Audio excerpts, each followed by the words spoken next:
welcome. I'm Associate Professor Linda Ferrington, and hello, I'm Megan Calusi. I'm from psychiatry. And we are the chair people of the Medicine and Health Education Festival session, which we're running today. I'll hand over to Megan to do the housekeeping, because she knows this building better than me. Okay, so just rapidly, for those of you in the room, we've got bathrooms downstairs, and there's another women's bathroom just to the right of the front door in the corner. And should we need to evacuate, the evacuation place is just in front of the car park outside the building to your left. And I think that's all you need to know. We'll have some refreshments at the halftime mark. And just to reiterate, for those of you who haven't seen the invitation, we will be having some drinks in the lounge afterwards. And hope many people can join us. Yeah, it'd be wonderful if everyone can come. And hope that those who are going to join us have RSVP. Thank you. I'll hand you back to Linda.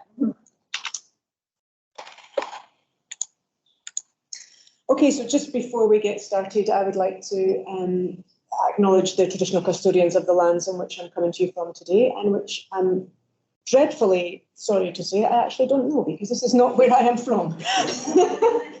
There you go, people. So I am from Port Macquarie, and our people are the Biripi people. Anyway, I extend my respects to all Aboriginal and Torres Strait Islander peoples here today and on the call, and to sorry, I'm making a mess of this again. Elders past, present, and emerging. So with that, without further ado, I'm going to hand over to our first speaker. So I'm not going to do traditional introductions. I'll allow our speakers to do their own introductions. Their bios are in the programme, so you can feel free to have a look and read a bit more about our presenters. But I will hand over to our first speaker, who is Dr. Kelsey Burton, on why we should be teaching students how to fail. While she's getting herself ready, you can have a think about what was your last failure and how did it make you feel. Kelsey. Yeah. Okay, so what I want you to do is I want you to grab a piece of paper or your phone or something, and I want you to write down your response to these two questions quickly. What emotion did it cause? Thinking about the last time you failed, what emotion did it cause? And then write down, how did it make you feel?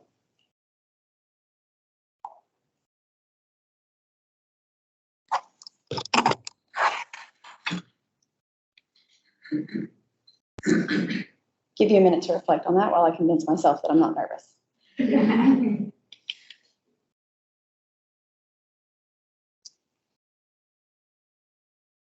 Reflecting on that failure might not have been a very good experience. For me, I failed my way through life. And no, that's fine. It's because they see me here. Yeah? Okay. So I've failed my way through life. The fact that I'm standing here as an academic in front of you blows my mind. The fact that I'm living in Sydney blows my mind. I had to move away from the beach because every time I drive past, I'm like, wow, it's too distracting. I can't believe I'm an academic because my entire life I've hated the education system. This is me on my first day of second grade, crying and begging my mother not to send me to school. This was about 1.5 years before they realized that I couldn't read. In third grade, I brought home a science test, and all I remember from that science test is that there was trees on it. And I didn't want to have to take it to my mom because she had to sign it, and I'd failed. And she got mad. She said, Kelsey, why did you fail? We studied. And in my head, I thought, I couldn't see Luke Green's paper. She proceeds to read me the questions, and I got every answer right. So was it that I couldn't see Luke Green's paper, or was it that I couldn't read? That I couldn't read. So for years after that, I come home crying, saying that I cannot do it. I'm not good enough. When I was in third grade, my mother, my advocate, she went to this school and she said, I'm working 2 and 3 jobs to pay for my daughter to go to this private school, to get a private education. Why can't she read?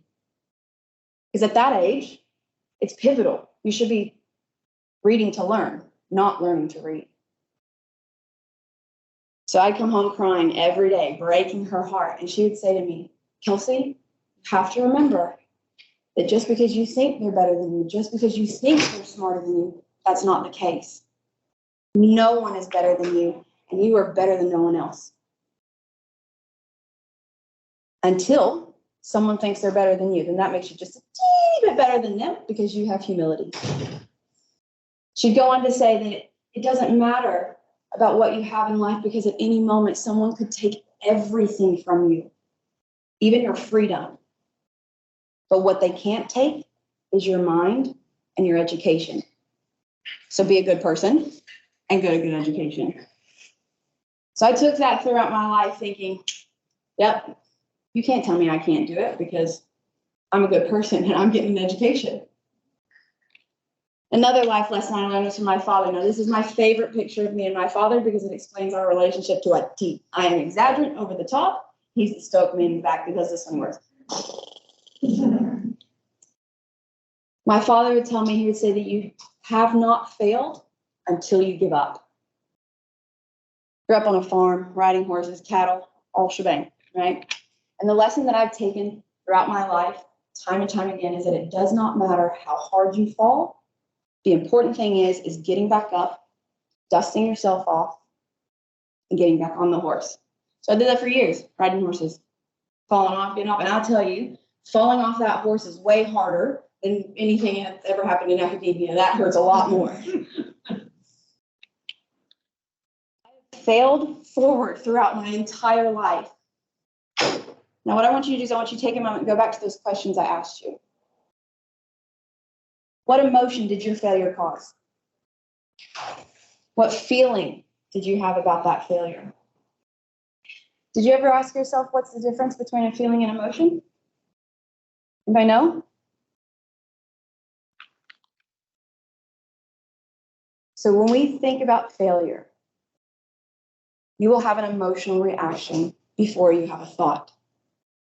That emotional reaction can cause physical pain.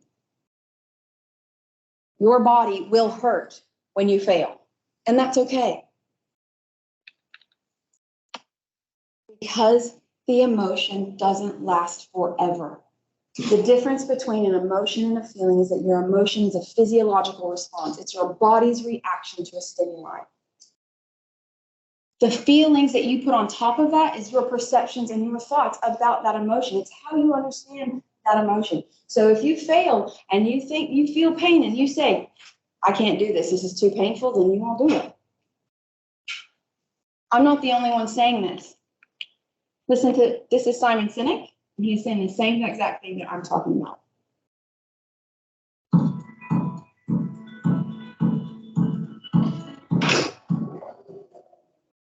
What does it mean to perform under pressure? Performing under pressure, whether it's me or anybody else, is the same. You know, I have the same pressures as anyone else. There's time, there's performance, there's financial, there's deadline. My pressures are not unique. The situation may be different, or but everybody has the same kinds of pressures.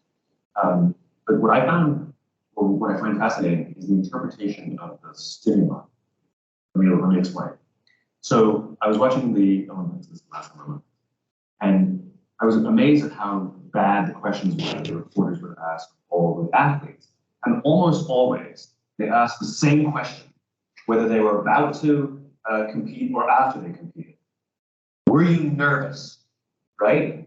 And to a T, all the athletes went, no, right? And what I realized is it's not that they're not nervous, it's their interpretation of what's happening in their bodies. What happens when you're nervous, right? Your heart rate starts to go, you sort of get a little tense, you get a little sweaty, right? You have expectation of what's coming, and we interpret that as, I'm nervous. Now, what's the interpretation of excited? Your heart rate starts to go, you're anticipating what's coming, right? You get a little sort of like tense. It's all the same thing, it's the same stimuli. Except these athletes, these Olympic quality athletes, have learned to interpret the stimuli that the rest of us would say is nervous as excited. They all say the same thing. No, I'm not nervous, I'm excited. And so I've actually practiced it just to tell myself when I start to get nervous that this is excitement. And so I used to be speaking in front of a large audience. Somebody'd say, how do you feel? I'd say, a little nervous. Now when somebody says, how do you feel? I'm like, I'm excited actually. And it came from just sort of telling myself, no, this is excitement. And it becomes a little bit automatic later on. But it's kind of a remarkable thing to deal with pressure by interpreting what your body is experiencing as excitement rather than nerves. And it's really kind of effective. It makes you want to rush forward rather than go back, and yet it's the same experience. So Simon Sinek is saying the same thing that I'm telling you, and it's all about interpreting. You can't hear me? Oh, thank you. Okay, so Simon Sinek saying the same exact thing that I'm saying, is that your emotion is your physiological response, your perception, that is the feeling that you put on top of it, and you can change that. Now, how do I get my students to feel comfortable failing in my classroom? Because my classroom, that's the first thing I tell them, is that you need to get used to making mistakes. You are going to fail in this classroom. This is how I do it. I use the caveman brain. So in order for you to understand the model that I use, I'm going to a little bit of neuroscience and simplify it for you. So 3 systems in the brain. The first one, the reptilian brain, that's your instinctual brain, right? The one like your reflexes, instinct, okay? Your emotional brain, limbic system, that's where your emotions, right? And then the neocortex, that's where your prefrontal cortex is as well. That's your executive function, your higher order thinking, okay? Simplified down. Now, when I talk about the caveman brain, I'm talking about the limbic system, the instinctual brain, and the emotional brain. That's what I mean. When I talk about the executive brain, I talk about the neocortex, the prefrontal cortex. Okay, make sense? Awesome. Now, let's talk a little bit about how these 2 systems communicate to each other. So the orange thing, that's a synapses, little tubes in your brain, and the little balls, those are neurotransmitters. So the caveman brain will tell your executive brain what to do through those neurotransmitters. Make sense? That's all you need to know. Okay. Okay. So if we think about the brain and we think about how neurotransmitters work, they flow in one direction. Okay, they start at the brainstem, they come in, and they go through the caveman brain first, the limbic system. Then they get to your executive brain. That's your executive function. That's where your thoughts are. That's where your conscious mind is. So you have an emotional reaction first to everything. Now, you may not necessarily believe me when I say that your caveman brain is in control. Would you agree? Caveman brain always in control. Yeah? Just in case you don't believe me, let's try. Tell your brain, or tell your body to stop your heart from beating. Does that work? No. Okay, well, let's try something maybe a little bit less ridiculous. What about if you told yourself to stop breathing? How would you do that? Hold your breath, right? You can easily make yourself stop breathing by holding your breath. Then what happens? You have to breathe again. Let's say you have the mental fortitude to not breathe again. What would happen? You die, right? You die. So, before you die, because your caveman's brain's purpose is to keep you alive. The caveman brain wants to keep you breathing. So what the caveman brain does is says, stop it, stupid. You're being ridiculous. He'll knock out your executive brain. You'll immediately take a massive breath and then you'll pass out. Because your caveman brain is always in control. Always. Now, this is a lesson that I learned very, very, very early in life. Because I tried to convince myself that I didn't have ADHD for 18 years.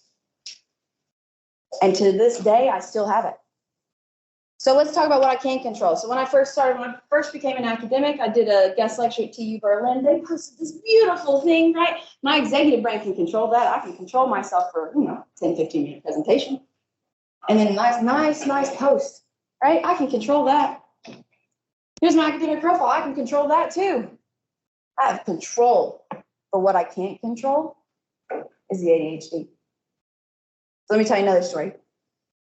In October, I went to a conference, coolest conference of my life, because I got to meet James Cameron, the film producer of Titanic and Avatar, Amy Gallo and Amy Cuddy and Marshall. I've been reading these books since I was 18, so I was over the moon, but I got to keep it cool, right? I got to keep it cool. So there's an MIT professor, business innovation. I read his book. I've just redesigned a brand new business innovation course. I've been teaching it. I am so excited for him to sign this book. Forgot the book at home.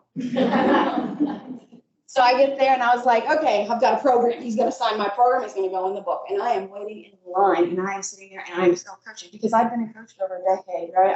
I've studied personality and mindsets and emotions because I was trying to control that ADHD and make it not exist. Okay, now I come to this conference. I'm here, I'm coaching myself. I'm telling myself, do not be your ADD self. Do not overshare. Do not get too excited. Do not talk too fast. And don't be the loudmouth American, right? So for 20 minutes, I'm waiting in this line. I'm telling myself this. I'm telling myself this. I get done. I walk away and I'm like, yes, success. I look at my phone and this is what I see. So no matter how hard I try to control it, this still happens. And you get so disappointed, like, why? Why did this have to happen? I tried so hard. Caveman brain is always in control. Growing up my entire life, this is what I've told myself. I only recently actually started believing that I deserve to be here. Right? I've literally just said my whole life, I'm really good at talking my way through things. And as long as I can talk my way through something, I'm good. And it doesn't matter if they don't think I'm smart, I can talk my way through it. I can figure out a different way because that's what they taught me. If they tell you you can't do it, they knock you off that horse, you just go get back on and find a different path. Right? That was my plan. So no one would find out this, that I wasn't good enough, that I wasn't smart enough. Now let's think about this. How does this affect the brain? Right? The caveman brain is saying these things. Your executive brain is going, you're not smart enough, you're not good enough, you can't read, you didn't learn to read, you can't write, your writing's crap. So remember the synapses I was telling you about? How the two parts communicate? If you look at the left side and the right side, can you tell a difference? On the left side is the control condition, on the right side is the stress condition. When you feel stressed, when you are saying these things to yourself over and over again, you're preventing your executive brain from functioning. What's happening? So I'll show you an example of this. As I have been trying to publish my thesis research for 2 or 3 years, and every time I sit down to write, my brain says, you can't write, you didn't learn to read. And my writing is crap. It is absolutely crap. As soon as I step out of this university, as I go to the beach, or I go home to my family, flawless, beautiful writing. And not only until a couple weeks ago did I start believing that. Because speaking to my PhD supervisor, he said, you have a gift that I don't even have. What? Seriously? Are you kidding me? Okay, wait a minute, I have to digest this. Let me go home and just figure this out, right? So because I've told myself these things my entire life, I'm actually preventing my executive brain from functioning. And I need advocates to prove me wrong. So what is your job as an educator? You're their lifeboat. And I'll tell you why. I would not be here today if it was not for my PhD supervisor, Chris Jackson. He's amazing. And I'll tell you the reason why. It's because in my confirmation presentation, before we go in, he says, they're going to ask you some tough questions and I'm not going to help you. And I was like, that's fine. I've talked my way through life so far. I'm good. I got this. We get into that confirmation presentation and one of the guys on my panel scared the crap out of me. And he asked the question. I literally had no idea what he was talking about. I don't even remember he may have asked me a very easy question. I don't know. But I literally blanked and there were no thoughts. I have ADHD. That's very rare for me. Okay. There were no thoughts. And so I'm like, well, if I can't talk my way through this, I'm screwed. I've got to go to an easier university. They found out I'm not smart enough. I've got to go. I am planning my escape plan. Okay. Literally, I'm going to walk out of this room and I'm running and I'm never looking back. And as I'm stumbling, my supervisor steps in and he helps me answer the question. And in that moment, I knew that no matter what, he would be there and he would back me. So I could always go to him for support. And I stayed. I would have run. I would have been out of this place and I would not have a PhD from UNSW if it wasn't for him answering that question. Take it again, I get this job. Right? And we all know the first year in academia is rough. You're trying to, and I've been in industry, so man, it was a big change. And I go running to his office about 3 months in, and I was like, I have made a mistake. This is not for me. I should not be here. And he said, Kelsey, you deserve to be here just like everyone else. You earned your spot. You just got to remember that everybody else, they're going to put their stink on you, but you do you. And that's when I decided to stay. Because I had already had my estate plan, HR plan, everything ready to go. I was leaving. I was out of here. But because he stood up for me, I stayed. Now, if we look at the research around this, right, I'm about to tell you about an experiment done in the 60s, and we all know about this experiment done back then, okay? So bear with me. So they had these rats. They put them in a tub of water. Some rats would swim up and down and search and realize they didn't have an escape and drown themselves within a matter of minutes. If you don't have an escape, are you going to drown yourself? Some do. I run. Other rats, they put in and they would swim. And he swam till exhaustion and he drowned. 7 hours. Took him 7 hours. That's how much energy he had. A little rat. The experimenter wanted to try again and see, why is it that this one rat drowns itself immediately and this other one doesn't? Maybe there's a sign of hope or maybe there's a sign of resilience. So what he did is he took the rat out right before they drowned at 7 hours. He cuddled it, nursed it back to health, put it back in the water. How long did that rat swim for? Yes. 8 hours. 3 days. 3 days that rat swam for because that rat was like, that guy can save me. If I just keep going, he'll pluck me out.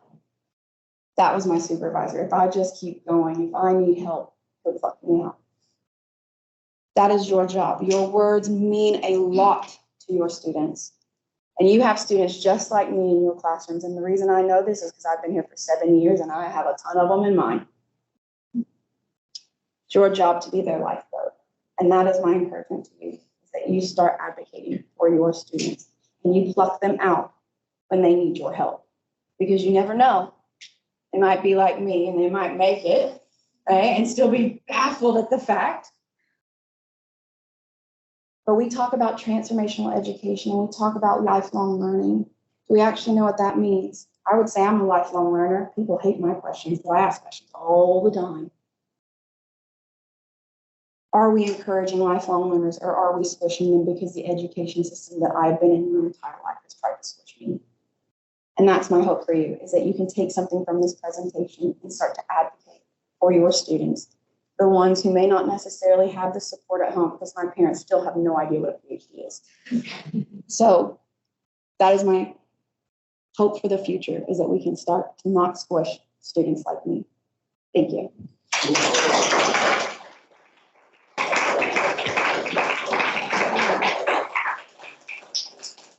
And these are my other presentations, so I'm doing 4. So if you'd like to come to them, you're welcome.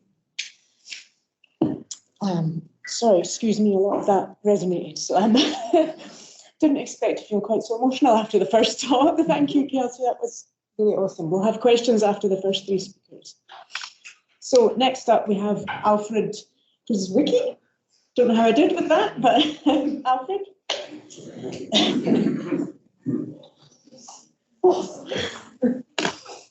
Okay,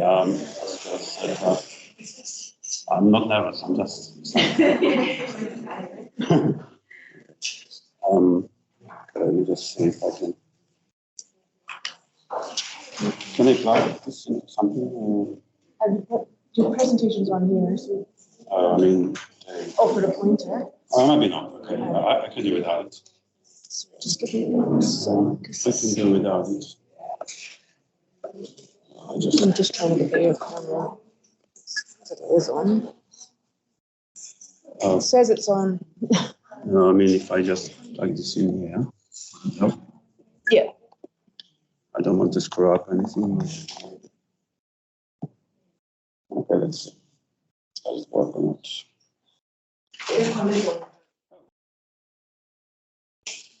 First success, it's working. All right. So thank you, everyone. Good afternoon. Thank you, everyone, for coming to my talk. I wish my talk was as brilliant as Kelsey, but yeah. So I'm going to this actually my talk is all about student engagement. Student engagement. We know that is important, right? So one particular thing is the role playing for teaching science and technology. So when I came here, I started to worry, is there anyone from science? From science, yes, but from technology, perhaps? Like computer science or... Oh, okay, 1, 2. Okay, not so bad. Okay. Because I got something to explain later, which... anyway. Okay, so I'm lecturing computer science, actually, yes. And, sorry, I forgot.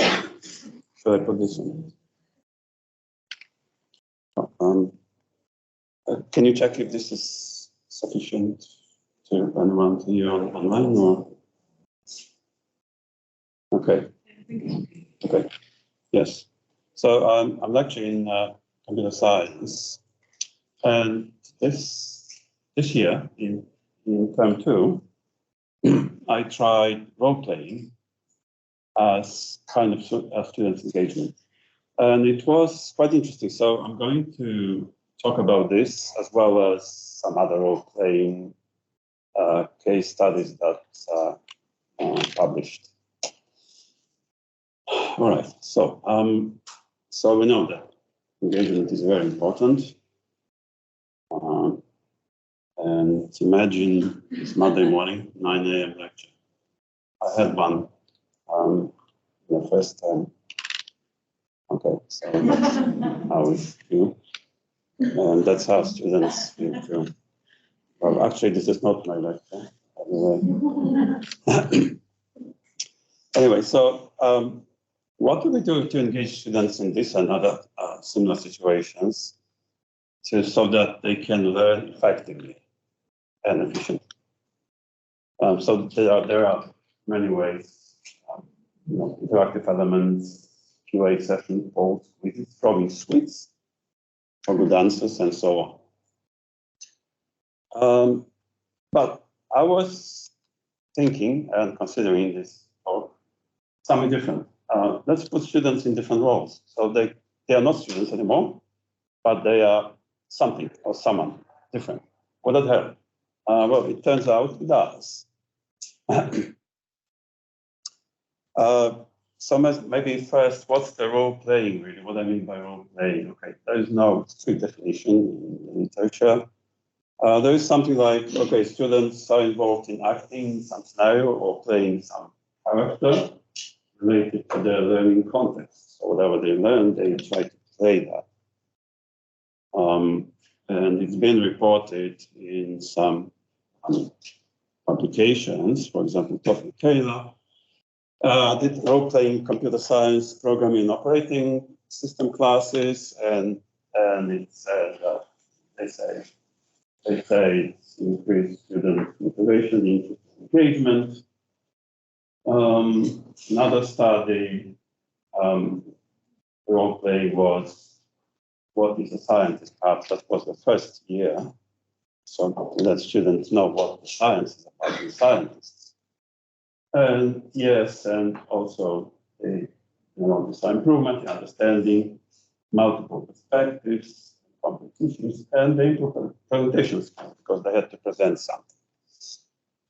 Okay, so now I'm going to talk about kind of different, maybe 2 different approaches in more detailed case studies. So one of these approaches is that students play roles of humans. Okay, humans. So in this case, paper reading seminar, students come, read beforehand, come to the session, seminar, and then they answer questions or something. But in this case, students play roles of someone else. In this case, one student or type of group of students, they were peer reviewer. So not like qualifying paper for a conference. So they had to be familiar with the paper. Another was archaeologist, very inventive role, which is, okay, what was before the paper? What actually led to do research in this paper? And there was academic researcher who was thinking about what to do next after this paper. Can anything be followed up by a project, perhaps interesting, and maybe even commercialized? And the hacker was trying to implement something. Apparently, that was something in computer science, so it was maybe not necessary, but trying to implement and demonstrate that something works from this paper. And there are other roles, private investigator to see what the authors of the paper are, where they come from, why they wrote the paper, and social impact assessor, whether the impact of the paper was good or bad. So these are all roles that students play. They play roles, human roles. Okay. Now the second part is, which is also what I tried, is something probably less common, is that students play object roles. So they play something that is not human, but some kind of objects. Okay, now I'm going to talk about roles in computer science and object-oriented programming. Okay, so for those who are not in computer science, most of you, objects in computer science are basically small programs that they communicate and they can pass messages. So kind of like a simulating passing messages. They can be asked to answer some questions about something. So these are objects. So each student or each group of students play object role. So here are some objects. I'm not going to explain all of them, but let's pick one. So for example, there is an object called neighborhood that keeps information about well, neighbors, something, right? It could be real numbers. It could be neighbors of geographic neighborhood, but not necessarily. This is abstract notion, and so neighbors can be asked for each site. Okay, what's the size? How many neighbors do you have? How many neighbors do you have? So apparently, students who play the role should be ready to answer that question. And here I would say that neighbors can even destroy itself. Why would a neighborhood destroy itself? Okay, in object-oriented programming, if program finished, complete, then all objects have to be destroyed because to release memory. Okay, so sorry about too much of computer science, but that's how it is. All right. So that's an example of playing object roles. Now probably something closer to your field, but a little further away from my field, which is human simulation of cellular processing in biology class. Okay, so here are the roles. All right. Excuse me, but I can't comment. I can't talk too much about this. The only I can say that there are some biological objects, and they can communicate. They can pass messages. Correct me if I'm wrong. And targeting to the mitochondrial matrix. So they are do some actions targeting something. Quite interesting. So students play these sort of roles too. And I believe once the student is put in a different role than just students, they behave differently. They're probably more responsible for their roles, and they learn more. So that's my belief about playing roles, and that's roles. That's not. That's my messing up with the cable. All right. So that was the reason why I used role play in my class. So, by the way, computer science, I teach machine learning, which is everyone probably almost knows about AI and machine learning. In machine learning, there are components, which is kind of objects I mentioned before. So in this case, there was fundamentals of machine learning, which is talking about neural networks and neurons. Neurons are kind of like little objects that communicate. Okay, so let's see how they do. Okay, so hopefully, short explanation of what the neural network is. I hope that will be some it's not familiar, maybe useful. So we have some inputs, signals. There can be any signals from the sensors, for example. Then the signals go to some weights, So weights are just numbers, multiplied, and they go to some activation functions which does further processing of the input. Then they can go for more weights, and then they just collect together. Did I knock anything out? Okay. Let me just, sorry, I can just slow down this thing. Okay. So that's finally we get some output. However, sometimes we know, oftentimes when we train this kind of network, we know that output is different from the input. Okay, so there is an error. Sorry. There is an error. So all this process is called forward pass. Now there is a backwards pass, which is in training is the correct errors. So it goes the other way. Error goes from the output.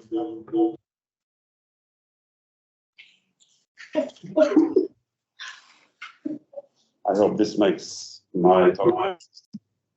If anyone's not muted, can you mute yourselves online?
Can anybody hear me? I'm wondering if the room can hear me. Because we can't hear you.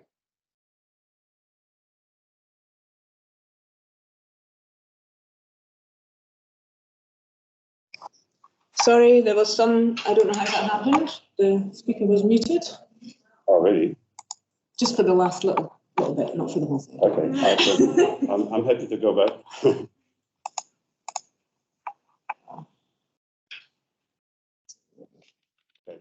Okay. So yeah, just a quick summary. Can now everyone hear me or? That was great. Okay. Well, yeah, I was talking about the playing roles in this particular scenario when learning about neural networks training. So again, the same groups basically were processing their inputs backwards from output to the input and correcting the weights. So they were responsible to actually calculate changes to those weights that will affect the network more. Okay, so as you can see, those two groups, one and two, can do in parallel, but this group had to wait for input from those two. Okay, so that was the point, and that caused very interesting interaction between students, as I know. So what I noticed, how did it go? First thing I noticed when I handed the paper out to play roles, students immediately get excited. Normally on the lecture they are just sitting really quietly, but then they're getting excited, and I mean sort of excited, like interested really, and trying to desperately find out information how to do this calculation, because they felt responsible for their role. to deliver. Okay? And I was there at the whiteboard recording the results, and just asking, okay, group 1, you got the result yet? Okay, then group 2. Sometimes it happened that one group, especially between group 1 and 2, one group was slower than the other and couldn't be on time. And sometimes it did happen that they were incorrect results. So I tried to help in this case to get the process to speed up and correct the results. It took longer than I thought, than I anticipated. So it went over my lecture hour a little longer, but students were not sort of like staying and kept doing their tasks. So what I observed also is, as I said, students were excited and engaged, and they really learned. Those students who came to the lecture not prepared well, okay, then when they were assigned the roles, they desperately trying to find out the information, and that's a very quick and efficient learning, I guess. Now what happened also, there was interactions between groups. Interactions of two kinds. One kind was that they were assigned roles, so they had to pass the information from one group to the other, backwards. But also there were the class leaders. So students, no matter where they were in which group, they turned to them for help. And I got, afterwards I got some positive feedback from students saying that. Please, can you mute online? Okay. Basically saying that it's worth doing, and they think it should be done in future courses. One of the comments says, right. So the general was encouraging, but there were some challenges. So first challenge was really takes a lot of time to prepare those roles. And some of the topics are not really that easy to think about roles at all. Some of the topics are too complex, and some are, the roles may not be so clear. And as I said, the class takes longer for students to complete their tasks, because some students need warm-up. So in some groups, maybe some students needed warm-up because they didn't come prepared well and so on. But generally, I'm pretty happy with the results.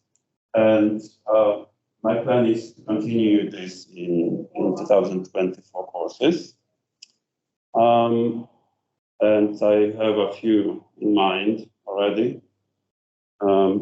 Have to start preparation for those already. So.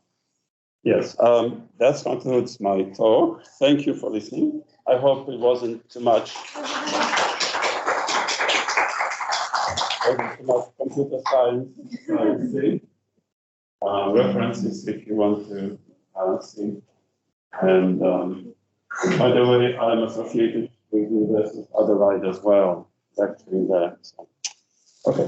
Thank you. Thank you. So as I said, we'll have questions after the first three speakers. So our next speaker is Dr. Rita Prestigiacomo, again. Hopefully the pronunciation was okay. Very good.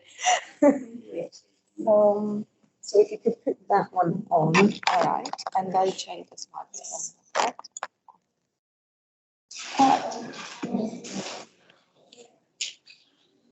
Can we start? Yes. Hi, everyone. My name is Rita.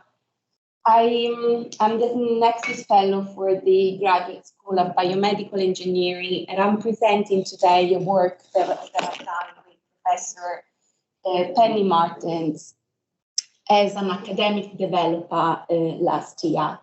And so in this quick In this presentation, what I would like to talk to you today is about some minor tweaks that we made to a biomedical engineering course, whether the tweaks were actually supported by active learning and deconstructivist learning.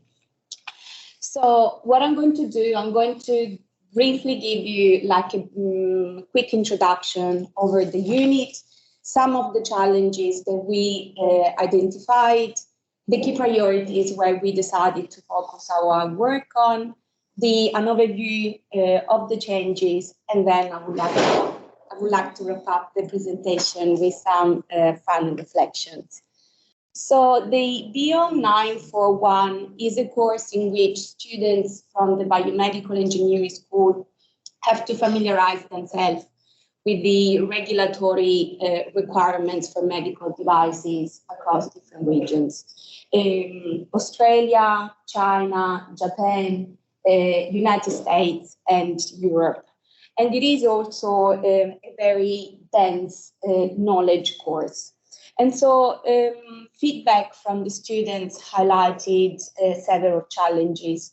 The first one is the students tend to find the course quite dry.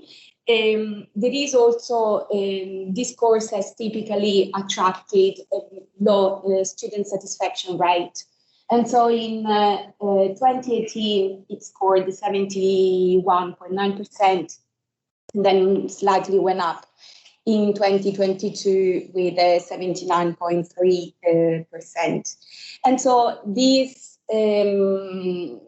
scores somehow gave some concern to the course convener, given the disengagement that the students might have had with the unit, as well as the reduced learning outcomes. In addition to this, we got some feedback as well from industry partners. And apparently graduates that decide to move within the regulatory affair space somehow have the tendency to view them as someone else's responsibility. And so we, as an academic developer, I was embedded within the culture of the school. I worked with Professor Martens to make some changes to this course. We want to really just to improve the learning experience of the students. And so quite aware of the timeline, but also of the workload constraints, we identified primarily some key priorities. It was clear that we needed to make some changes or enhance the course design. We wanted to increase the students' participation and engagement, and finally address the critical thinking and reflective practice within the students' learning journey, especially given the feedback that we received from the industry. And so in terms of the course design, there were minor changes, but they made a difference for the students. We introduced an introductory quiz, which can be somehow considered as a sort of a agnostic assessment. And so this one was, I call it like a tool to get to know your students. And so students, as you can see from the screenshot, there was no mark associated to the quiz, but it was compulsory for the students to be able to access the future modules. And they were asked questions. We really wanted to get to know the students. And so, and also in a way, starting to model that reflective approach to their own learning. So what kind of activities? We asked questions such as, the kind of activities that did support or did not support the students. And we asked them, how do they best learn? And also there is actually a group component within the course, we wanted to find out their experience about group work, and more importantly, what did they want to get out of the course? What were their expectations? And so this one was a way to really learn about a little bit about the students and their needs. In terms of the model side, we actually we had to take a little bit of a critical approach to what was already existing. And so we reviewed the content on Moodle, and we had the student navigational experience as like a priority to increase the students' engagement with the content. And so it was clear to us that there was no need to add extra material, but what we wanted to do was to rethink how the material was actually, the content was presented to the students. And so prior to 2023, the material was actually delivered to the students on Sway, which is a web-based Microsoft Office tool. Really the only thing that it does enables the students to access the material quite linearly, so like in a PowerPoint presentation. And so we introduced, as you can see from the screenshot, the Moodle ebook. And so this enabled to really present the content with a clear introduction. There were sections and subsections, and really the students, as they just opened the module, they could really, it was clear to them how the material was laid out and presented to them. It gave us, well, I think, as a learner, I think the freedom as well to decide how to move along the structure of the module. And so perhaps not necessarily wanted to start reading from 2.1 and rethink how to approach the reading material. And then finally, like a summary of each module with the key concept that we wanted the students to master, and some questions that we created with HP5. They were formative questions before they took the summative quiz. And so in terms of students' engagement, we used Mentimeter, which I'm pretty sure people are quite familiar with. It can be used in so many different ways, but in our particular context, and in this example, we used it as a way to gather students' input into their understanding of regulatory requirements of medical technology. And so very simply, there is a QR code, the students scan it. And so they were prompted to just leave some words, which would have created a word cloud. And so the word cloud somehow worked as a brainstorming activity that enabled, again, to engage actively the students with the content, but also the course convener was able to then facilitate the discussion around the students' input.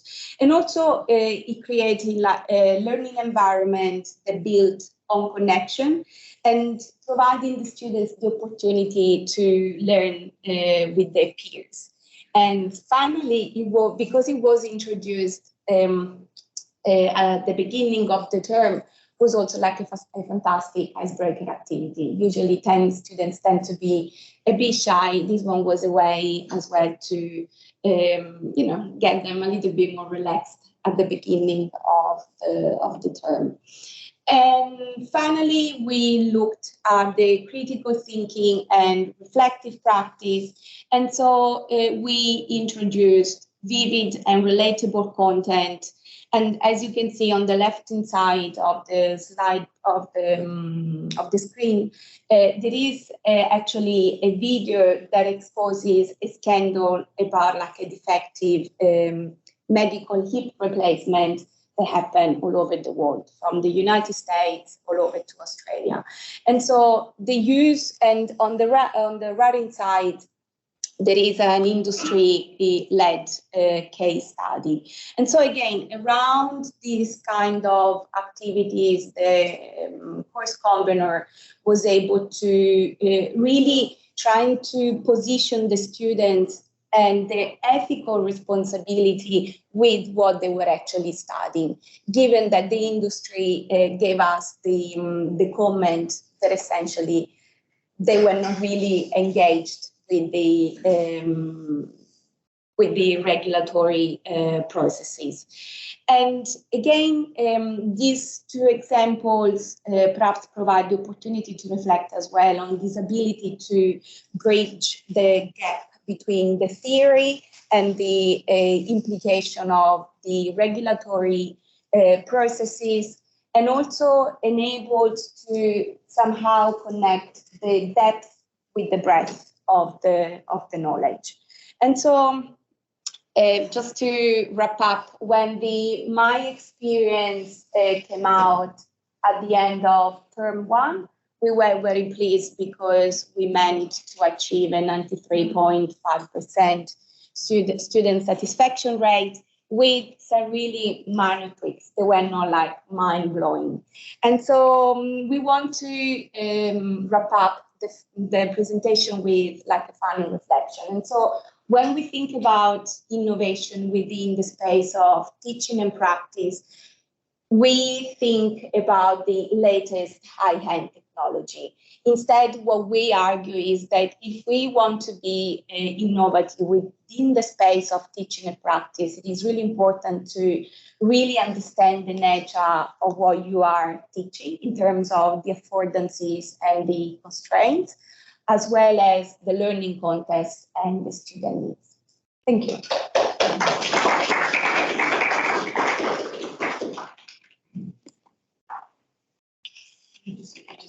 All right. Okay, so I might get all 3 speakers to come up, and then they can answer any questions that we have. If you've got questions online, please feel free to unmute and ask your question. Do you want to come this side? I might start with a really cheeky question, which I'm allowed to do because my husband's a computer nerd, and ask how computer nerds took to role playing. Because I imagine, in my experience, they wouldn't like it much. So can you repeat the question? It was just a flippant question, don't worry.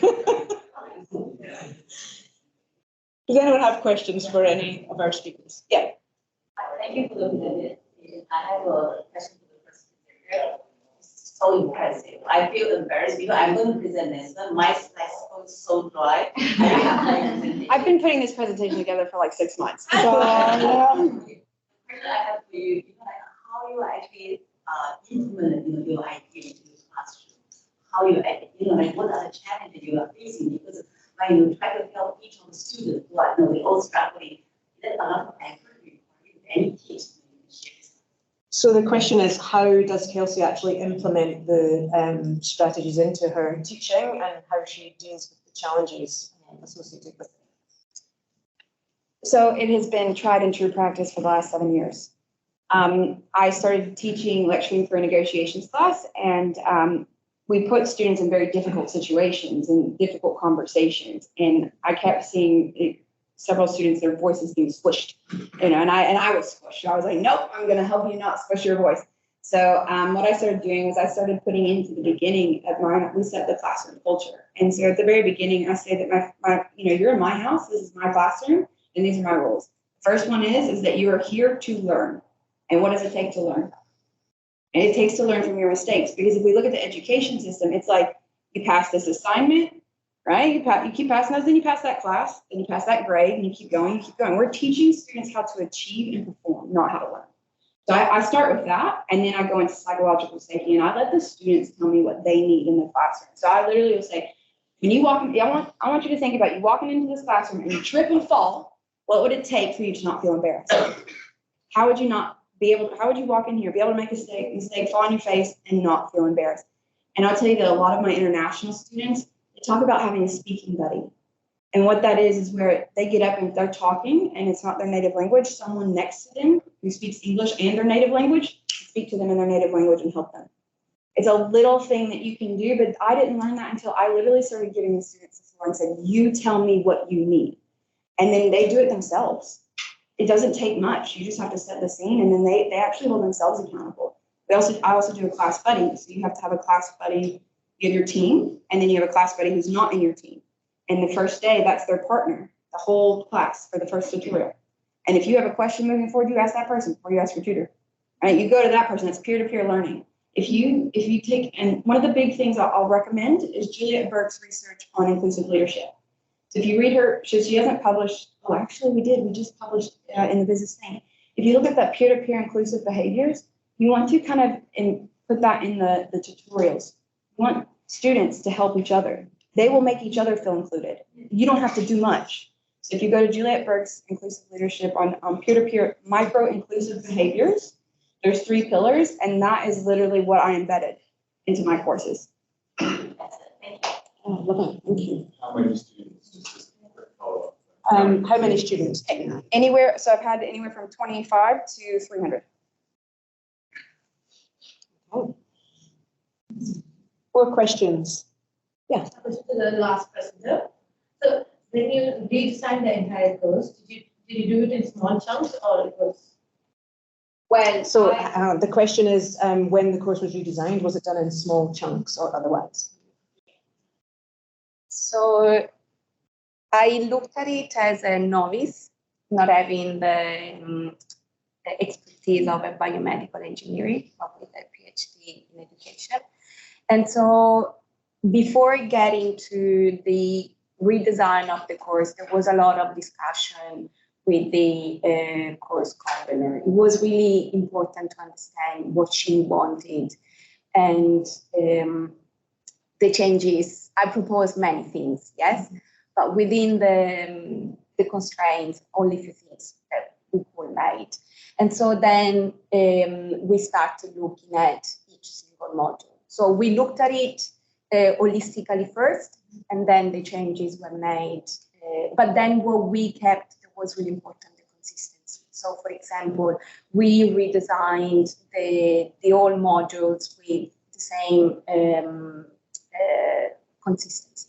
So the students knew at a certain point, what to expect as well, with the learning outcomes clearly spelled out at the beginning and then wrap them up as well at the end of the module. So there was this idea of reinforcing what it was, the key point that we wanted the students and what to get out of each module.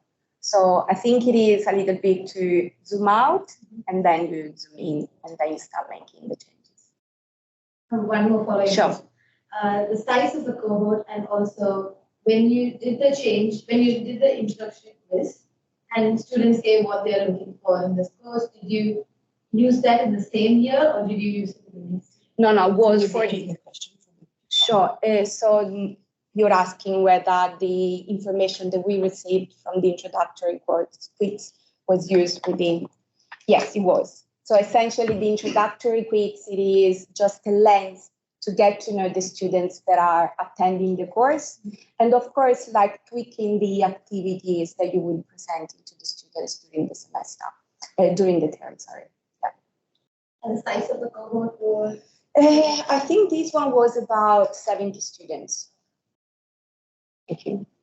There's a question for Alfred online. So Bill asks, during the role plays, leaders emerge, but are there also students who just don't grasp the entire concept? And when asked to come up with imaginative thoughts, their mind goes blank. Yeah, so, okay, thanks.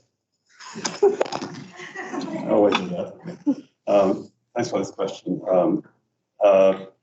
Well, yes, I noticed the leaders, but definitely there were students who were more quiet within the groups. And because they were in the groups, the group helped them to actually, and how much they contribute. I must say I didn't capture that point. And also when Kelsey was talking about her point, I noticed that is how important is the other side, actually, not looking for priorities, but looking for those who we need to help. So that's my I put this as my future work. Any more questions? We've got lots of time. Elaborate on the nuances of giving control to the students as receiving feedback. Like, how effective is student feedback?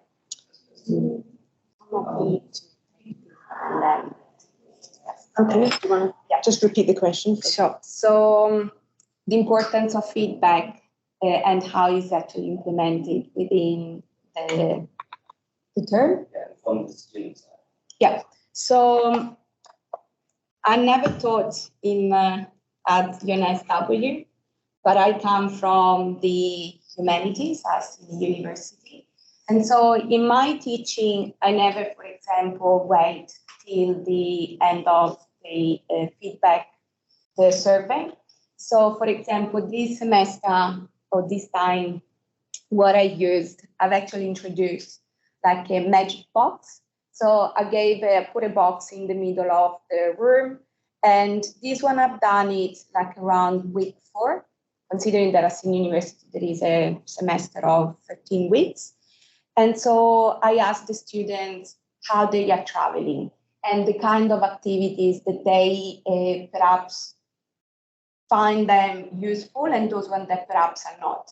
And it is interesting to see that at times the comments, of course, are discordant because some people say, I love group work or I love working in pairs, other people not. And so what I do in my teaching practice, I take all those comments back with me. I look at them. The following week, I walk back into the classroom, discuss the ideas with them, as well acknowledge that I love the students' feedback and there is always there are always great insights. And perhaps I also comment what I can implement and what I can't. And then, for example, acknowledging that I might have groups that might like peer work and other perhaps collaborative group work, I actually say I accommodate both the students. So I think for me is opening that channel of communication with the students, and I never wait till the end of the semester survey. It's too late if you want to make interventions. So it's just really giving the students that ability to speak from the bottom up and acknowledging what they have to say, but also keeping the words that you make those changes, because otherwise students can retract and you lose them pretty much. I don't know if someone wants to add something. Just a small point to add to this is in my courses I keep kind of quiz open for the whole course and let students say at any time, and I reminding them that they can say. I'm not saying that I got a lot of comments, but usually at the beginning of the course there are more than towards the end, interestingly. But I keep open those questions for the duration of the course. So just a little tip on feedback, because I've used every feedback method I think there's possible. My advice is to figure out what is the best way you receive feedback. So I have surveys and surveys and surveys. I give my students a voice as much as possible. So I tell them to fill out a survey each week, after each lecture, after each tutorial. They don't all fill it out, but I have not read half those surveys. So figure out how you best receive feedback. I ask my students. I'm a very face-to-face, visual speaking type of person, and I actually implemented the Students Partners Program into my course this term and used it to help get insight on redesigning the course. So it's the first time the programs have been used like that, but I got so much good insight because I was changing things along the way. I kept asking students, like, what do you want me to bring this week? What did you think about this week? And then I got their insight and I was able to pull that stuff. In week 6, I spent the whole week pulling in the things that they asked for. So you've got to figure out the best way you receive feedback and then solicit that feedback, but also giving your students a voice. So telling them that you listen to them and that you hear them. So even though I didn't read those surveys before each class, I skimmed and I found something to say about that feedback, right? It might just be one point, but they know that I'm looking at it, you know? So figure out the best way you feedback and then also tell your students you're reading their feedback. If you tell them that you're reading it, they'll actually fill it out. And also tell them you want to hear from them, they're more likely to stuff. Yeah, I would just echo that. So, in our small campus, when we have my experience feedback at the end of each course, which is an 8-week course, we then have a face-to-face meeting with the students. So it's anonymous, so they don't have to own their statements, but we have them all in a lecture theatre like this. We project the feedback on the screen and we go through it point by point, what we can change, what we can't change, what exactly do they mean by whatever they, sometimes it's not clear what they, so they really know that we're invested in that feedback and that it's not just a tick box. And hopefully that means that more of them fill in, not always, but I think it does let them know that they're really listened to. Another hot tip, so this is what I do for my final. We have 3 parts. Part 3, not everybody fills out my experience, but everyone does a final. Part 3 is all course feedback. I make every student give me course feedback. And no, I do not read all of them. But when I tell my tutors to mark, if you see anything really cool, send it to me. So that's another thing. Any more questions? Got lots of time, because we're a little bit ahead of schedule. I got a question about the course redesign. Course redesign. How long did it take to design the course? Well, I started working with Professor Martins around September, October last year for the delivery in T1. So it took like about 3 months, but it was intensive work. Can I ask another question? Sure. So how long did it take you to do that ebook? Well, is it complicated? No, it's not complicated. It's more just deciding what is the best way to, whether it would have worked, essentially, yes. But compared to what the students had before, it was organized, way more organized. Because imagining the students pretty much accessing the content back on slides. Yeah. Like this, it was like, particularly for visual students that can really spot, like the content it was. And is there a way to see that, what you did? To see the ebook?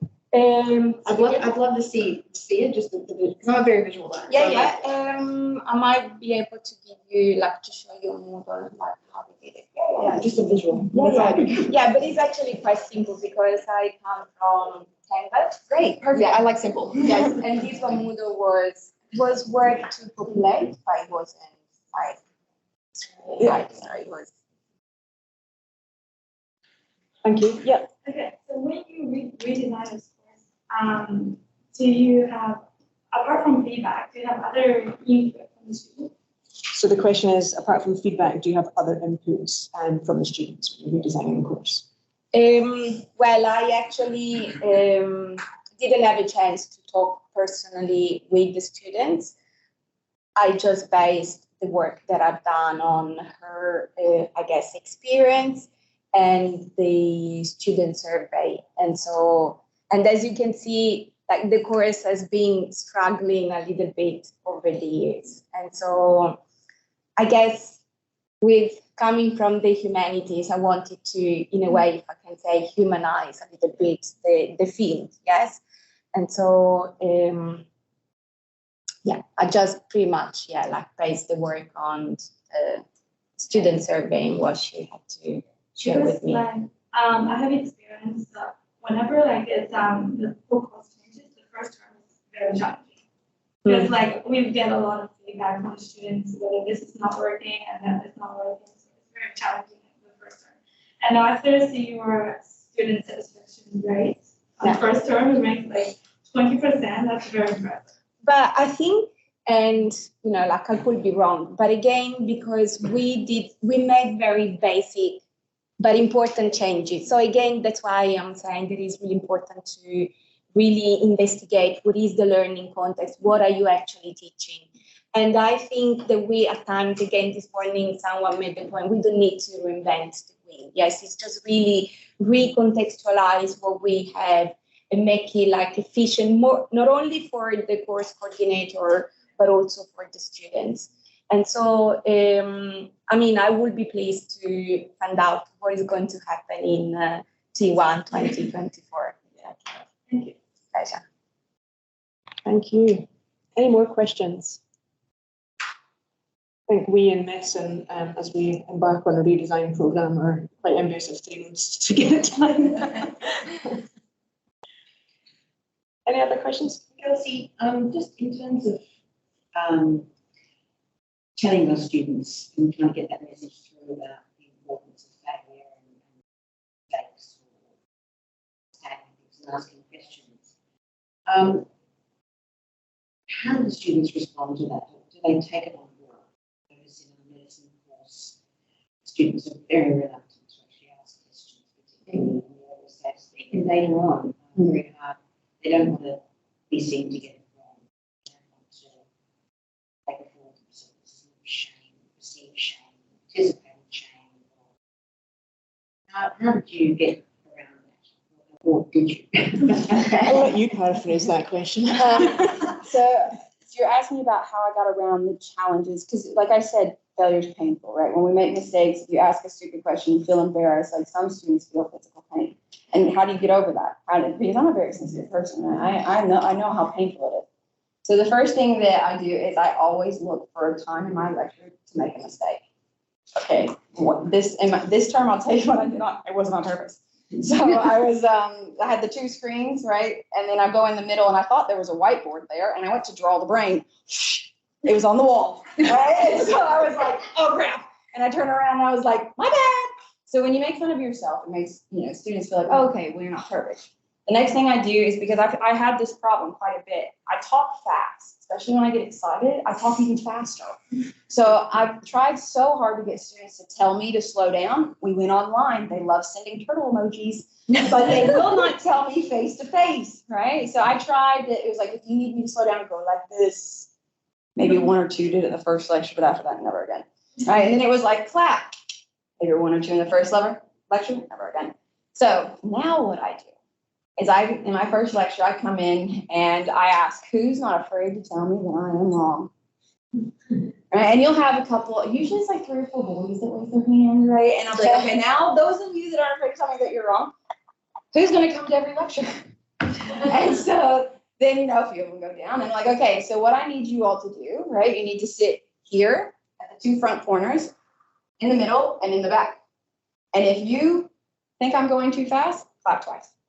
And then what you'll notice is you'll see the students that come to every lecture slowly migrate to those students, because I tell them, if you're too afraid to tell me, if you don't feel comfortable, sit near these students, they'll tell me. So you'll see students slowly migrate across the term to those, and that helps them get a voice. Like, you've got to just put in the structures that give them the space to actually have a voice, while acknowledging the fact that they may not have a support system at home. They may not have those people that can help them step up and build that courage and that confidence. So you've got to put the structures in there for them. And that's what I try to do. And just following up from that and what Megan said, so do you actually talk to them about what you showed us at the beginning with the slides where, that physical? Yeah, so I'll tell you the story I tell them. Right, so when I was in my university degree, like through my BA and my bachelor's degree, there's a couple of professors that really helped me. Like, I wouldn't be here to tell them. And I worked my butt off to get into this organizational communication class, because all I wanted to do was be a coach. Like, the education system didn't accept me, but one-on-one individuals do, right? So all I wanted to do was be a coach. And I wanted to get into this organizational communication class, and I worked my butt off. I mean, so hard for a year. And I get in, and there are 40 students in the class, and we do the first case study, and then we get the case study back. Guess what my grade was? Just guess. A B? 5%.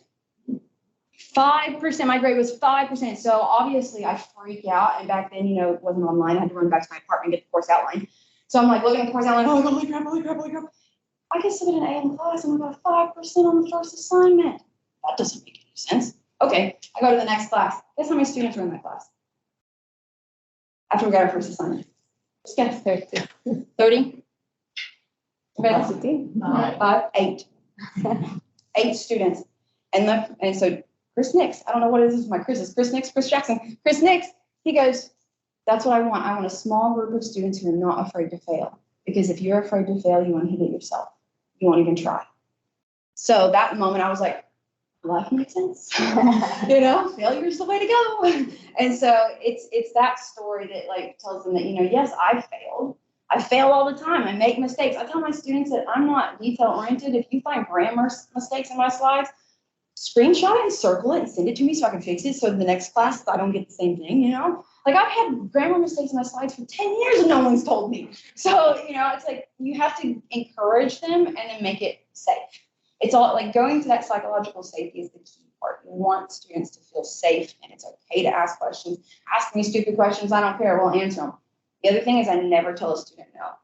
I never tell a student that they're wrong because as soon as you say no to someone, you're literally putting like a blockade. Like, crap, I'm wrong, right? And that shuts their executive brain down because their caveman's too busy about like, oh gosh, I'm embarrassed. So even if a student says something way far on the right field, I'm like, well, that could be in this situation and this and yeah.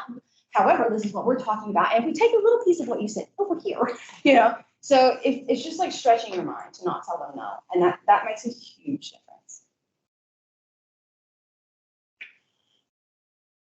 Oh, sorry. Any other questions? Okay, thank you very much then. Please thank our first speakers. I am really sorry for the temperature in this room. We have contacted estates and they're supposedly on it, but who knows what's happening. Okay. I was about to hand over to Megan to chair this session, but she's vamooshed, so I will just carry on. I'm sorry, pronunciation. Suzu? And Carmen is online, is that correct? Yes, yeah, but she actually just dropped off her keys. Okay. So she said, she just messaged me, I'm running. Thank you, Kiss. Thank you for joining the session. Okay, you need to hold that. Oh, yes, but I want to do something before we start. Okay. Sorry, yeah, we've been here for 1.5 hours almost. So I think it's time for us to strategy, right? So please close your eyes and hold your breath and probably just do this straight, right? Let's have a break. So you can turn your head toward your right arm shoulder, hold the breath, inhale and hold. 1, 2, 3, 4, 5, and turn to the center and exhale and inhale again toward the left. 1, 2, 3, 4, 5. Exhale, turn to the center. Do the same thing toward the forward. Inhale and toward forward. 1, 2, 3, 4, 5. Exhale, back to the center. And inhale again toward the back. 1, 2, 3, 4, 5. Okay, open your eyes and stretch. Hopefully it can give you some break. Okay, that's the thing we always do in the class.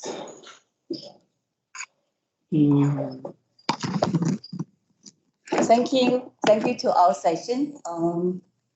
My name is Zixu Guo. My co-presenter, Carmen, who actually because has a care duty, so she says she's going to join us online. So we are all from School of Information Systems and Technology Management at Business School. So based on where we came from, you probably can understand or quickly relate what we are going to present here.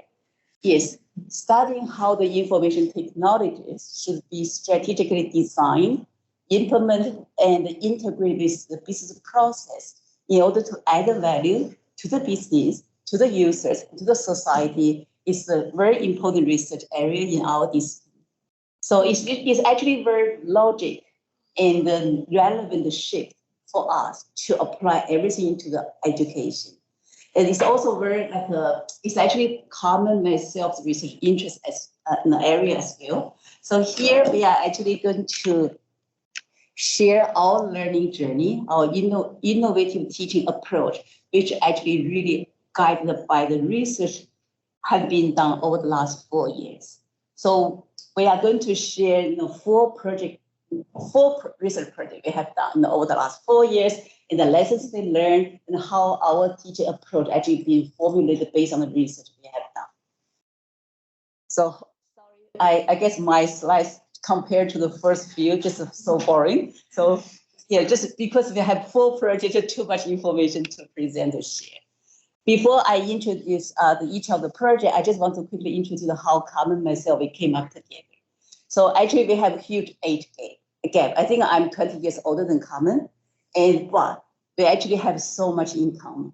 So Carmen became my office neighbor. We actually opposite each other in 2019. So through the corridor talking, coffee, and the lunch, we found we have so much in common, especially in terms of the teaching philosophy, the education attitude, the way we want to teach our students. We just have so much in common.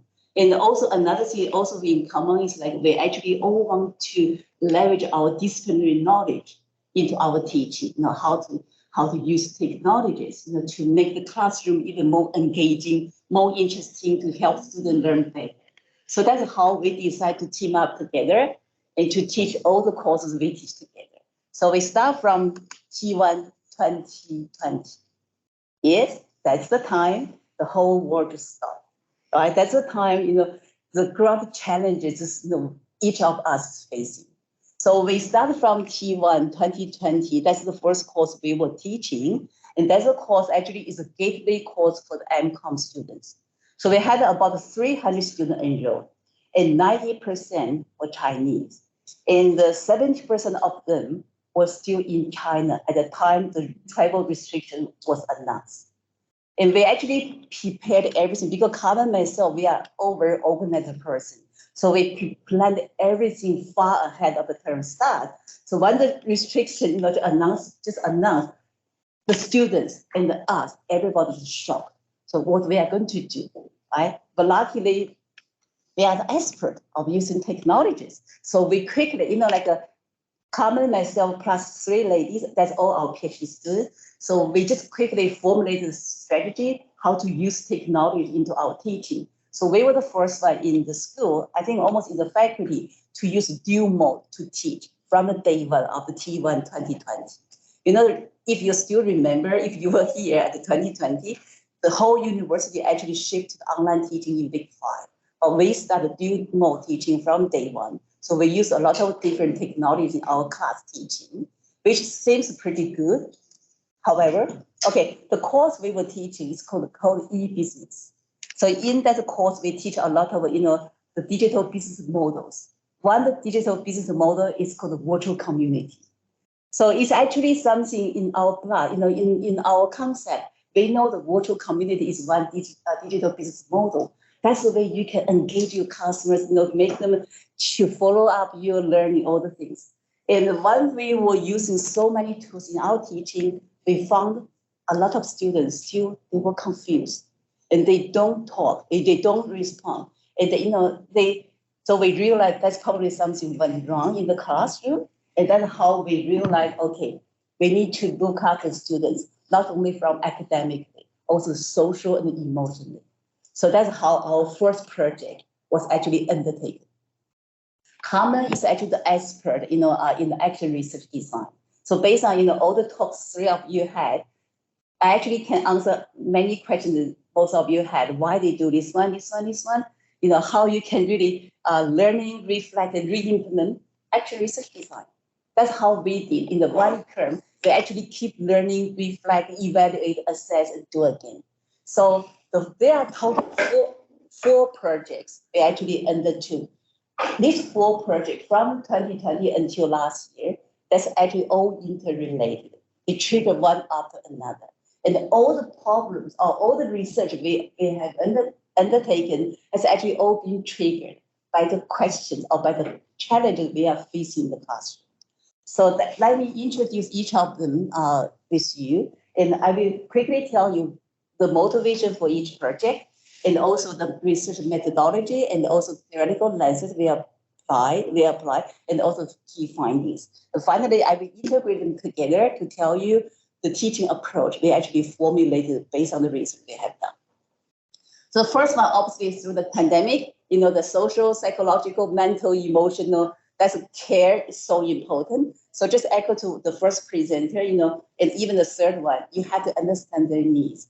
They don't only need, they do need academic support, psychologically, mentally, even more important. So we actually realized that's the necessary, that the need from the student. So we actually, based on guided by the literature, we actually start to formulate the virtual online learning community.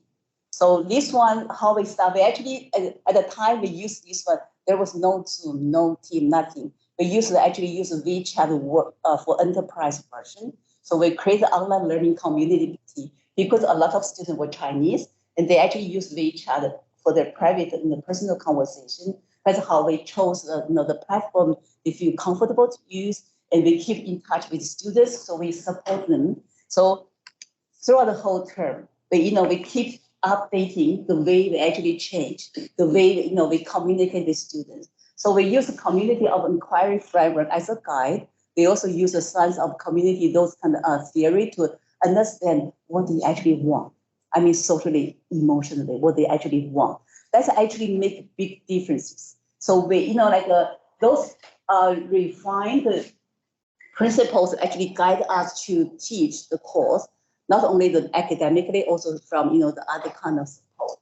One thing very important we actually learned the first one. If you look at the community of inquiry framework, they talk about social presence, but very often they talk about the social presence from the students. Students, they need to engage to talk to each other. But we found the instructor's social presence became so important because they feel safe. They know you are there to support them. Because a lot of students, they even didn't know, they want to come here. They didn't know how. And they were sick. They didn't know where to find the doctor to do the test. They were so scared. So we were there, 5 of us were there all the time to support our students. And they feel so safe. That's how, the whole class went really, really well. And we actually also learned a lot, based on this project. And we implement, we keep changing the ways we communicate with students, the way we teach in the classroom. And another project we actually also did at the same year. And we know the ed tech companies, how quick they respond to the pandemic, to the online education.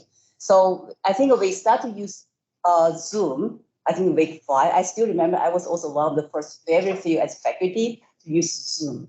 And then Teams was really, really not really good enough, right? So, however, very soon, there are so many tools, pop up, and we can use so many different tools in the teaching.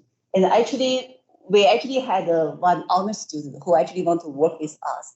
And we try to understand, okay, with so many tools, which one we should use. It's actually equal to the third presenter, the first one. We need to understand their needs, right? We need to, for the technology, even for the second presenter, we are also from IS people, like technology people. When we design the technology, it's not really from designer's perspective. It should come from the user's needs, user's perspective. That user-centric design is actually important, very critical in any product design.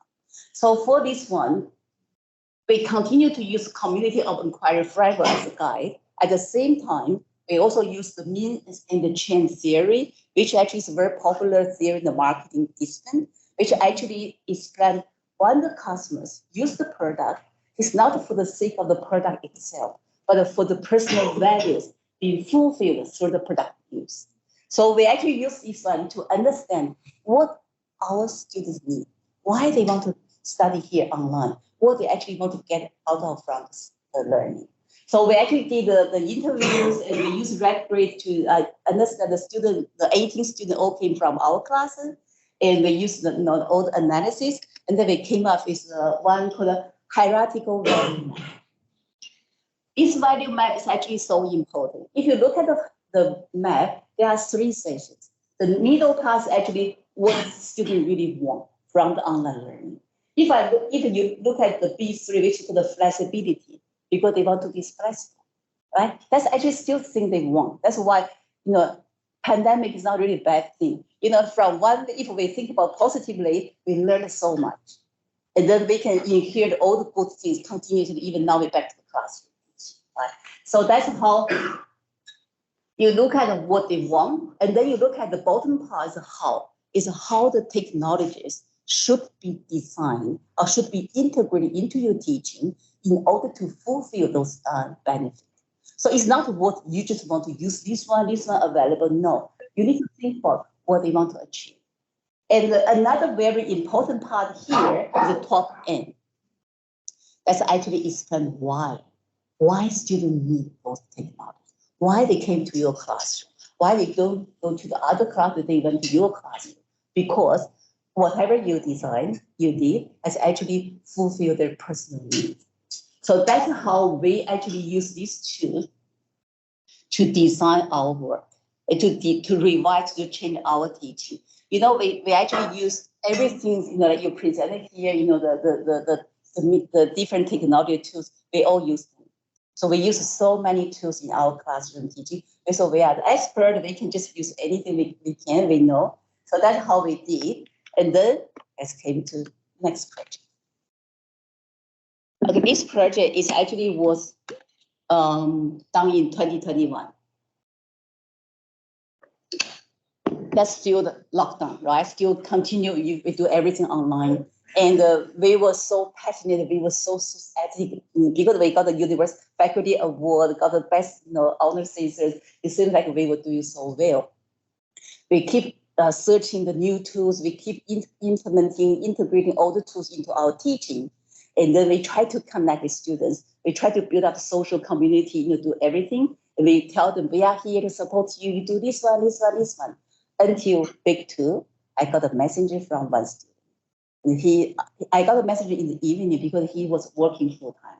He said, Zixu, can you please tell me, among all the messages you sent to us today, which one I must read? Because I don't want to miss out.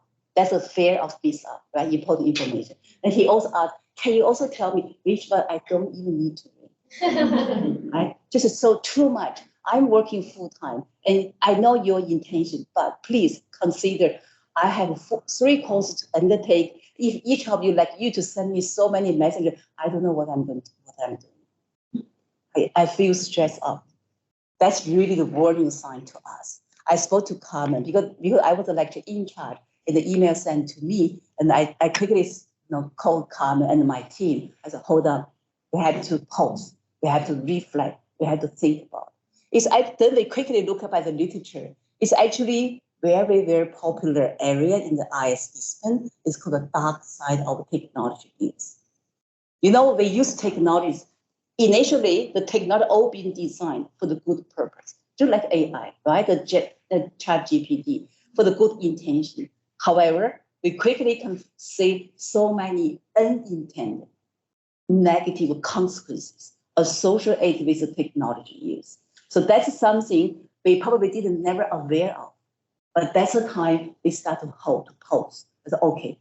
We have to reflect. We have to change our teaching strategy. We have to change the way we use technology. Not only promote positive learning experience, but also need to mitigate all the negative consequences. Because those negative consequences, those negative effects, the one actually very popular in the IS discipline, they call it techno stress, which means the stress induced through the interaction with technologies. It's actually a very important research area in the IS discipline. So we quickly engage with another honor students to do a research.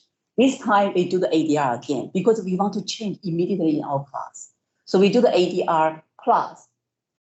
We also did a lot of interviews. We integrate the mean chain theory here because we want to understand from the student perspective, what kind of stress they encounter and how they want us to change. So we had interviews, a survey, all those as evaluation mechanism to refine the way we teach and the way we use technology. And so here we actually use 2 theoretical lenses. The transactional stretch framework is actually a very popular one in the IS discipline to study dark side technology. The second one is actually the persuasion theory. It's actually used to as a product design purpose. So what they say is about when people, the people's behavior actually being driven by their motivation and their ability to do the work. So that's how we thought, okay, we have to think about, how we can motivate our students to do, and what are their abilities, and how we can help them to achieve that. So through the ADR research, we actually came up with 6 different design principles, which allow us to actually minimize, the techno stress, because techno stress has so many negative impact psychologically and also, academically. So the academic performance will be affected and they will burn out. So that's not the things we want, right? So like the first one, we want to emotion, we want to help them, we want to care about them. So out of these 6 disciplines, we actually got these 6 disciplines from, principles from the research. And then we actually also did a survey at the end to understand how they actually work. We actually found the first 4 actually quite effective. The students feel the number 5, 6, the 6, that's not something, like they care. And so we decide, okay, and the first and the second is actually also very important intervention mechanism. Because when you try to intervene, the most important intervention is preventing. So that's a primary intervention. So we did a lot of things for the first one, which I will talk about next slide and how we actually did. So because, as I said earlier, we use so many tools in the classroom. But what we tried at the end is actually we integrated everything together and we gave them a seamless experience. The students don't know what we use. The one they say here, just one slide, then they found there are so many ways we use technology, but they don't even know what we use. At the end of the term, they asked me, Zishu, can you tell me what tools you actually use? They all look very cool, but we feel very seamless experience. The seamless experience is something our ICE people strive to achieve for the technology design. So that's something, so we don't really have everything, and also everything we use is a purpose. It's just not really for the sake of using the data technology. It's really for a specific purpose. And we, again, of course, we have to keep reflect changing, and then finally we find something really, really effective. And so that's the first primary intervention, but it's never going to completely eliminate all the, the stress, the things. It's not going to happen. So if that does happen, we have to find a way to minimize. So that's how the design principle 2 to 4 actually help us to do this one. So I'm going to introduce the 2 to 4 principle in the next project. Okay, the number 4 project, now we move into 2022 last year. So because we continue teaching online, although we had a little bit hybrid class teaching, but most still actually online teaching. And we actually thought, it's quite effective things, but it only came from interviews, right? And we really want to validate. So as a researcher, we want to empirically validate all the design principles using our class again. And we also actually understand, when you try to minimize those techno stress, the impact of techno stress on the learning outcomes, you can actually intervene. So we borrow the theory from the psychology again called stress is enhancing mindset theory, which actually is aligned with the dark side technology. That's a discipline. So they say, okay, when the stress happens, there's a stress available. That's all depends on how you perceive stress. If you believe this stress is a challenge, it's an opportunity for you to do better, to learn much more, you can overcome stress. So that's called stress is enhancing mindset. But if you believe you perceive stress is really distressful, it's very negative, and that's all affected psychologically. And then you will believe that's not good for me. You will try to move away, and that have a lot of negative consequences. So what we did here, we try to test whether the stress enhancing mindset is working. We try to help students, believe us, those tools we use, everything we do here, which actually help you become better. And because that's something you are going to use when you work, right? So you have to learn to face the challenger, to overcome your fear, to do that. So that's the thing we did. We used the experimental study, and again, it's honor student work. And later, there's one slide I'm missing, I think. I think there's one slide missing. It's okay. No, okay, I can talk through. There's actually just like the key finding for that project. We actually found a lot of the intervention that the inhibitors actually working, and also the mindset change also working. So we found, okay, that's really boost our confidence. So we keep revising. We finally revise our teaching approach. I think this year we're actually implementing everything we have learned over the last 3 years. And we believe, you know, the teaching practice we have implemented is actually quite effective because we got a lot of email from our past students who actually returned to China, who are teaching online, and then they email us saying like, this should come.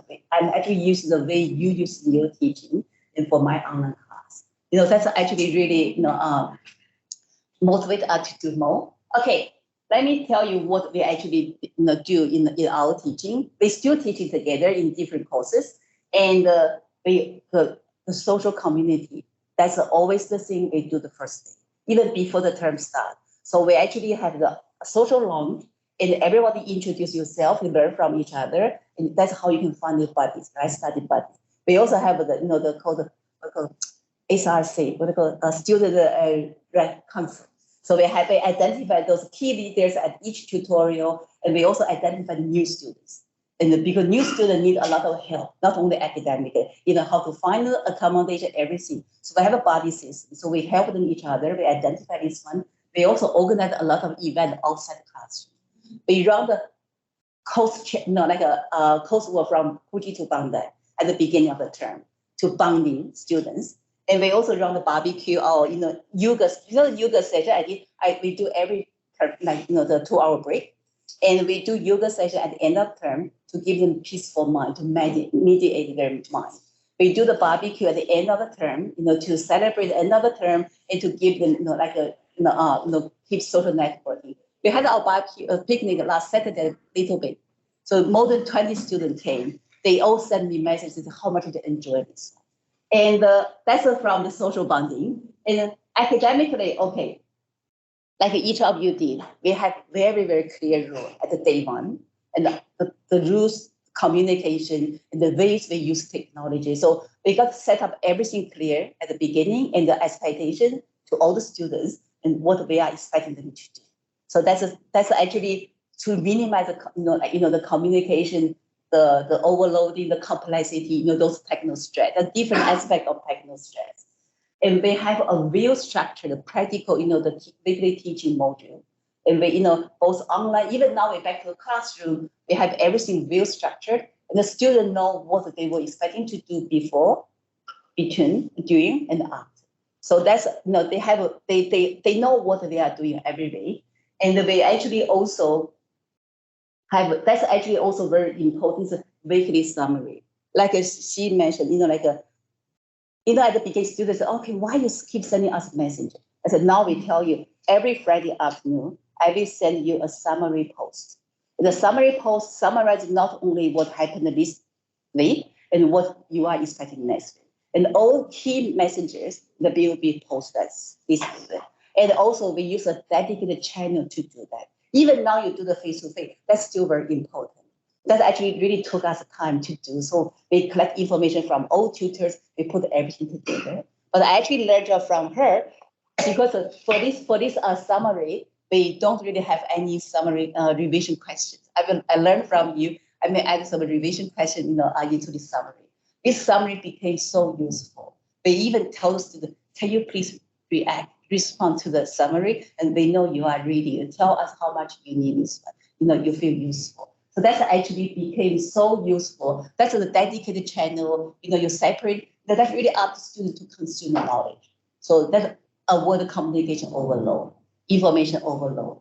And also the time-based feedback communication channel, they have different channels for different purpose. And they all know where they're looking for us. And we, as an instructor, we reply, not really 24/7, it's not going to happen, but very instant response. And also, again, very positive way. Never say, oh, no, it's wrong. You always, the positive tone is so important. And we also change our assessment approach because of the AI introduction to the process-based approach. We actually engage students every week. Have a checkpoint, a milestone, a weekly meeting, and we actually assess their we design everything. We put our focus for learning, not the outcome. So, yeah, that's right. That's my last point. And sorry if you became too excited. Okay, you may ask, like, that's not easy task. And why we continue, over the 4 years, we never stop doing, we keep reflecting because the evaluation really motivating us. We always got very high evaluation score, and students just love the way we teach. That really motivates you to do even more better, right? And also we always reflection. We change during the term. We normally don't wait until night strong. We actually change it this week. We always have a meeting on Friday and then reflect and change next. So that's how you do it. And finally, we create the very exciting, energetic environment in the classroom, not only online, even physical. So we tell the student, we co-create value together. Thank you so much. Thank you very much. So we'll bring everybody back for questions a little bit later. Now, our next speaker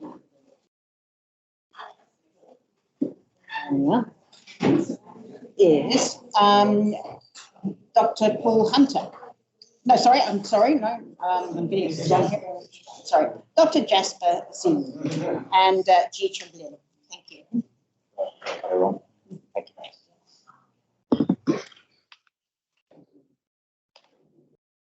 Hello, thank you for staying. My name is Jasper Xie. It's okay if you can't pronounce my surname if you're not from Taiwan. I have two roles. I'm currently a senior education designer at PVCSE. So I'm leading a university-wide Moodle enhanced project, the new Moodle you have seen. So we're doing the rollout design and look. So if you like it, thank you very much. If you hate it, I understand. So I totally understand the techno stress. Yeah, if you fail more than 4,000 courses affecting 50,000 students. Yeah. And I'm also a general lecturer in education. So today is a very challenging day because I have a PhD student doing confirmation exactly right now, but I can't be there. So that's why my co-author, Professor N.T. Gao, is there supporting him. That's it. That's me. Okay. So we have 4 points to cover today. First point is to define EdTech, okay, and its current reality, especially in the Australian higher education. And the second part is the theorization of our model. Okay, we would like to talk about how we theorize that, why theory is so important, and then we use the 19-month-old data to validate our model, which is a metric scale model. And then finally, we have some implication and actions. So there are a few EdTech definitions. One of the latest one, based on Huang et al.'s book, published in 2019, is EdTech defined as the use of tools, technologies, processes, procedures, resources, and strategies to improve learning experiences in a variety of settings. So EdTech is no longer just the tool. Okay, it's also about the processes and the strategies of using the tool, and for the purpose of improving learning experiences. And I think this definition could be a bit broader to include teachers, which is actually our focus today. And if we look at the current reality, if you go online and check the Australia Trade and Investment Commission, and you will find there are 157 EdTech providers, companies listed and recognized by the Commission. Half of them are currently commissioned by Australian higher education. Okay, so we have 43 universities, technically speaking 41, and we are hiring 78 EdTech companies to support us. And this number do not include Google and Microsoft, okay, because they don't consider us EdTech. But we all know how deep Microsoft has been involved in the digital infrastructure of all universities. So that's a fun fact, okay? So now we talk about theories. Why theories are important?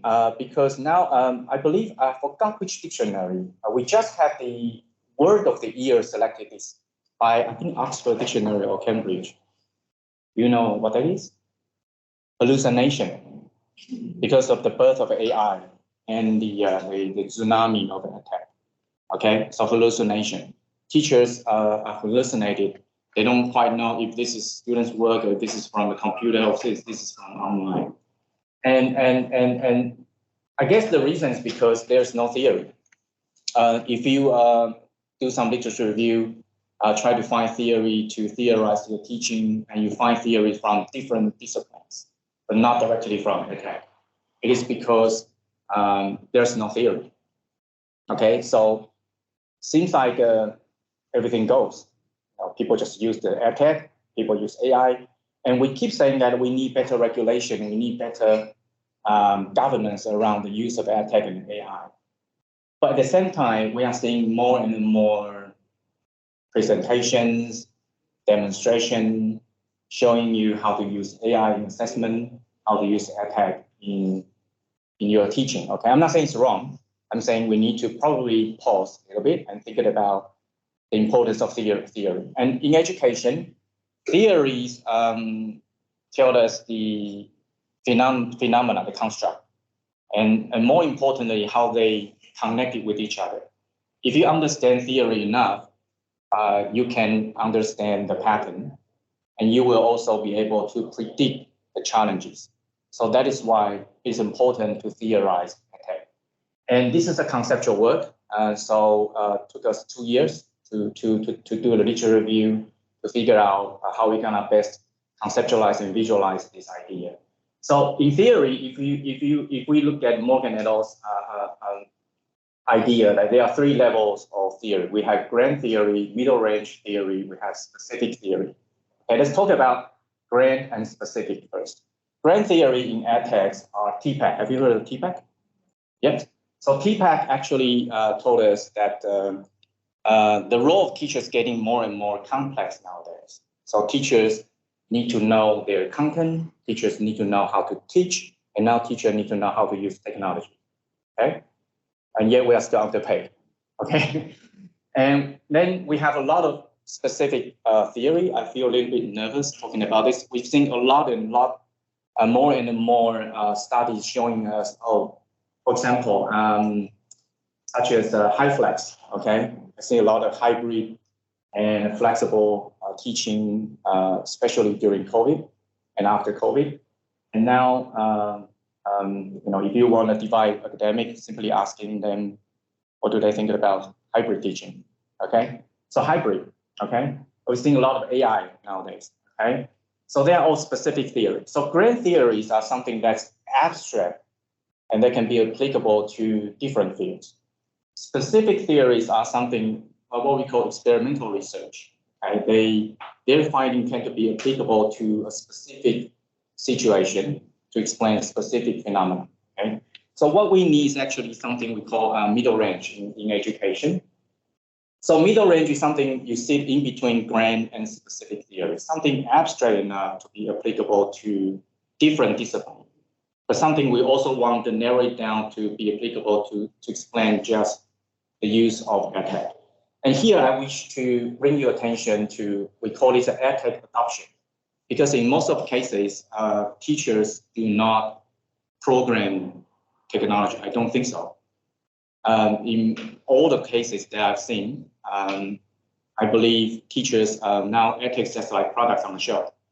We pick one and asking for budget, for licensing, and or for tutor to support this and incorporate it into our teaching. And in education, we also believe that teachers are at the heart of policy implementation. So it is hard to satisfy all students because they are from different diverse backgrounds.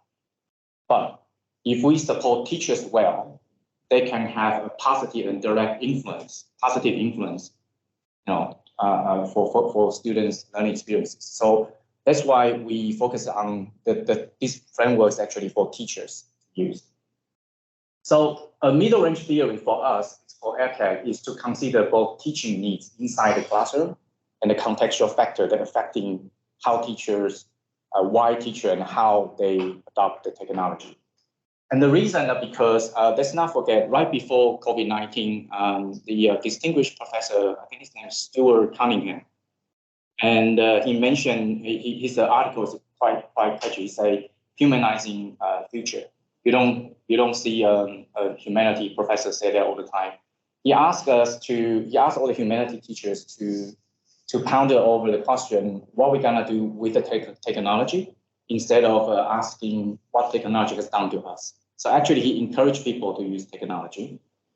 And we believe that if we put teacher at the heart of our theorizing, we are actually humanizing EdTech.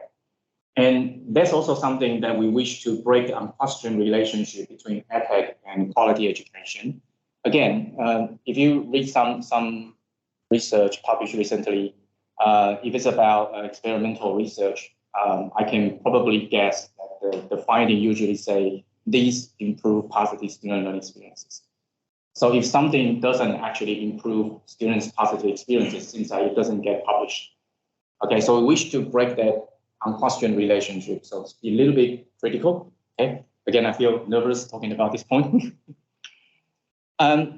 So the EdTech adoption needs to consider, again, based on this study, we need to consider both teachers and students, okay? The engagement and feedback part, how teachers perceive themselves with other teachers, how teachers engage with students, how teachers engage with other teachers. It means how conveners engage with the tutors through the use of technology. And we also have to consider teacher and student, of course, and student to student, student to fellow students, how they use the technology. So these are things that we wish to consider.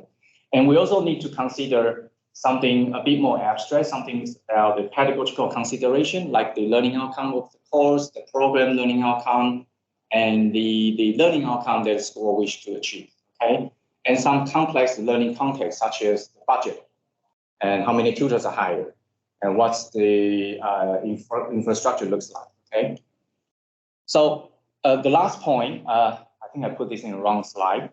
If you have time, I really encourage you to read this article. It's published by a bunch of Hong Kong University professors.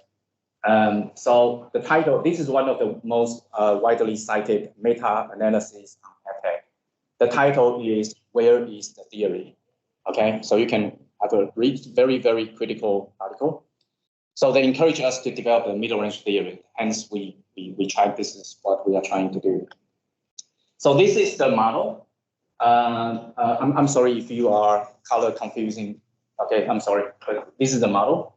And so we have two axes. Okay, let's start from the context complexity. So that's something that say about the budget and the licensing. And we have pedagogical value, something that the teachers wish to achieve through the course.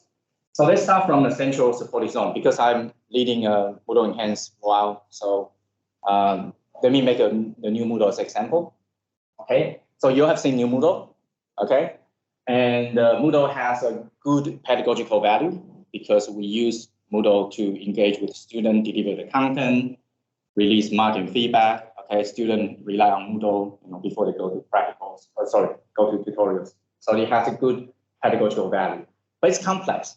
I understand, it's really complex to use, okay? It could take you a whole day to fix a banner. It could take you a whole day to figure out why is my videos not playing, okay? So that's why we have ETS team. We have a new window called EdTech Hub to support, okay? And you have faculty team to support, I guess. Faculty team support.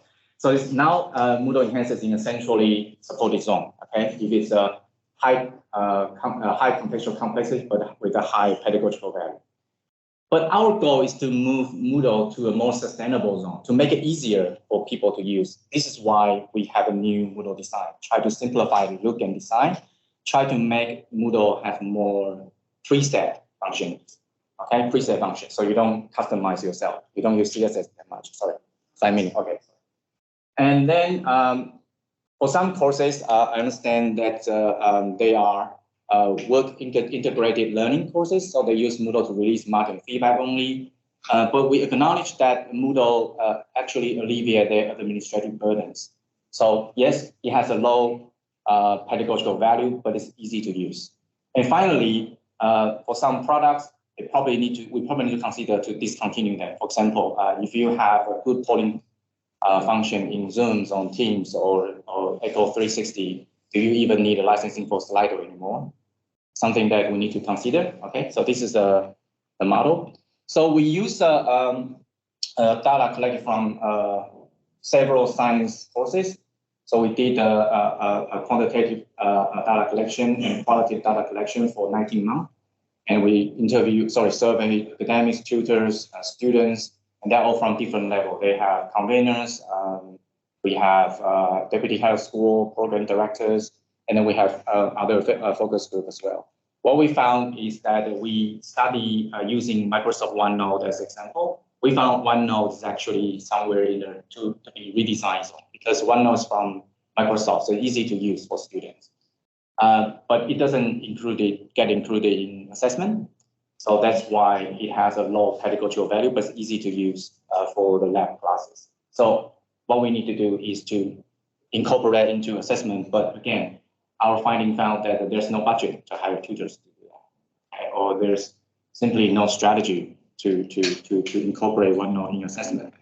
So we wish to encourage people to start to think EdTech, adopting EdTech as not a fixed status, as a continuing practice. Your EdTech will be outdated one day. So start to think that how you're gonna make your EdTech use more sustainable. And we also hope that our model can be helpful for you to compare different EdTech products. And that would perhaps help you to guide a positive and very insightful discussion and decision making. Yeah, that's our study. Thank you very much.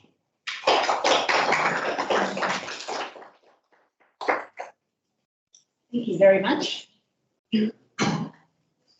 We've got one session left before our break this afternoon. And I'd like to welcome Dr. Helena Pacitti and Associate Professor Jason Lodge to come up. Thank you very much.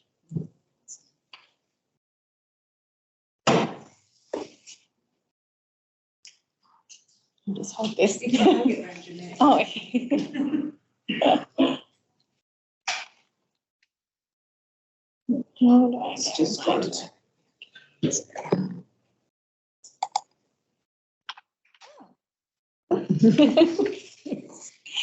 Hi everyone. In this talk today, I'm going to walk you through an assessment redesign that I did to the course that I can lead. I'm sure that you can tell from the title that the overall aim of this restructure was to support the development of self-regulated learning skills in first-year undergraduates. Who are self-regulated learners? What's their distinguishing characteristic? Self-regulated learners plan, they set goals, and they engage in strategies to achieve those goals. And throughout the learning process, they monitor what they're doing, they evaluate how they're going, how they're tracking towards that goal, they reflect, and then they modify their behaviour and their strategies in order to optimise their learning outcomes. So what is SRL? Well, there's different models. There's quite a few, actually. This is a really good review paper if you want to have a little deep dive into self-regulated learning models.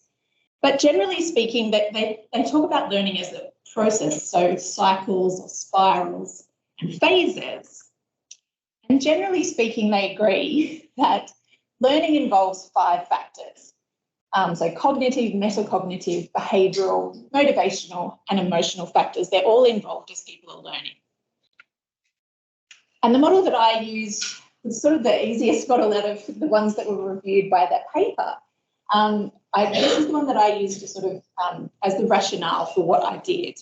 So Zimmerman's cyclical phases model talks about 3 main phases. So there's a forethought phase, which happens prior to the learning activity or to the assessment. So, for instance, a student might set some goals for what they want to achieve, a grade that they want to achieve, and they plan what they're going to do in order to reach that goal. The next phase is the performance phase. So this is the active part of learning. So different task strategies, different study strategies that students might be using. And then there's the reflection phase. So this is reflection and evaluating how they went. And so in terms of the models and theories aside, what does this mean in terms of teaching practice?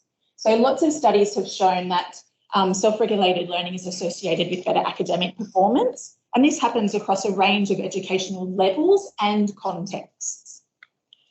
So what sort of strategies do these self-regulated learners use? What's their special sauce? So I quite like this quote from Dunlosky and Ariel because it's quite simple that SRL includes any activity that's directed towards achieving some learning relevant goal. Obviously, that activity needs to be fruitful. So there's a list of different activities. So attending class is a good one. Goal setting, taking notes, collaborative learning are all strategies that self-regulated learners use. But what does this mean in terms of online environments? So I teach a lot in online space, and that's sort of what brought me to self-regulated learning theory, because self-regulated online learning environments put a higher demand on students' ability to self-regulate purely because they have less interaction with teachers and less interaction with their peers. And we know that online courses and online programs have higher rates of attrition than those in more traditional settings. So there's been quite a lot of work done over the last 10 years on self-regulated learning. Jacqueline Broadbent's published quite a few papers. She used to run a lot of MOOCs courses down in Deakin. And she found that specific strategies that self-regulated learners use, such as time management and elaborative study techniques, are really beneficial for students learning online. And she also found that, unsurprisingly, online learners use peer learning less than students learning in more traditional environments. So a little bit about the context that I teach in. I teach a first-year psychology elective that's a general education. So I teach quite a diverse cohort, psychology students, art students, engineering students, medical students, right across the board. It's a fully online course. So the lectures are all pre-recorded. There are no tutorials, no practice. It's challenging.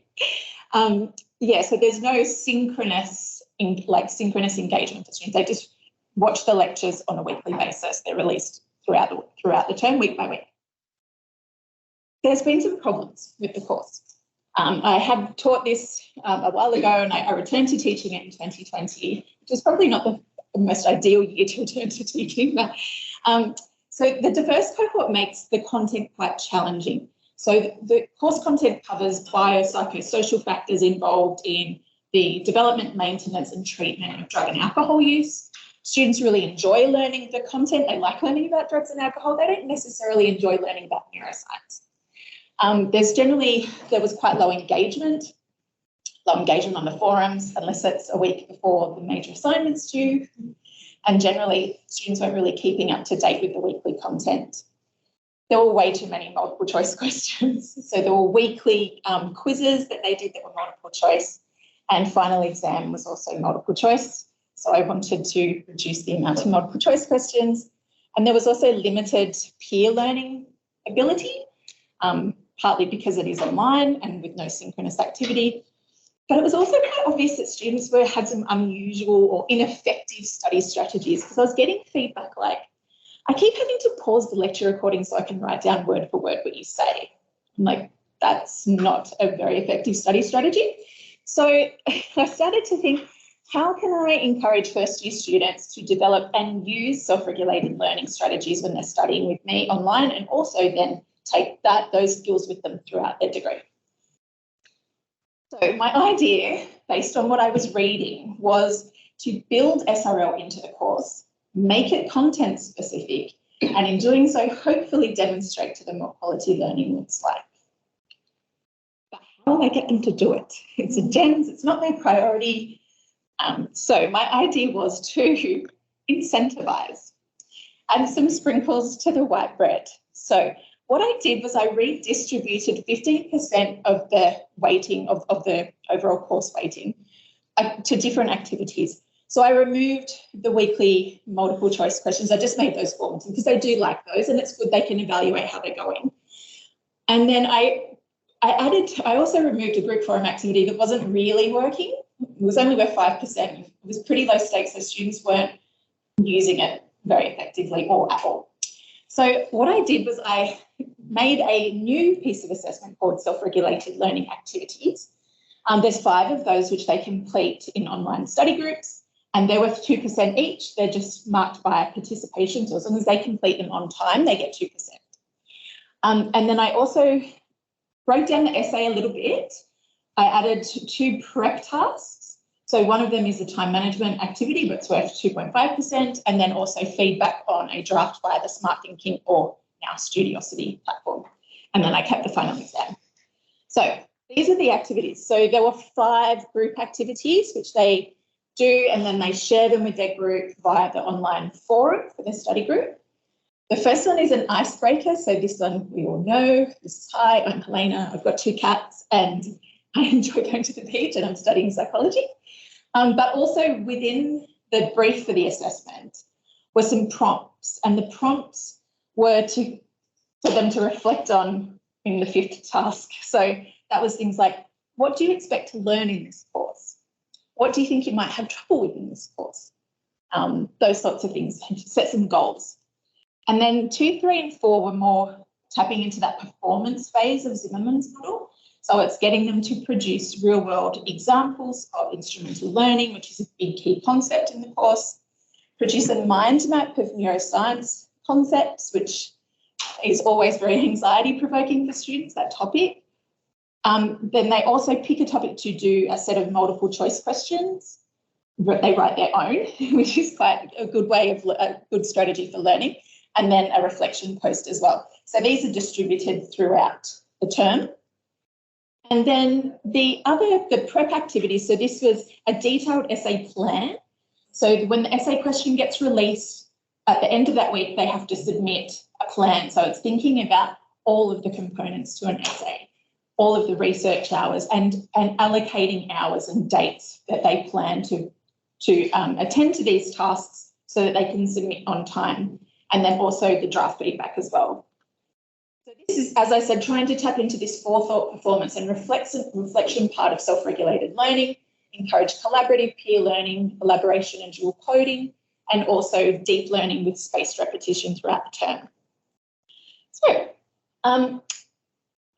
in order to see how effective this was, I looked at 2 cohorts that I had taught when I took over the course again. So that's from T1 and T2 2020.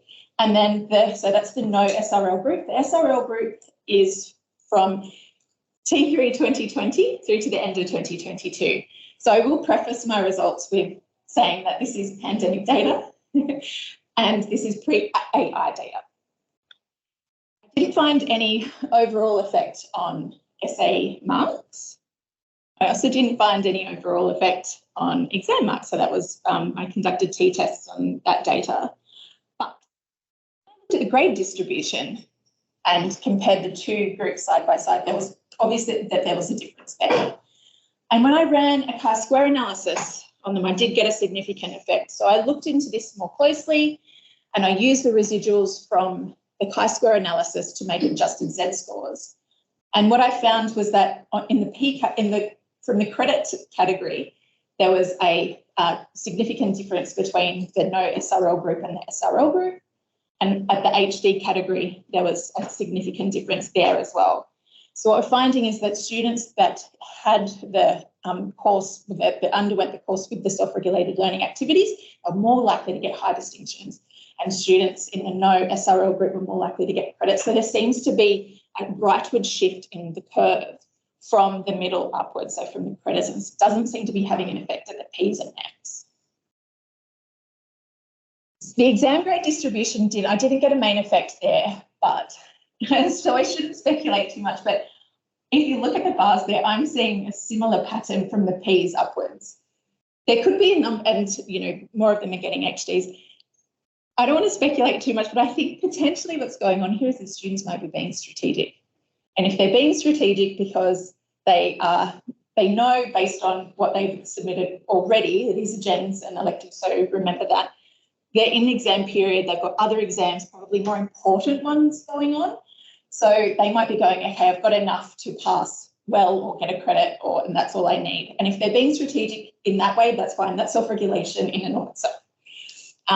Exam anxiety could also play a factor here.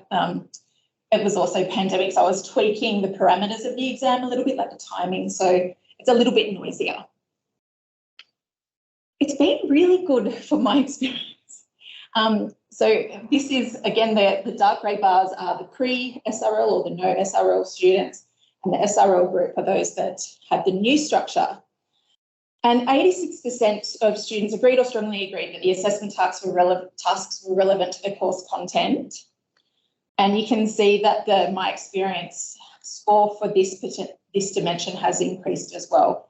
And this suggests to me that students even maybe like these kinds of activities. It also suggests to me that it's authentic as well. In terms of the learning community, this just warmed my heart when I looked at this.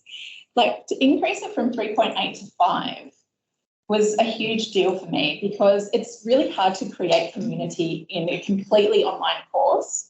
And to get 89% of students agreeing that they felt part of a learning community, and that the course is now sitting above other courses at the university that have some element of synchronous activity. That really made me happy.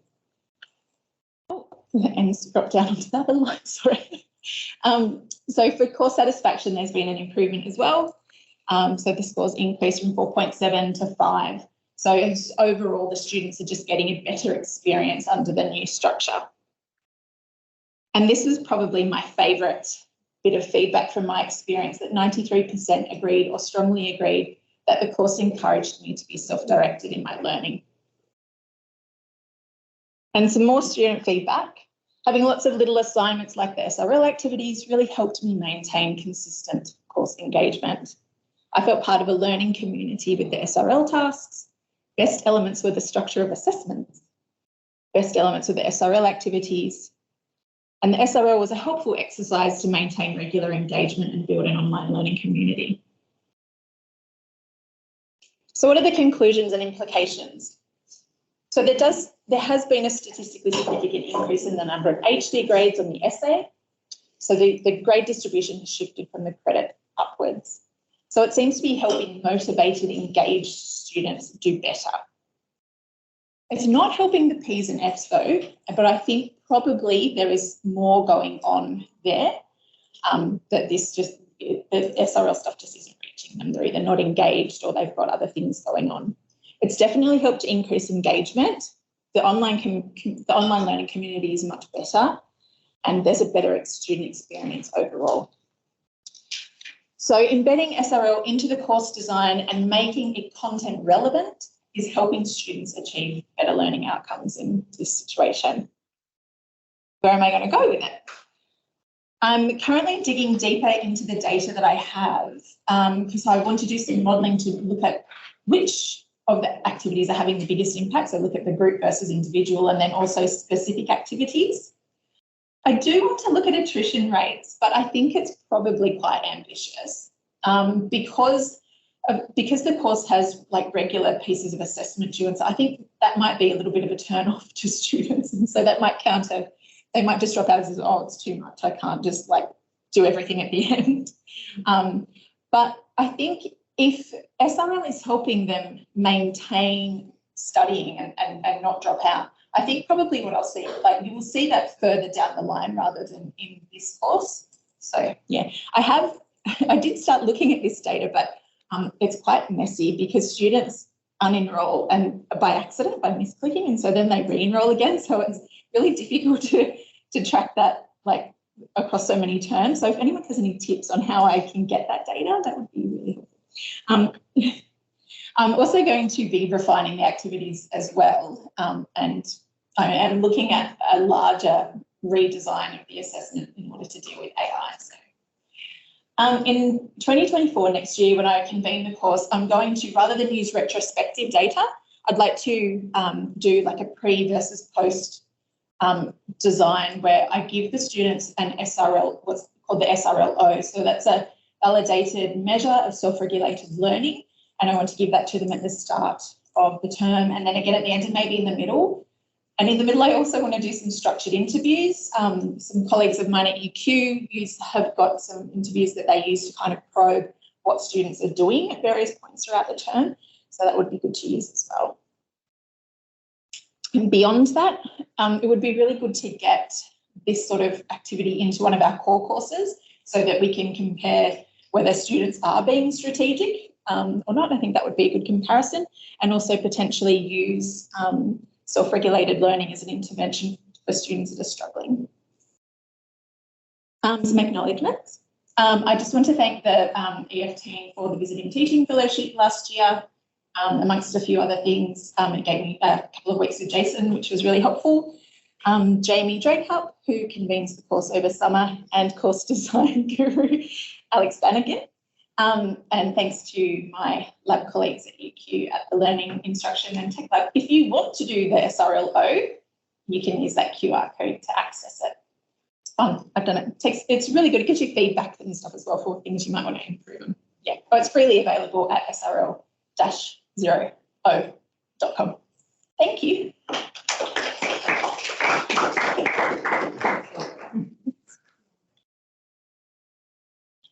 Can I ask you all to stay here for a few minutes? Can I ask all the speakers from this session to come up, and we'll just have a few minutes for questions before escaping for something to eat and drink, which I'm sure we all need badly, particularly some refreshment given how hot the room is. It is very hot in here, and I do apologise that we haven't been able to do more about that. It is not for want of trying, I can assure you.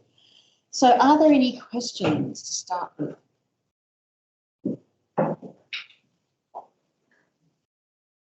Well, I'll start then, as the chair's prerogative.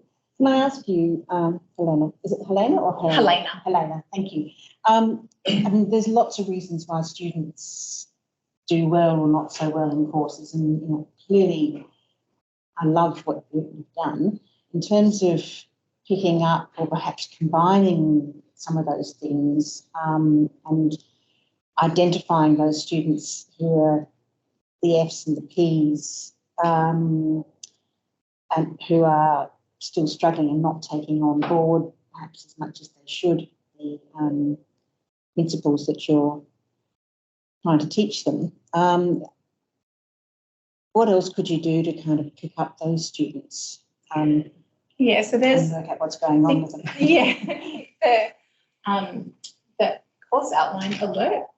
I don't know if anybody's used this before, but there's a course outline alert. So if students haven't looked at a course outline, you can automatically nudge them. So if they haven't looked at the course outline by week 3, that would be a red flag. The personalised learning designer is another really good one. But then basic course design stuff. So Muddy Points is a really good thing to do. So, but yeah, just I guess looking at how students are, whether they're accessing course content at all. Yeah. Does that answer the question? Yeah, that's great. Thank you. Any other comments on that? Silas? Just to Helena again, just curious as to why the weekend activities went for a really small percentage of the overall course value. And similarly with the essay plan, just, because actually a good essay plan is pretty much the essay. You only get 2.5%. Yeah, the question, I'll just retell the question. So the question was, I can remember it. Firstly, the SRL components, why you gave them such a small percentage of the weekly group activities and the essay plan. It's a strategic decision. Because they're marked by participation, I just wanted it to be something to keep them engaged, rather than if they submit all of them, then they can pass. Does that make sense? So we do micro-assessments quite a lot in psychology, like with prep tasks and things like that. And so I modelled that percentage based on what my colleagues had done. Thank you very much, Lena. Any other questions? Okay. Could you read that out? My phone's about to reduce. Thank you. So there's a question from Debbie. Says, great ideas, Helen. Thank you. Can you tell us, Helena? Can you tell us a little bit more about feedback on the draft/essay plan and how you avoided increased marking load? Yeah, by making them participation marks was how I. Is that better? Yeah. By making them participation marks, so I'm not judging on quality as long as they do it. That's why the percentage is so low, and that keeps it relatively easy in terms of marking. The other part of the question? just a little more about the feedback on the draft essay plan and how you enjoyed it. Yeah, so the second part, the second prep activity, the feedback's provided via smart thinking, and which is now studiosity. In terms of the draft, like the plan, the plan is, yes, students often think that the plan is like quite a detailed plan, but it's like a to-do list. It's a to-do list with time allocated to do, say, researching, spending 10 hours on that, and then when they plan to do it by. So, yeah. Just on that point, I will get. Do you have any sense of how well they stuck to their plans? Or is that important? More, at this point, it was more about encouraging them to do this and to start thinking early. I haven't looked at the numbers, but I'm quite sure that I get less requests for extensions. Yes, so, but yeah, no, I haven't actually looked at the numbers for that or whether they've stuck to their own plan. Kelly. Well, the first speaker, I know in the pandemic you were using WeChat, to engage with the students. Do you still use that? No. Can I just repeat the question? Yeah. So there's a question on the use of WeChat to our first speaker, whether that was being used during the pandemic and asking whether it's still being used. No, we actually quickly moved to the Teams. We actually even don't really use Moodle much. Teams pretty much the one thing, the one interface we use for all the activities. So now we use Teams, everybody with different channels. Thank you. Yes. There's like adaptability and improving things. Are there any ethical considerations or any considerations when conducting experiments as you guys are teaching? That's a great question. So the question was an observation that people are putting in changes in their courses very rapidly and asking whether there are any ethical considerations when making courses, when making changes, which are essentially experiments in learning, with the subjects of those experiments being not students. Anyone like to comment? Would you like to comment?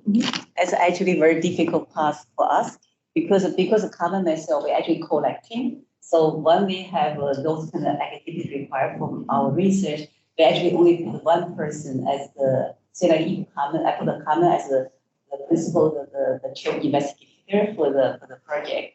The students don't know I'm the lecturer, because I'm the lecturer in charge. My name will never appear in that kind of ethical application research participant. So that's actually being required by the university. So we have to avoid this kind of the conflict of interest.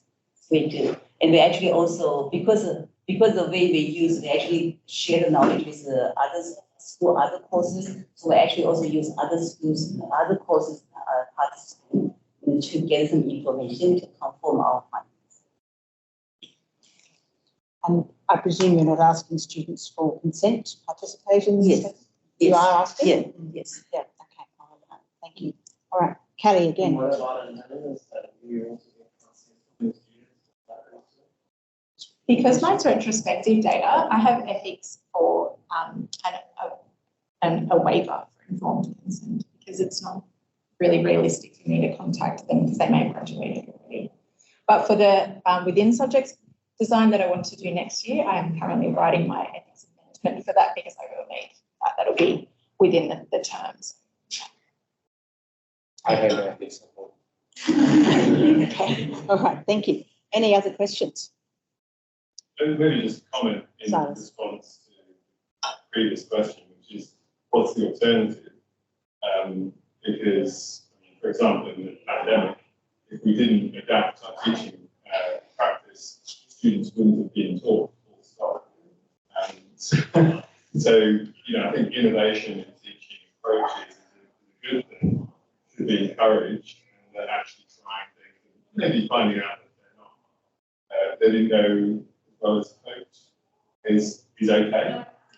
So Silas makes the comment that if we don't adapt, we don't achieve, we perish, and that innovating is a good thing doesn't always work out, but we learn by our innovations what does and doesn't work. And I guess it's a matter of ensuring that we do it in a professional manner in terms of an ethical approach with appropriate feedback loops that inform our changes. So that's probably a very good point to stop if there's any more questions and break for afternoon. Oh, one more, I'm sorry, one more question here. Purpose of education is aim to adapt study with these technological advancements. I'll just repeat the question. So has the purpose of education changed with all of the technological advances that have come through in the last while? You want to answer? You want to answer? I think technology is changing the way we teach. So one of the biggest concerns from the research that's actually in the paper that we are currently under review is that if the digital product developed by an edtech does not provide, for example, peer review function, there will be no peer review for the course. And or if the technological company control how we do peer review, for example, then that's the only way that how we do it. So what we are arguing in the school education is that while we are investing millions upon $1 million on edtech, we should also invest on teacher training as well, because it's all about how teachers use the technology to make a difference. But yes, the technology is changing how we teach in that. Can we thank again our speakers? So good afternoon, everyone. I hope everyone's had a nice break, a stretch, and some afternoon tea. And welcome back to this session on revolutionising education with AI. Unfortunately, we couldn't get the bot to chair, so you have me, Professor Isabelle Javert. It's my great pleasure to introduce our first speaker. So Dr. Terence Shum is going to talk to us about an innovative approach, education approach integrating service, dominant logic, and artificial intelligence. Welcome. Thank you.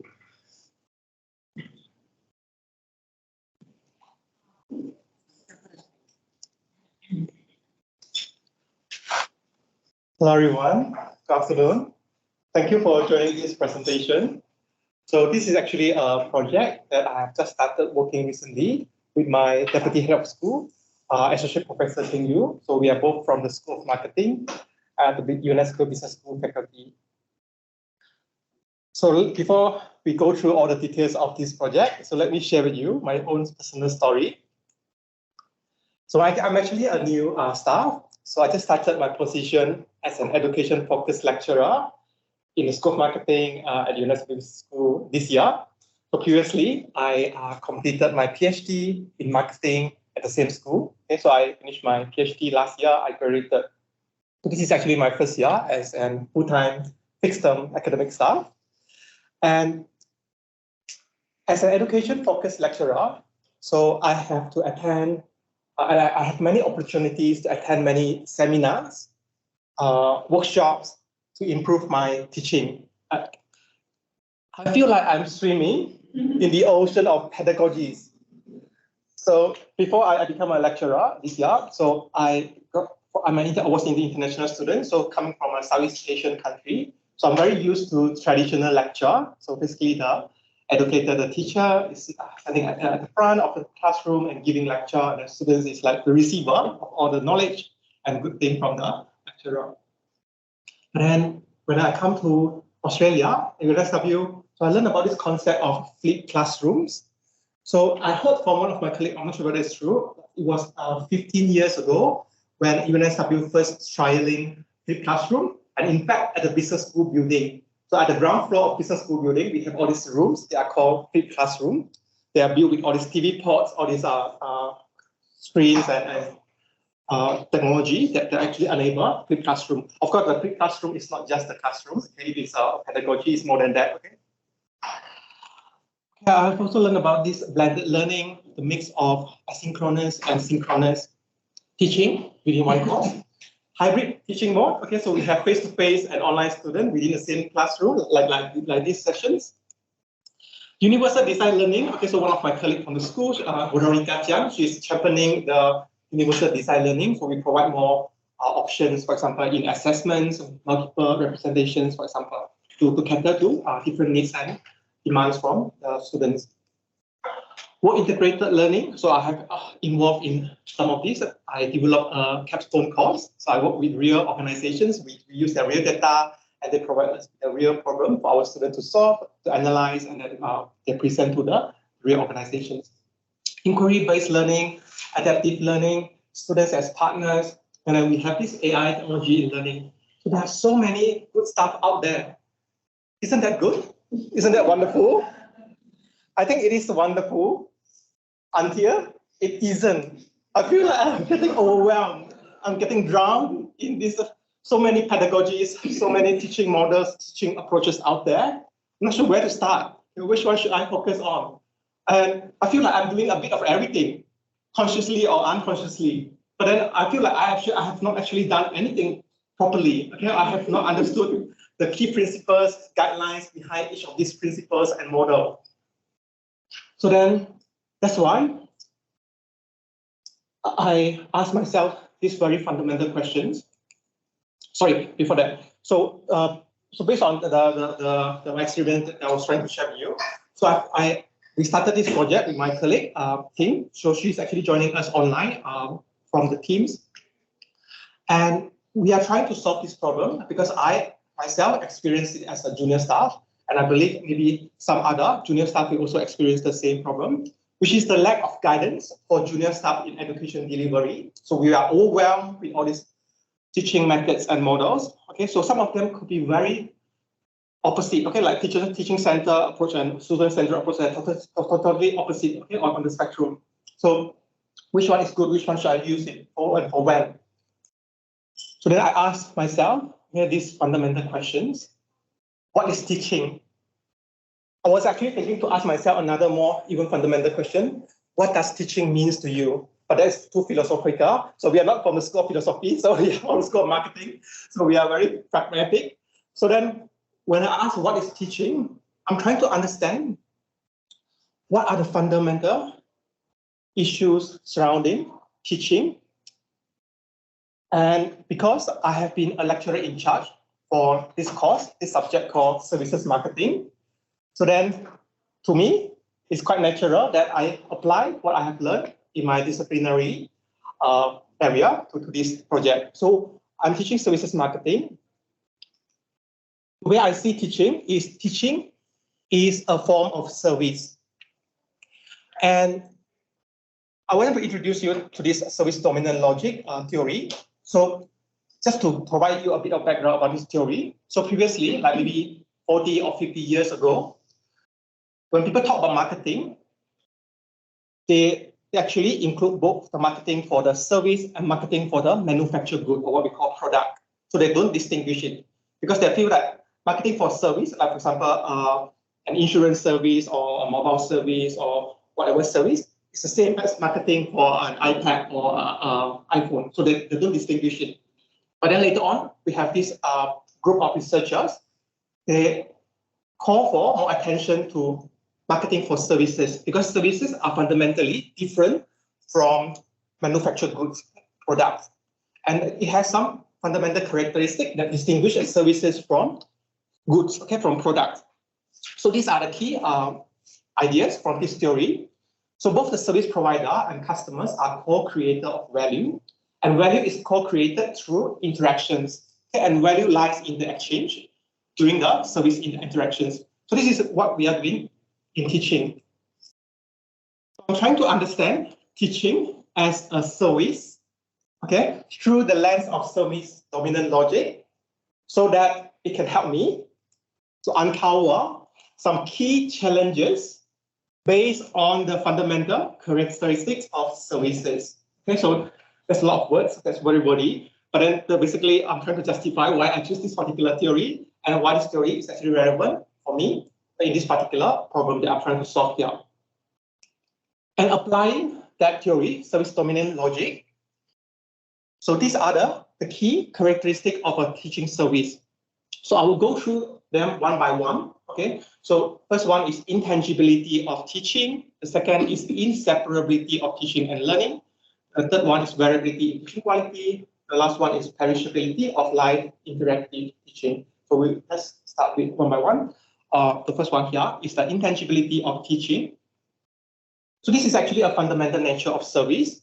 It is intangible compared to a physical product. Physical product, people can touch, people can maybe hold it, okay? People can inspect the color, people can actually form the evaluations, form the perceptions, okay, based on this tangible aspect. But for service, especially teaching service, okay, it is intangible. So what is teaching? For students, what is education service? Okay, so it's very abstract, very intangible. So then the key challenge here is, as a teacher, as an educator, how do we communicate value and quality of teaching to our students? How do we actually communicate to our students? Because we are from marketing, so we try to market, okay, our teaching is very good teaching, very high quality, but how do we actually communicate this to our students, okay, our customers, okay, which is our students? So this could be the challenge because of the intangibility element of our teaching service.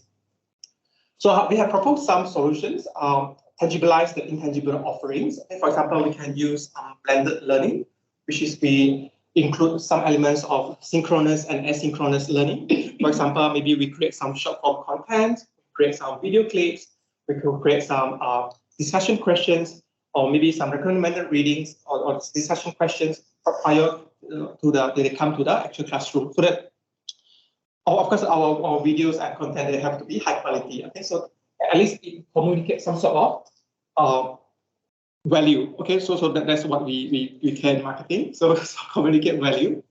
And the second is inseparability of teaching and learning. So teaching and learning, as we have discussed, is a form of service.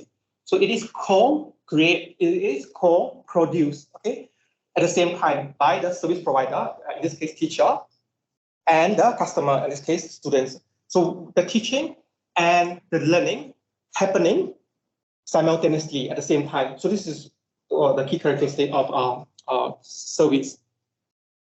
So we cannot actually separate teaching and from learning. It happen simultaneously.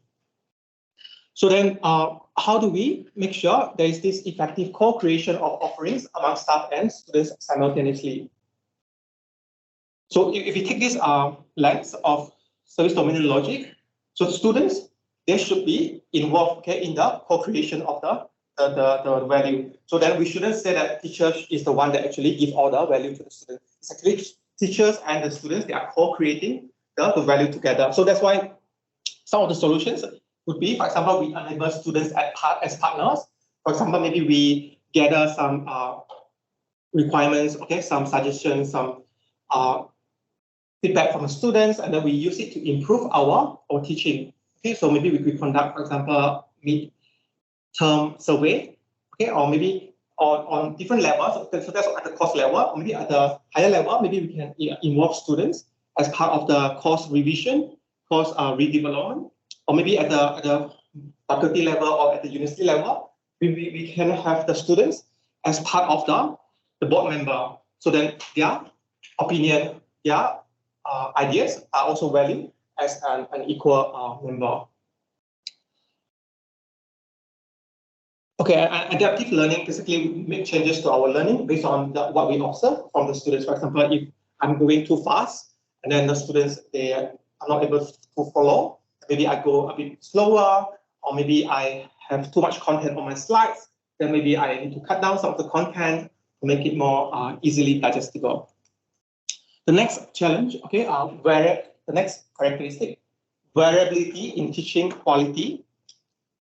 Okay, so as a service, it is very difficult to maintain consistent quality. Okay, so as in teaching, it's very difficult to maintain consistent teaching quality, even though you teach the same, it's the same it's the same material, it's the same classroom, but because the students are different, because students are heterogeneous, okay? Students are coming from different backgrounds, they have different ideas, okay, different expertise, different knowledge.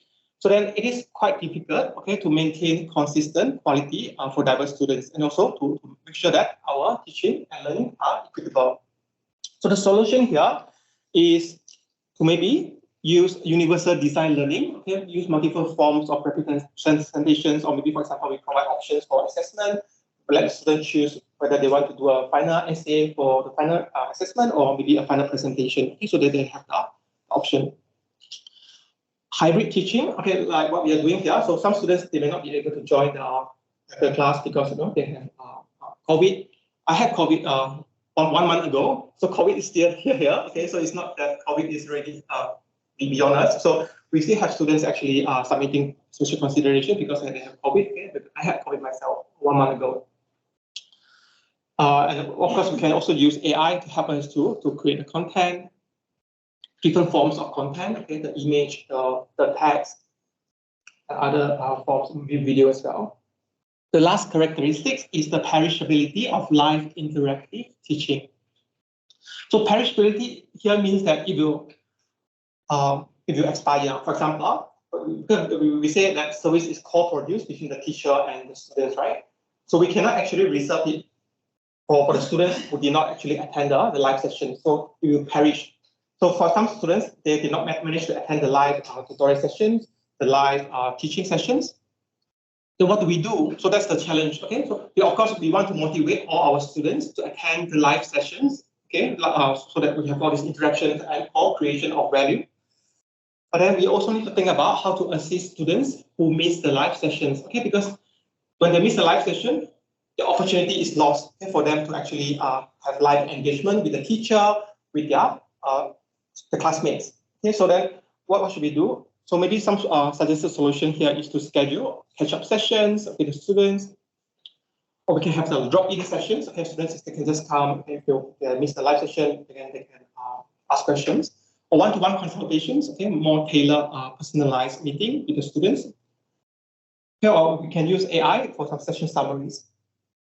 So that's the 4 key characteristics of the teaching as a service. So this is the model that we have created. So it is a work in progress. We only started this project in July, okay, which is like less than 5 months ago. And as you can see here, this is something very personal to myself.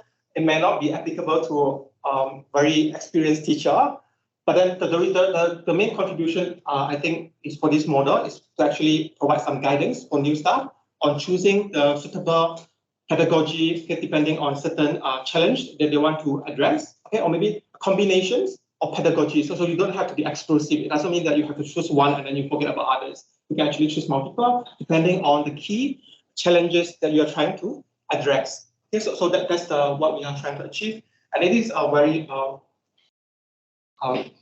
first version of our model.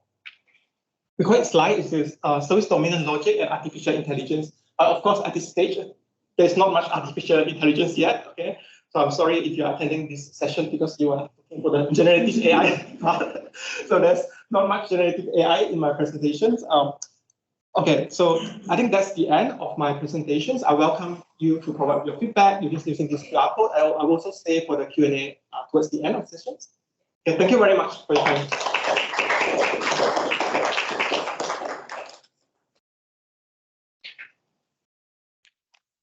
Thank you so much. I want to just check if Dr. Paul Hunter is in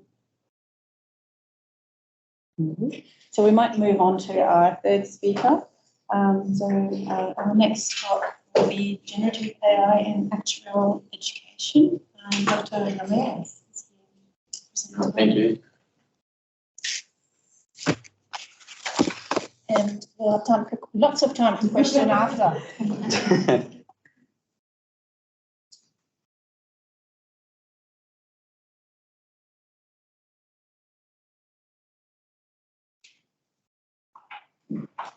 Okay.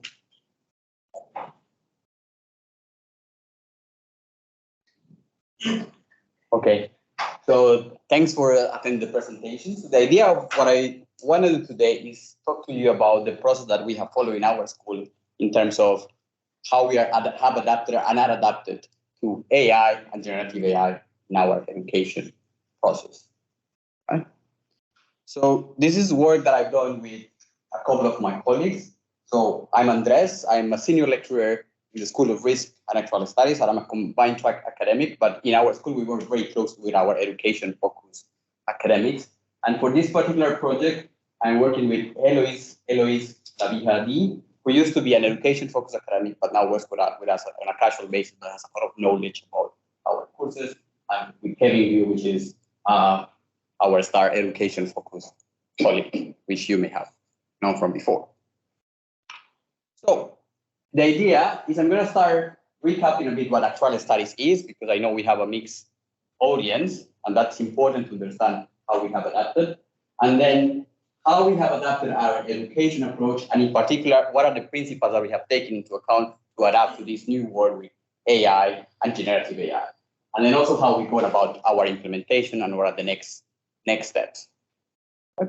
So let's start talking about what is an actuary. Right? So an actuary is a professional that works measuring and assessing risk and trying to transform it into opportunity. So whenever you see risk, you can think of an actuary. And in particular, a key characteristic of actuaries is the skills and the subjects that underline the profession. So we have strong mathematical and statistical skills, but what sets actuaries apart is that they also have knowledge of economics, financial analysis, that they can also bring these math skills into the workforce, especially in business. Right? And actuaries work in many areas. So you might hear of actuaries working in insurance, general insurance, life insurance, or more recently, a lot of our graduates are working in the data analytics space. And in fact, many of our students are focusing on data analytics now, and actually also work in other areas like superannuation, which is a growing area for us, but also in non-traditional sectors. So you have actuaries working in telecommunications, in retail, where these sort of skills are useful. But what are the skills that an actuary usually has, right? Or that we aim for our students to have? So on the one hand, actuaries need to have analytical skills, right? So this deep knowledge of probability, statistics, their implementation, but at the same time, they need to have the domain knowledge about insurance, economics, finance, and also using them to solve problems, right? And this is also complemented with a strong communication skills. And nowadays, it's becoming more important to have also strong coding. Right? So this is going to be relevant because these sort of skills are the ones that are being impacted by AI and generative AI, and that's what's going to drive the kind of things that we are trying to do in our program. So let's have a look at how we implement this in our degree. So typically, an actuarial student will come to us, and in the first year, we'll have some of the basic knowledge, which will be math, economics, an introduction to actuarial studies. Many of our students also do combined degrees with commerce, so they will have also courses in accounting, finance, and management. And in the middle, in the second year, is when they start doing their core courses in actuarial studies. So that will be the main probability classes, financial mathematics classes, and nowadays, we have also introduced, you will see later, some courses on data visualization and communication, trying to adapt to this changing world. And finally, we have a bunch of actuarial electives that will look into specific areas of application. And many of them nowadays are in the analytics space, as I will discuss in a bit. So now that I have set the scene of what actuaries are, what we do, and how we try to train our students, let's try to think about how we have approached generative AI, data analytics in general, in redesigning our offerings in our education program. So if you saw last year, a lot of the reaction was from the bottom, let's redesign assessments. Let's think of how we prevent students from using it or how we do these things. We actually rather take a very different approach where we go from the top, what is what our profession needs, and that goes with close relationship with the professional bodies where we interact often with them. For example, I'm in particular very engaged with the Actuarial Association in Australia as part of the data analytics practice committee where we look at how we redesign the profession and then we bring this back to the university. And that is by assessing what are the skills that actuaries are going to need, what are the tools that they're going to use, and what might be the potential roles that actuaries have now and might have in the future. And then that flows down to how we design, on the one hand, our degrees, What degrees do we offer? What kind of combined degrees? What majors we offer? What courses we may want to redesign or design? And then how do we design our assessment?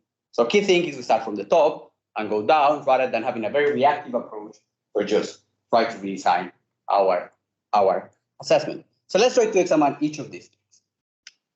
So let's talk about the impact of AI and generative AI on the actuarial profession.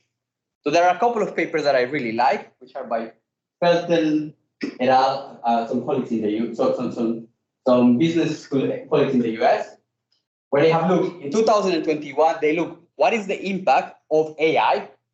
We're not talking about generative AI that much at the point on different sorts of professions. And then in 2023, they updated it to the impact of large language models and also on of image generation tools. And what's interesting, as even before generative AI, if you look at the professions where we will be impacted, when I say impacted, it can mean two things. Either some of the tasks that they will do might be replaced or might be augmented. It's not necessarily replacement, right? So it can be replacement or augmentation. And if you look, the top ones are things that are white-collar jobs and things like what an actuary will work. And you see actuaries coming third in terms of the impact of analytics in this.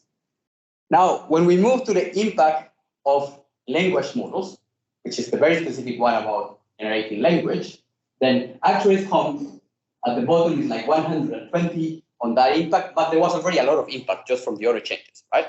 But then interestingly for us who are educators, a lot of the top professions where the impact of generative AI or large language model comes is education and teaching related profession, right? So I will encourage you to have a look at this paper. It has very nice rankings and it's a useful way to identify what skills with the different developments might be impacted. And the way they do it is they have a matrix where they have different skills, human skills, say mathematical reasoning, oral communication, and also different set of advances in AI, what's the impact of each of them. And there's also a matrix where you have different professions, what is the percentage that profession uses in that, and then it's aggregated into an index.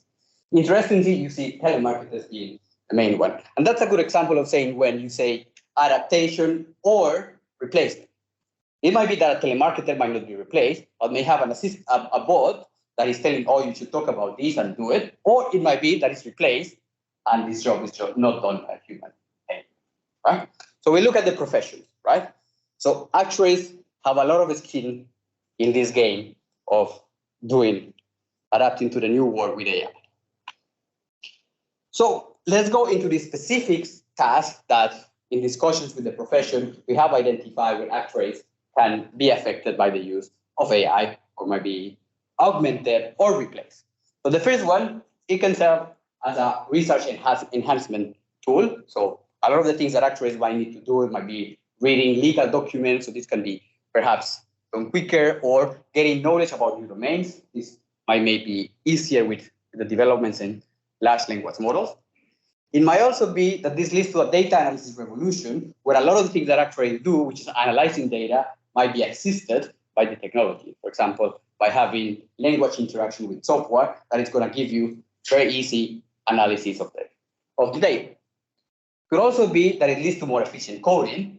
As I said at the start, one of the key aspects of actuaries now in the workforce is being able to code. And that might mean that it might be easier for actuaries to learn. Or if they also know coding, it might be that it can develop faster, more advanced models. And it might also be that a lot of the specific actuarial tasks that we do might be augmented by the use of AI.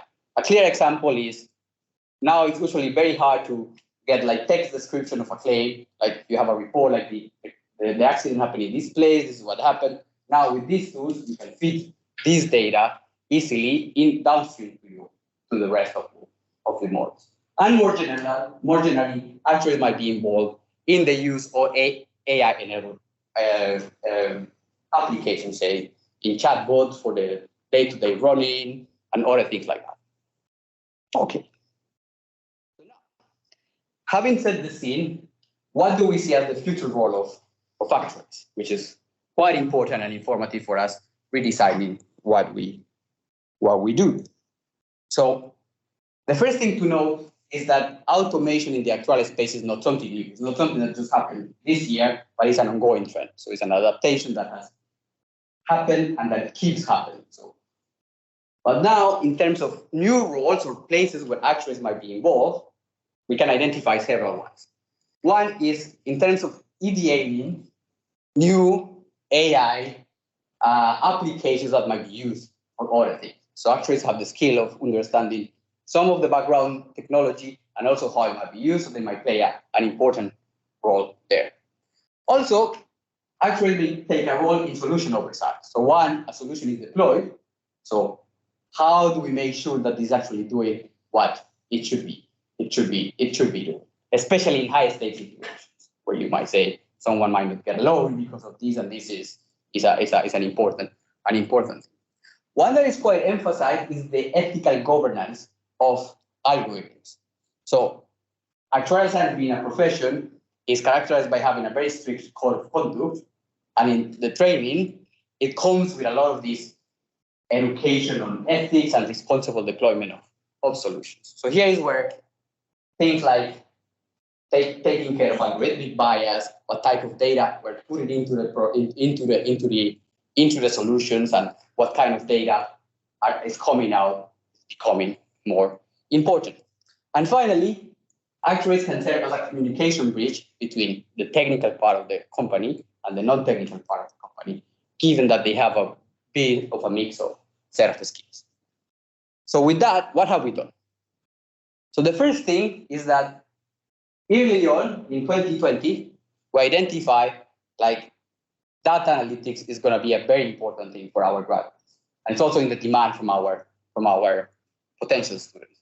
So what we've done is we've introduced in 2020, a lot of effort from Kevin, a combined degree with computer science and also combined degrees with information systems. And what we have seen is that in 2019, it didn't exist. It was relatively small in 2020, and now it's the biggest combined degree.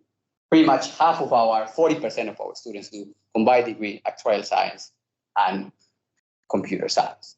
And we have also introduced new majors that are students that might not be doing those degrees, but might also get some of these skills. We have quantitative data science major, a business analytics major, and more recently a computation data science major for our students. So that's at the program level. Let's go at the next level. What kind of subjects do we offer to our students? So we have developed several new courses, starting from 2016, where we developed a course on statistical learning tailored for actuaries. This was even before the profession made the move, but we were kind of driving the move from the profession in Australia. And this course started with 50 students, and now we have about 400 students every year taking the actuarial science, statistical machine learning for actuarial applications. Interestingly, in 2020, we introduced a data visualization and communication subject, and from last year, from a couple of years ago, it became a compulsory course for our students because interacting with data, being able to communicate the output from data is becoming a major skill for our graduates. And the most recent development is, since 2022, we have a course on AI and deep learning for actuarial study. For example, there our students cover many of the tools behind generative AI models, and it's also becoming a quite popular course with people coming from industry that just take it as a upskilling course. And going down, then we also go to the assessments, right? That's where students are going to see some of the impact. And I want in particular to highlight several of the projects that we developed in terms of the sandbox program, where we team up with companies to bring problems that our students can solve. And many of these problems are data analytics related. So for example, we have one where how we could use external factors to do pricing of insurance-related claims using data analytics. Right? Okay. So that's in terms of design. But then one key thing about having this thought process is also having a buy-in from our colleagues. And we have the benefit of being a relatively small school, but also very diverse. We have people from economics, people from computer science, people that are from math. So it's quite important that everyone is kind of agrees at least on the same concepts, right? So what we have is that several of us, we tend to have working groups. So we have one which is AI on actuarial science, that we've been doing for a couple of years. And that proved to be quite handy when last year we had the release of ChatGPT and everyone was going bonkers. We were already discussing that even before that happened. And that meant that the first week of December in our strategy day, we all as a school had a workshop where I and another colleague, we showed people, this is the new technology that is coming. And for many of them, that was the first time they saw it. It was like a collective experience of seeing what's going on. And we keep doing that. Yesterday, we have a strategy day again. And the afternoon was devoted to looking at what has changed from last year to this year so that we are all in the same page. And now what we're trying to do is what I just presented to you. We're trying to put this together in terms of a white paper of AI in actuarial education that we can discuss among us and that we can also discuss with our industry advisory board. And this comes from some of the learnings that we had early in 2016 or 2017, where I recall that we had a white paper on flipped and blended learning in actuarial education, which we discussed among us. And we also discussed with our industry partners to get some feedback, and that proved to be quite effective when in 2020 we were in the pandemic. Many of us had already done things in Zoom. So the transition was relatively, as smooth in the context of what happened. So what's next? So we're going to keep developing the report. Hopefully, in the next iteration, we can discuss with you the next iteration of the Education Fest and discuss the outcome of this report. And then we've done a lot of work already on emphasizing the digital skills with our students. But if you look at the change in the way we work, there are other skills that need to be emphasized. On the one hand, cognitive skills and also self-leadership skills. So how do we adapt to a learning world? So it might be to a changing world. So it might be that we start introducing other things that are beyond the digital enablers that come more to the human interaction with these tools and also with the application of these tools. So that's what I had to share. Thank you.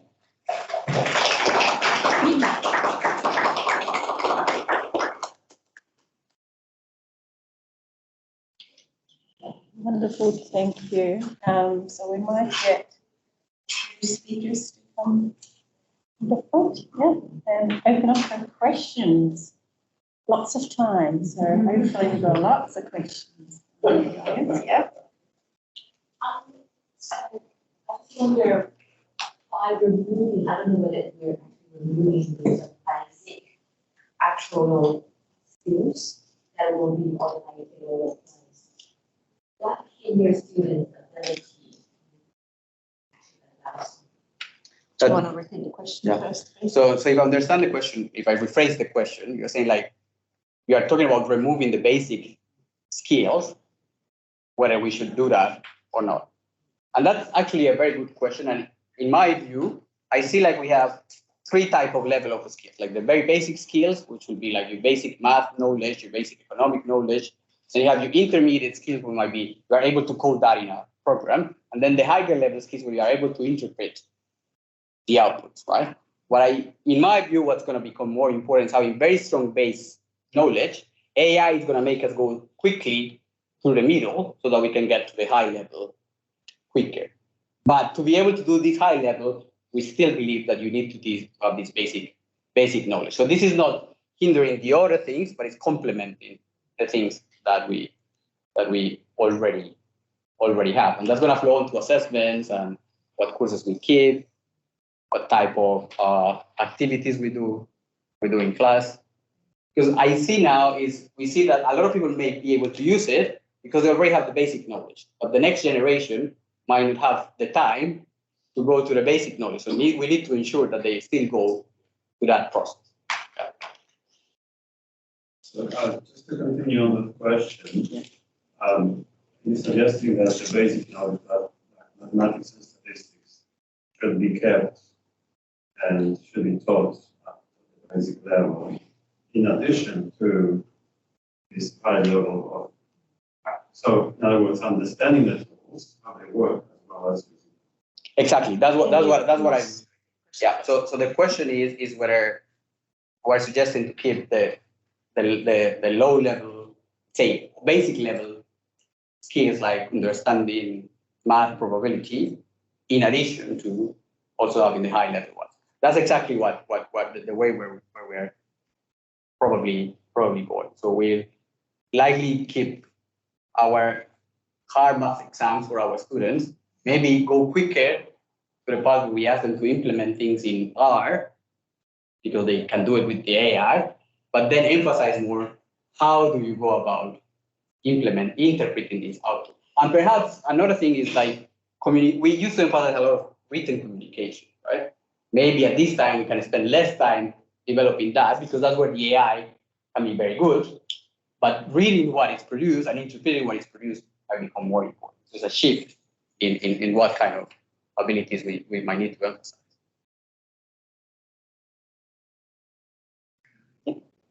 Thanks. Thanks. Really both fantastic and thought-provoking presentations. Thanks very much. I might continue with Andres, but I have got questions for Terence as well. Like, yeah, it's really fascinating in terms of thinking about our medicine program redesign. There's really significant analogies. Thinking about foundational content, knowledge, and then how to escalate to higher skills. I will pick up one thing though. I was really struck by ethical governance by AI. It makes me really worried. Yeah. Because it's crucially dependent on the training data, isn't it? And so, how do you envisage that working well? Cecile is commented on the parallels between the medicine program redesign and what we heard from Andres, and is asking about ethical redesign and it's very particular ethical governance by AI and concerns about the very concerned about that. Yeah. I think you're not the only one. Yeah. So I share the concerns, and that is a particular concern that the actuarial profession has taken on board. So in particular, the actuaries and some of my colleagues are working with the Human Rights Commission on how you go about implementing these AI-based solutions. And some of the concerns about what kind of data do you collect? Do you collect it for the purpose that you are using it? Are you ensuring that your data is not biased? What are the feedback loops that you may have in your type of solutions that you implement? So that's where a lot of the actuarial thinking sometimes is useful, and we're trying to leverage that. And now coming back to our education program, we typically in our data analytics classes, we have one of the learning outcomes is ethical, the one related to ethical use of these things. So for example, I teach a class on survival analysis, and then things are, should you, for example, use data on the vaccination studies? I mean, you can use it in the models and that can produce things, right? So I teach them how to do that. But then the next question in the assessment is, should you use it? So that's how we try to interpret it. Silas, did you have a question for Terence as well? Okay, we'll come back to you later. Yes.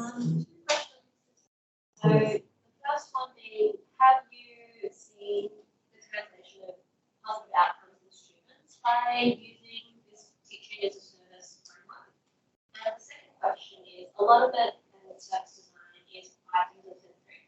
How do you see implementation at scale as classrooms?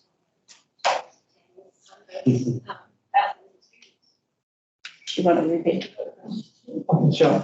I think the first question is about the positive outcome of using this applying the service framing to teaching.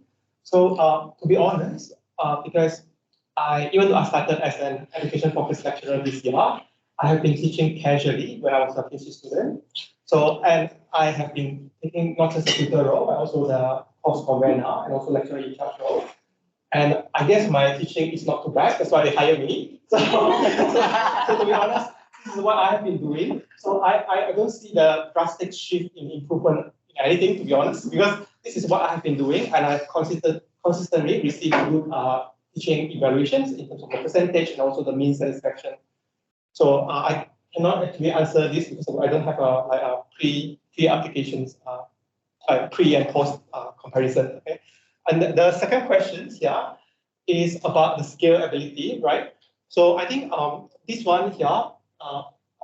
Sorry, what part of scalability are you asking? So when it comes to implementation of applications, just having more and more platforms, as you're talking about services, interactions to add value. Yeah. Okay. So how do we scale, for example, one-on-one consultations? Okay.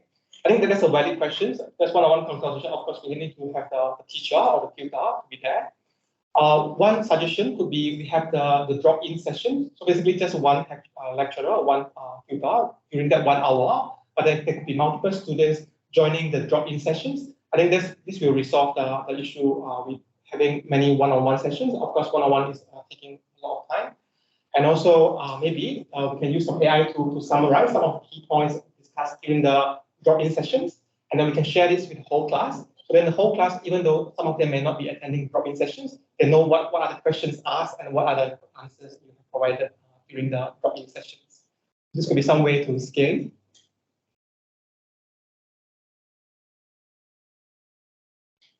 Yeah. One question about the first presentation. You talked about using AI for helping students with a diverse background. Can you give some example? My concern is similar to that mark here, that AI is not that ethical and is relatively biased toward like what's the data is provided, which they do. How do you help the diversity in AI? Sure. So the question was about how does others want to use AI to help teaching in diverse cohorts. Sure, thank you. So I think, sorry, I did not make it very clear in my presentation. So I was suggesting the teacher to use the AI. So I'm not talking about asking or requiring the students to use the AI for their assessment. So I'm more suggesting like the teacher can use AI, for example, to generate multiple types of assessment. For example, let's say essay writing assessment or a presentation assessment. So then we can use AI, for example, to design the rubric, to maybe to also come up with some questions for the assessment task. Okay, so it's more for the teacher to actually use AI. So while I'm talking about the heterogeneity here, I'm referring to this discussion about the universal design learning. So universal design learning is different people have different capabilities, different people have different needs. Okay, so then universal design learning is a very established pedagogy. So they advocate for multiple forms of representations, multiple forms of engagement, and I'm giving this option here of providing multiple options for the same assessment. So instead of a final presentation, it can be like a final report for some students if they choose to do it. So the AI is more like helping with the assessment generation. For example, one thing I use and it was simple, but some students who needed more help in terms of listening to my lectures, they use automated software generation that capture all my lectures. At that point it works, but in terms of asking to generate the rubric, marking rubric, I mean, but discussing the second one as well, that you need to monitor that one as well. Do you think it's going to take more time from us, like, to monitor what the AI generated, or just start doing our own thing? I think AI. I see AI as a tool actually to help me save time. So instead of coming up the rubric from scratch, maybe I ask AI to give me some suggestions, and then I can work from there. So I can improve and make adjustment on the suggestion. I think it's actually helping me to save time. So I'm a more optimistic user of AI. So I think AI is actually helping me save a lot. Thank you. The question is to Andres. And so I was wondering if you could unpack the process of getting the academics on board with the changes because there's always been a bit of resistance to change, and so I was wondering what kind of strategies. Question for Andres on how to get academic buy-in into this process of change. That's a very good question. And it's always a challenging one, especially in our school where we have very diverse group of academics. So the things that we try to do is one of the reasons of trying to write this white paper, so that the position is clear, for example, and that people can comment on it, right? So that's one way we try. Like one thing is talking a lot, and the other one is putting in on writing and getting feedback. The other one is we try that we go through this process in a collective manner. So for example, this year, in terms of when at the start of the year we had to redesign what are we going to do with students are going to reply with ChatGPT and whatever, like what everyone's going crazy.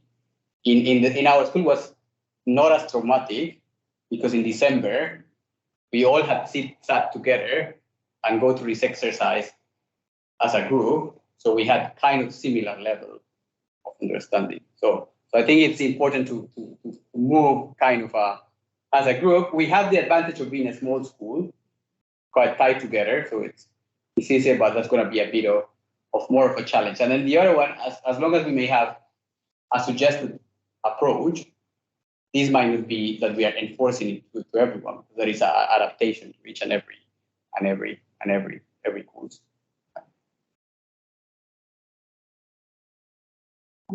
I might have asked you a question, follow-up questions to that. So that's quite an involved process. Do you have involvement from other universities? Because it seems like that might be useful. And have you used any of this short course? Does the profession also need to move along with this? Yeah. So that's an interesting question. And one key characteristic of actual studies is that it's quite regulated by the profession, right? So a lot of the buy-in is through the profession, right? So I made similar presentations on this to the actuaries institute so that they kind of buy into it and also give feedback so that we can also take on board. So for example, the list of things that actuaries might do is not something that we produce internally, but that was produced by the actuaries institute and we gave feedback. And then normally the actual institute flows on to the other academics. But we also have an advantage is that we are quite dominant in the market. We have like half of the market of actuarial education in Australia. So whatever we do, like it's very significant. I feel like I should declare a conflict. I have a son that's doing the combined degree in my first year, so I'll just put it out there. Yep. It's great to hear all the good work. Yeah. Question is because since we started talking about learning as a service, we're thinking about that in some way. That's interesting concept. And I'm not from marketing, so I'm going to miss some main concepts of marketing. However, in service, it's like someone requests a service. Okay, so the students request service. Do they know what they request? How to make them more aware of what they can request for the service?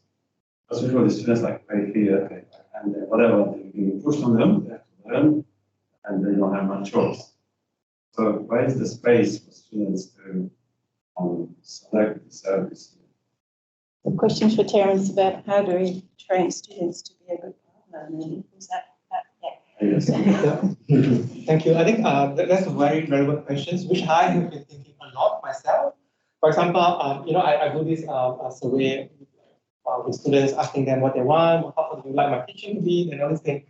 Sometimes I receive feedback from students that we want to have online classes, and some of them they ask, we want to have face-to-face class. So then I have to make a decision whether I provide online or face-to-face. But in my case, I provided the hybrid, so that resolved it. But what I'm trying to say here is I acknowledge that sometimes students, they may have very different needs and requests. So then I guess it is also up to us as the lecturer in charge to make our decision on which one is actually the most appropriate. And also maybe we try to can think at a higher level, not just at the particular course offering level, but we think higher level in terms of the overall teaching, or especially all these pedagogies. So which one are we actually trying to apply, and what are the key problems that we are trying to solve? So I don't have a good answer for your questions, because in marketing, okay, of course, different consumers, they will ask for different products. That's why we have a variety of products available in the market, right? So if we are just one service provider, we are not able to provide all the products in the world, right? For example, that's why we have Apple, we have Samsung, and all these Android phones out there, right? Because different people, they have different products. So if we are trying to be Apple and Samsung and Android all at the same time, I don't think that's possible. So just to continue a bit on that discussion, so that's you're talking about selling things, but service needs time and needs some cost. And do you think the students expect more of the service than the service can provide, than like the rest service can provide? How to go about it? Because students pay here, and they might think that they need more. However, service providers usually have a to provide as possible and as cost effective. So what do you think about this? Right. Can you briefly? Yeah. So the question is like the students may be asking a lot, but then as a service provider, as a teacher, we may not be able to satisfy all the demand. I think it's a constant struggle, and we do have to be realistic and be pragmatic, acknowledging our own constraints and limitations. So I don't have a good answer, because I think we can't be all, like in marketing, like the iPhone concept, we can't be all. So we have to be, let's say we want to position ourselves as a premium high-end phone, so we are Apple. So we want to position ourselves as maybe open source, or we can go for Android or something. So that there are different positioning and different targeting different people. Now, of course, I acknowledge that students, they are very diverse. We try our best to actually satisfy all their demand, but it is we should try our best. Usually there's many tiers of the service. So in other words, you pay less, you get less. You pay more, you get more, possibly more personalized service, and so on and so on. But investment doesn't provide that. So again, it's to me like idea of service for teaching and learning is maybe a little not as limited than we. Okay, so yeah, so I'll repeat your view here. So usually when it comes to service, we have like different level of service, like maybe the cheap service, and maybe the higher end service, or more expensive premium service. But then I think in the teaching context, we have to be very, very careful. In teaching, we shouldn't be doing that. In teaching, we always advocate for the equitable service, okay, equitable learning and teaching for all students, okay, regardless whether they actually pay more or pay less. So I believe they pay the same for each course, right? I'm not sure, but anyway, but I think the international students, they might be paying more. But what I'm going to say here, we still have to treat every student as the equal, make sure that they have the same learning opportunities, that they learn they have the equal opportunity to maybe express themselves in the assessment and stuff. So yeah, so I think I will need to be mindful of this one here. So not, and also when I talk to my colleague about teaching as a service, so some of the questions my colleague may raise is, we shouldn't treat the student. Why actually there is a need for students to actually take our course? Like, what is our competitive advantage? So these are some of the things that in marketing. So what is our unique selling point other than the degree? Okay, so we have a degree at the end of the program. But then if let's say they are only looking for the degree, then maybe they will just skip the classes and then just take the assessment. Something I have been thinking about is maybe we actually we need to improve our course, not to be like the better among our school or faculty or the university, but maybe we are actually should be thinking a bit more at a higher level. We are actually competing with different options out there. So maybe we should think about what makes our teaching so unique that people actually find value, that they can come to attend our classes, participate in all these class discussions, and it's a more something that I have been thinking. So I'm just sharing what I have been thinking. Okay, so thank you. great. And any more questions? Anyone online has any questions? Otherwise, I think it might be a great space to finish. So please join me in thanking both of our presenters.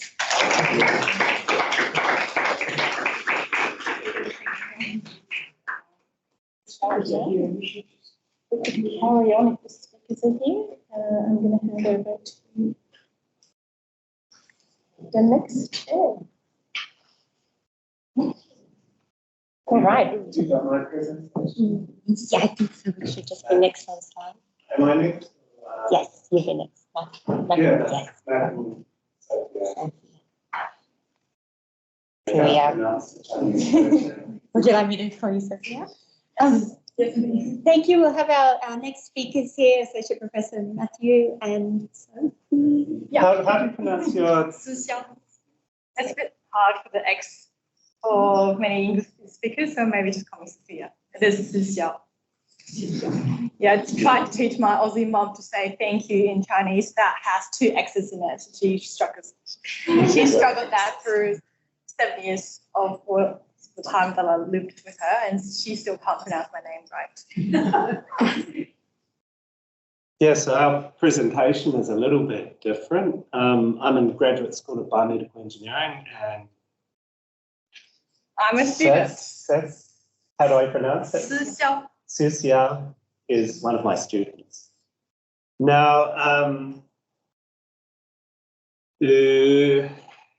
we haven't really practiced this, but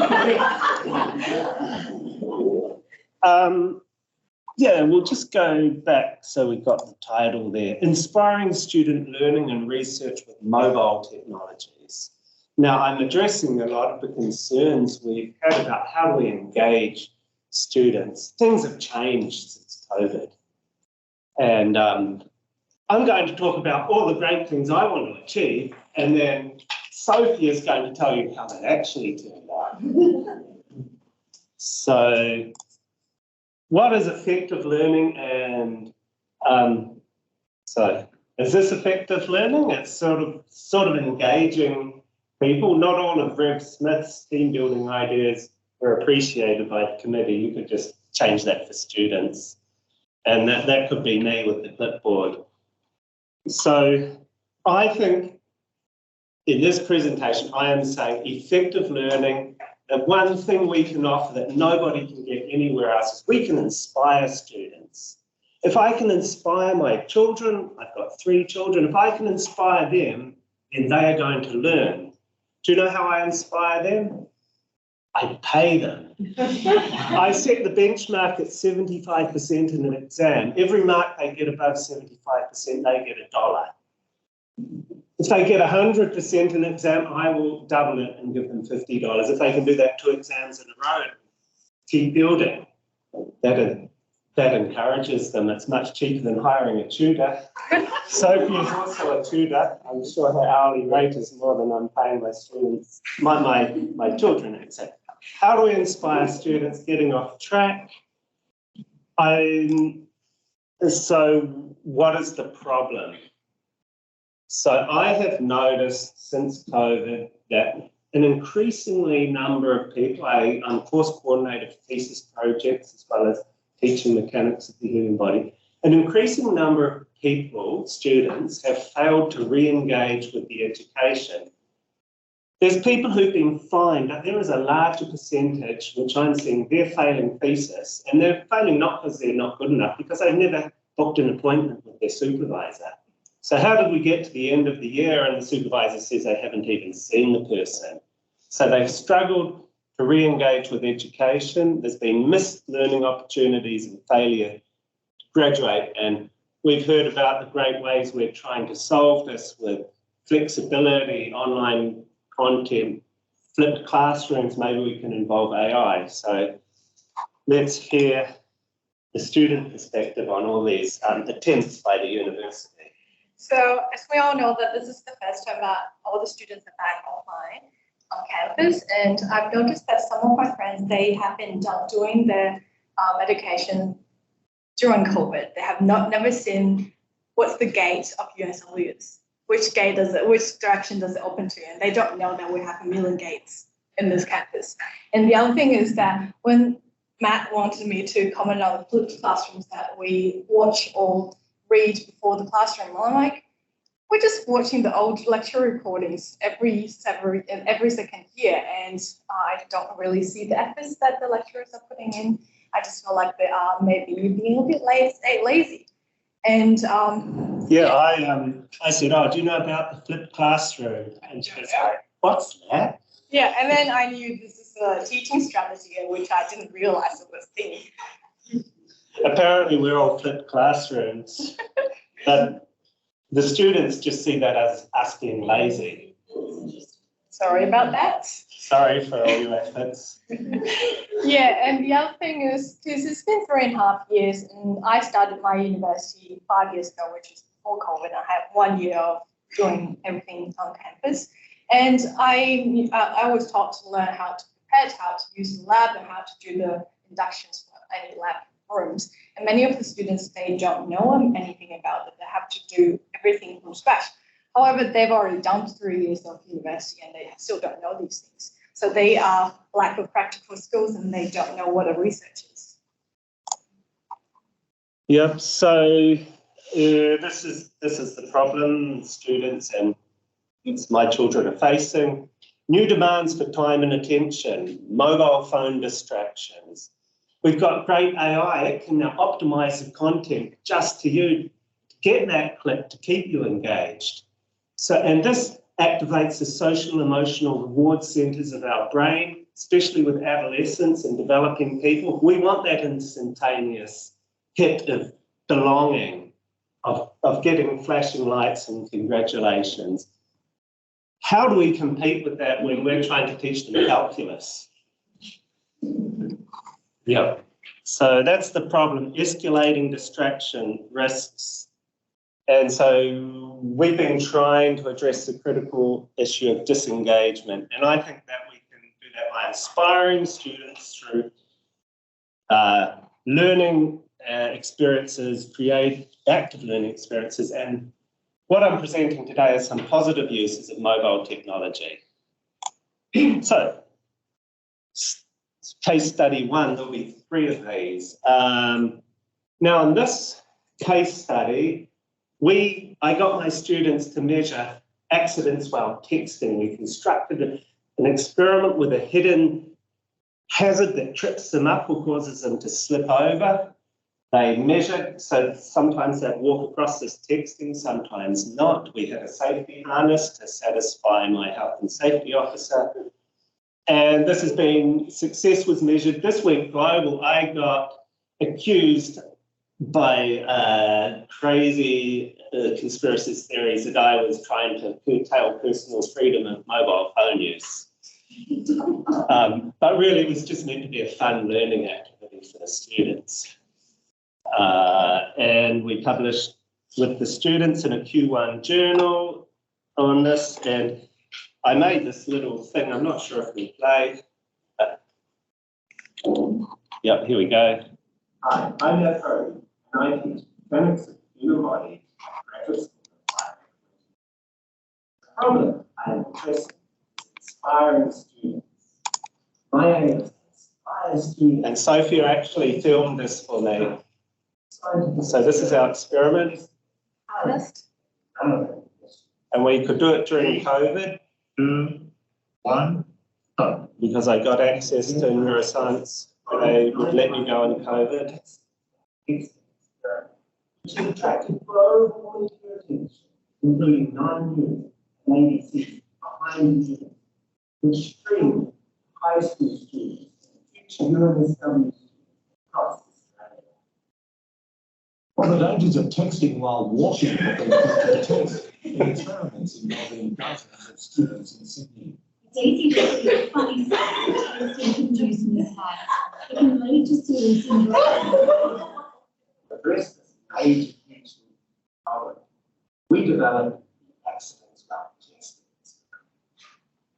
For all students, I've got a story of texting, keep down, thumbs up, and poster and other quiz. And when I reflect on my success, I think about how other teachers across UNSW can inspire students.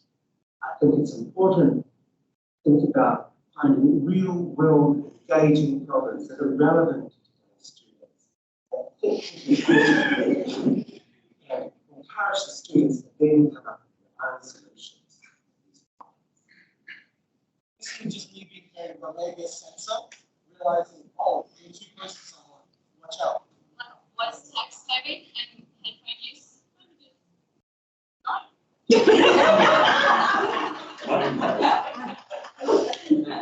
Yeah. Call your doorbell camera company and cancel the subscription. We'll have to figure out how to get that. Yeah. Okay, so that was actually a lot of fun to do, and well, we'll hear what the students thought about that. So this is actually my team in the lab, and I'm behind the camera, obviously. And this is Zoe in the harness. And this is actually my first hands-on experiment after we came back and after 3.5 years. Hooray! And these was the slippery experiment that we had. No, this is the trip hazard experiment. Well, actually, this way, the flipped classroom actually worked because we watched the pre-lab videos and the instructions before that. So we can confidently walk into the lab and knowing what's going to happen, because this is a very time-consuming experiment, and that would took 1 hour and a half for each team, and we had 12 of us. And one thing that I really liked is that in this experiment, the 12 of us actually were assigned to each were assigned to a role. I was putting on marker. Zoe was the victim of being recorded on the harness, and every one of them are my cohorts, and they're all doing their job. And we actually had to communicate. We had to communicate, which is something that we lacked during online teaching, because we can't sit in a lecture room and just like randomly ask whoever is around us, what's your name, what do you do? Can we be friends? Can we do assignments together? This is like the best bonding time with my team after COVID. Thank you for the positive feedback. I didn't say she had to be positive. I said she could say whatever she thought. All right, another one we did this year, I introduced it, was OpenCap, which is mobile motion capture, and it uses the iPad or the iPhone. Like on the right, you can see we put them up on tripods, and through the use of software, we can then simulate from the experimental data which muscles are being activated in the movement. And here's a great picture showing one of my lab groups, and we all went down to the village green and set this up. I actually got harassed by facilities management asking me if I had permission to be there. And I said, yes, I have permission to be here. And they went away. They just wanted to hear me say, I have permission to be here. All right, so Sophia can talk about the student perspective of, basically we were outside the laboratory. Before you saw a section inside the lab, and this time we took it out to the village green. Let's see if I can play my friend walking with my shoulder bag. So this is actually my friend Dale that I recorded on the OpenCap markerless motion capture. And we were able to conduct this in the village green, and I have to be honest, this is the first time actually using the village green after it's renovated. And one thing I really like about this is that we actually had the chance to do our own experiments. We have to design and we'll have to do the whole experiment. We have to make sure that it's ethical, it's actually valid, and we can produce something in a very short period of lab experiments. And I decided to work on how my back affects my pelvic movement, because I have lower back pain all the time. And in the presentation last week in my lab section, and we all had our own experiment presented to everyone. We all had different experiments that we conducted. I wasn't expecting that. I was expecting my friends to search online if there's something that they can replicate. But most of them actually. Yeah, there were 70 different experiments presented. Yeah, and I just love, so if I recall the last 5 years of learning in UNSW, the top 5 experiment or assignment that I did is things that I had a little bit of freedom of choosing what I want to do.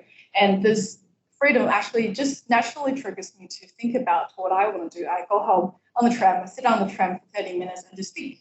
It's not like I'm in the lecture room or I'm in the tutorial, they give me a sheet of something to work out, and whatever they give me, I learn about it. I don't even think about it. I just replicate what's done. So this is actually something that made me think of what I actually want to do at university. And I suppose the measure of engagement that we achieved, those presentations had to be given in person. There was 3 people out of the class of 70 that did not turn up to give it in person. 2 submitted videos, one because they're not in Australia, another one because they went to a wedding on the day, and a third one because they were sick and asked for a week's extension. But that's pretty good engagement from a class of 70, first time we're full-time back after COVID. And it wasn't just throw them in the deep end, we did provide guidance about how to go about it. Yeah, I think one of the other things is that Matt was very supportive throughout the whole thing during the experiment, also analysing the data, because we all have different experiments and we need help, and Matt was always there to help us. I'll just talk into this one. I suppose the third one was one we published a paper on in 2018. It was about the accuracy of activity tracking sensors on your phone, and I devised this experiment because I knew every student had a phone. This was very good during COVID because every student could still have a phone in their home environment. In 2023, I kept it on, but just as a catch-up for the missed aforementioned open cap experiment. And just the background, this shows original paper, 68 million days of data from 700,000 people using a phone worldwide. This was the paper I didn't like because they got this data, it's published in Nature, showing worldwide activity inequality, but they never actually validated the phone app they used. So I got my students to validate it, and you can see you want to be on the dashed line, and particularly for shorter walks and slower walks, it's undercounting steps. So I argued this was unconscious bias by the developers saying what they thought was a walk, and they were probably young male app developers. They probably said a walk is like this, and it excludes everyone who might be carrying shopping bags or a baby or wearing some sort of religious outfit that stops them walking in that way. So that's my rant on unconscious bias and app development. And now we can talk about the student perspective on that. Yeah, so when Matt asked me to comment on this, I didn't know what this is. I was like, is this in the course curriculum? Because I read my handbook a million times throughout the course, and I didn't see that. And he's like, oh, this is actually the makeup lab that you can do if you missed the actual lab at Neura or at UNSW. And then I came to a realization that I just simply neglected the fact that COVID is still here, and also students can have good reasons of not being here. They might have an emergency, and recalls me from the beginning of the pandemic as an international student from China. I was blocked outside of Australia, and I was struggling to come back here. And I was devastated when my tutor actually said to me, you have to drop. University is not prepared for online teaching. There's no other ways, you have to drop out. So I was so devastated, and I just realized that I think Terence actually mentioned that is the online teaching strategies that have been developed by the educators in the past 3.5 years you shouldn't just get rid of them. You can keep them for an opportunity or an alternative for students that can't make it to actually do something and continue their education throughout the course. All right, in the interests of time, lessons learned. I'll just, no time, so I'll just say one lesson is that what I think students want is not actually what they want. So that's what I've learned through all of this. As an academic, it's publish or perish.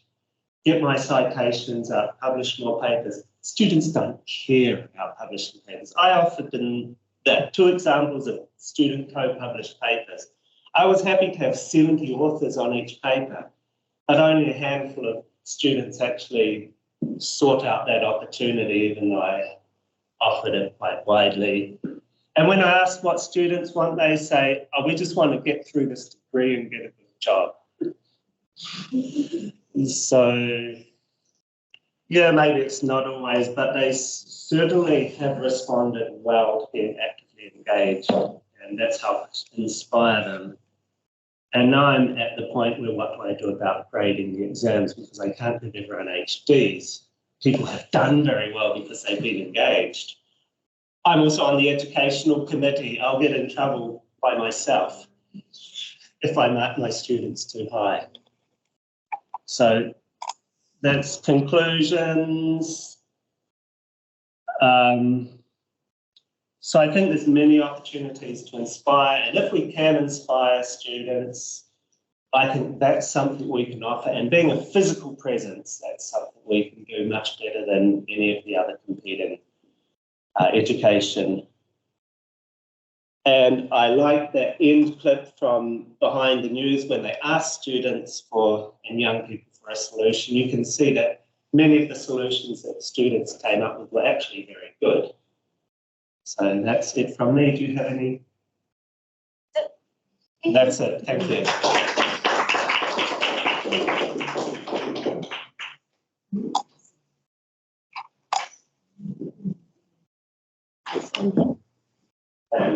Thank you.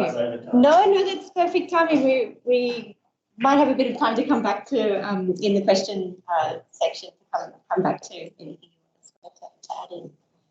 Okay, moving on to our final speakers of the day. We have Art and Design Cultural Learning Programs by Dr. Sarah Jane Moore, Dr. Grant Stevens, and Brian Lennon. Sorry, just learners online. Oh, listeners online.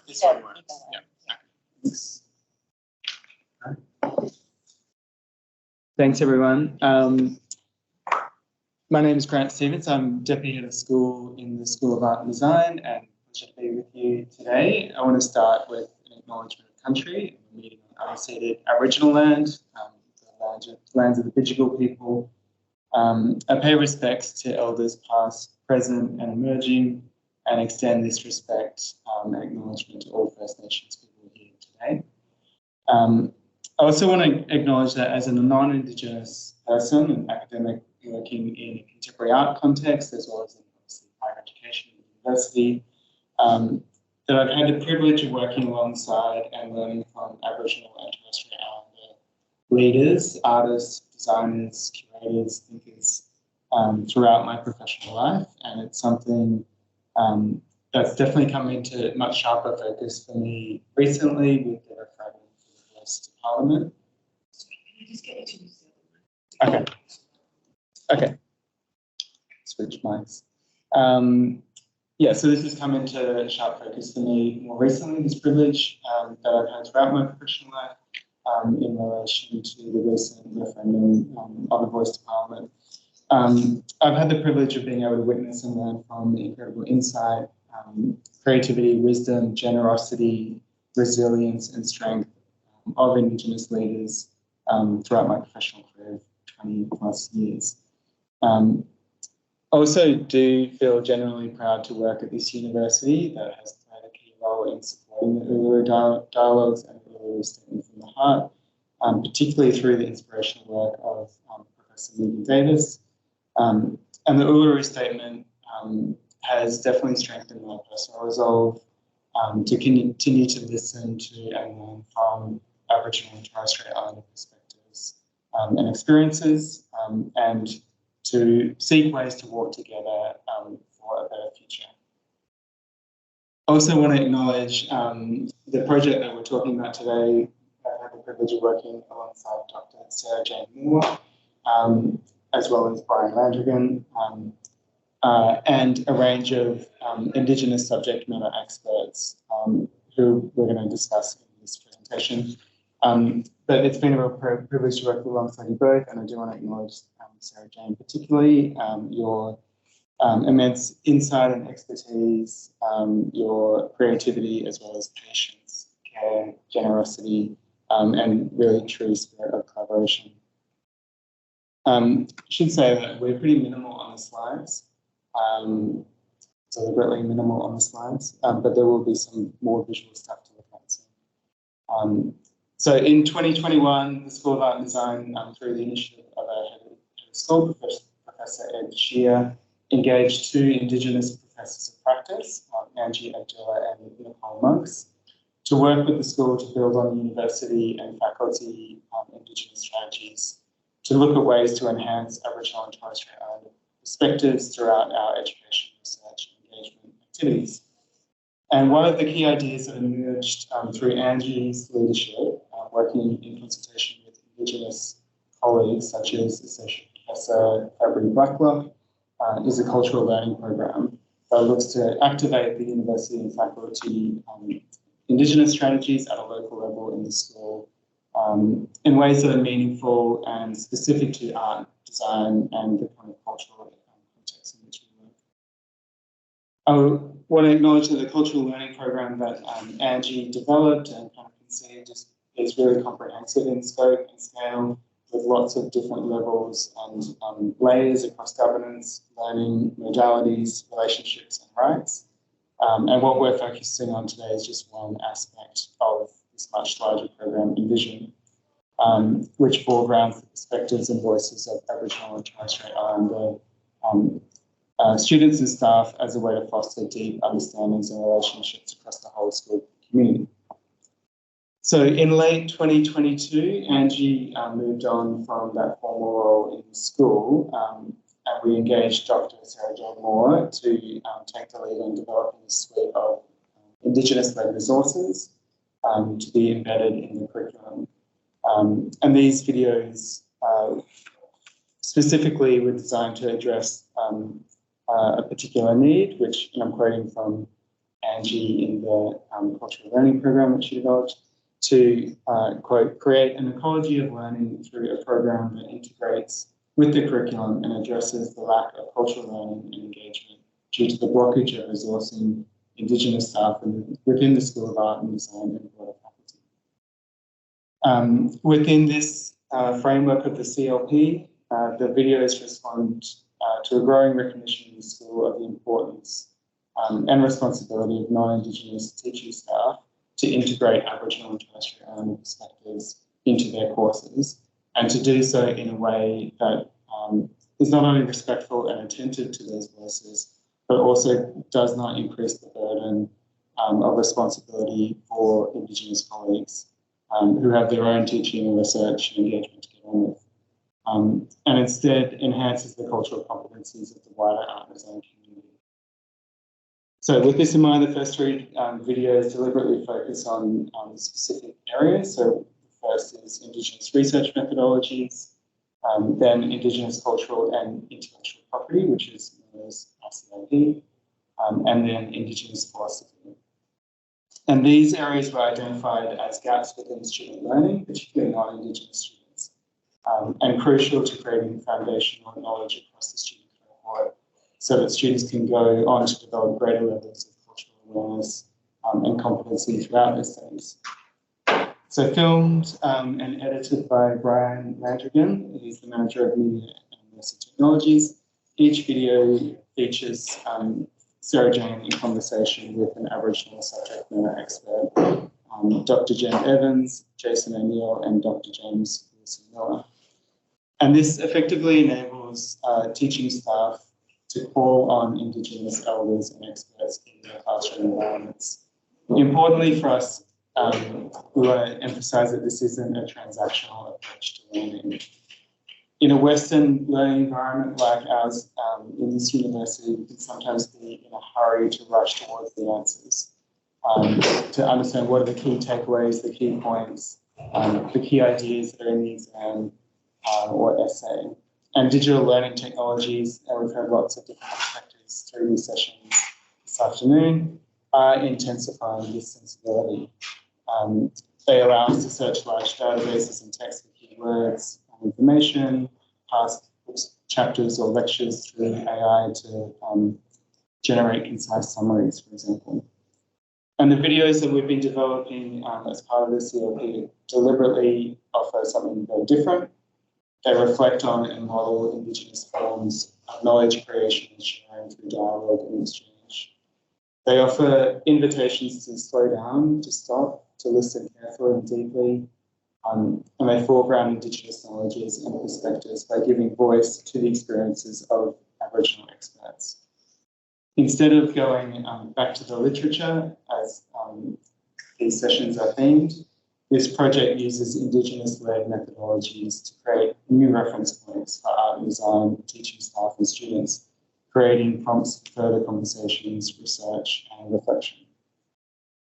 The first 3 videos are now being piloted or have been piloted in term 3 with 2 of our first year core courses in the Bachelor of Fine Arts. And we're developing additional resources as we speak, including a new video featuring Professor of Practice in 4 months, and plans to extend on this in 2024. And now it's my pleasure to hand to Brian, who's going to say a few words and then he's going to share some excerpts from the videos. The next slide. Yes. Let's start. Yeah. Hello, yes, I'm Brian Landry and I'm the manager of the Media and Immersive team in the PVCESC portfolio. I've been working with Sarah Jane on a number of projects over the years. I've just got my notes here, but while I'm not Indigenous myself, I feel I've got an affinity with Indigenous knowledge and culture after spending 5 years on a remote community in the Northern Territory. I certainly don't believe I've experienced everything this rich culture has to offer, but through osmosis, I have a better understanding than I did before. But not everyone is lucky enough to have that experience, this experience. So through this project, we're able to share in a small way an Indigenous perspective and provide an opportunity for students and staff to engage with this ancient culture. So I'll just play the video. Yeah. Challenged. What's that little speaker? Oh, yeah. We can't share sound from the video. Okay. Yeah.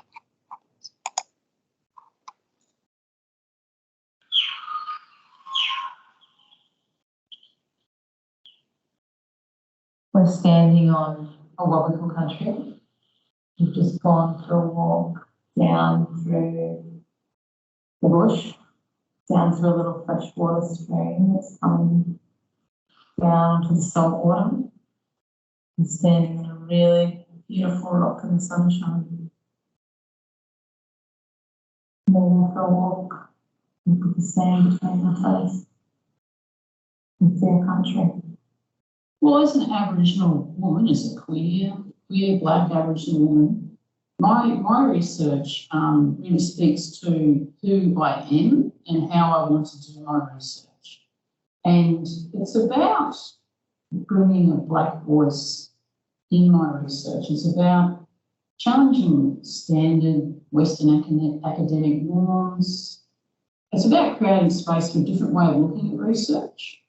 It's about challenging old-fashioned ways, sort of perhaps stale ways of viewing how research can be done.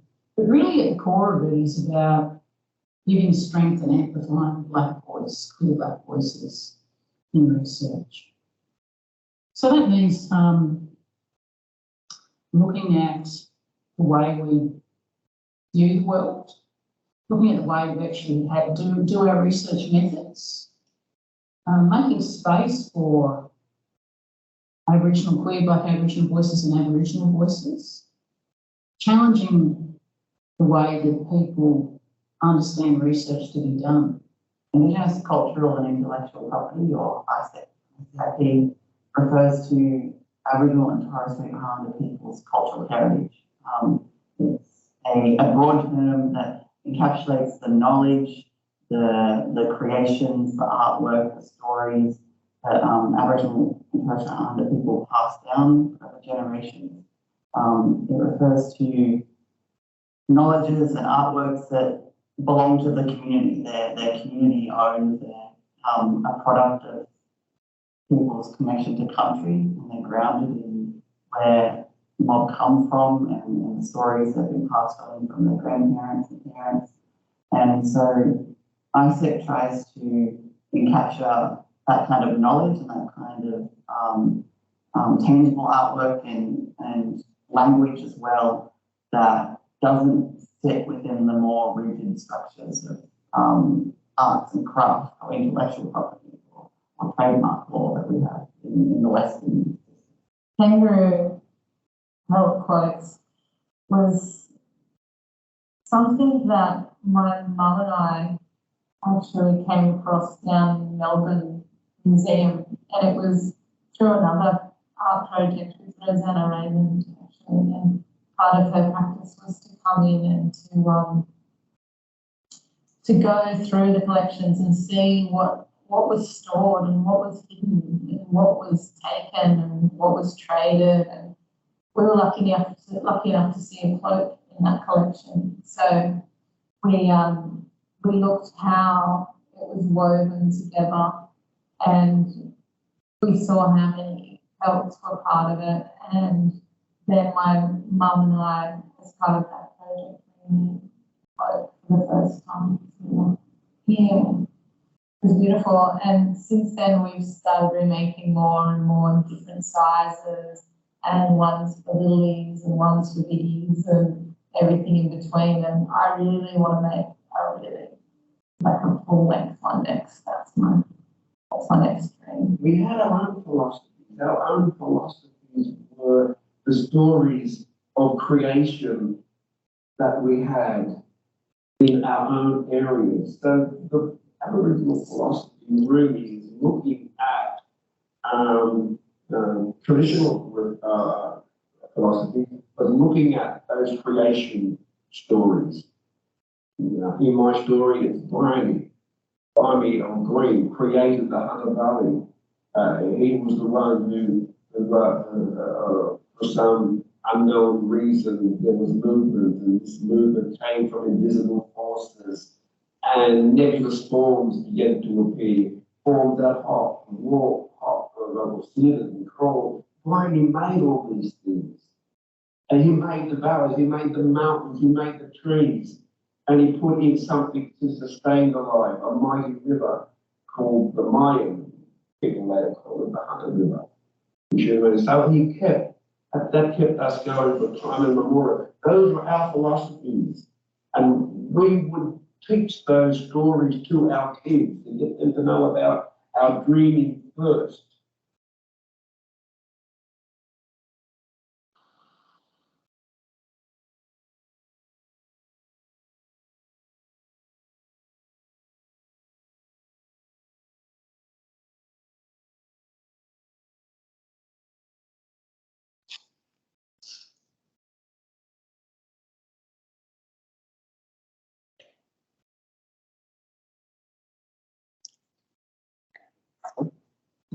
Take the image off the screen.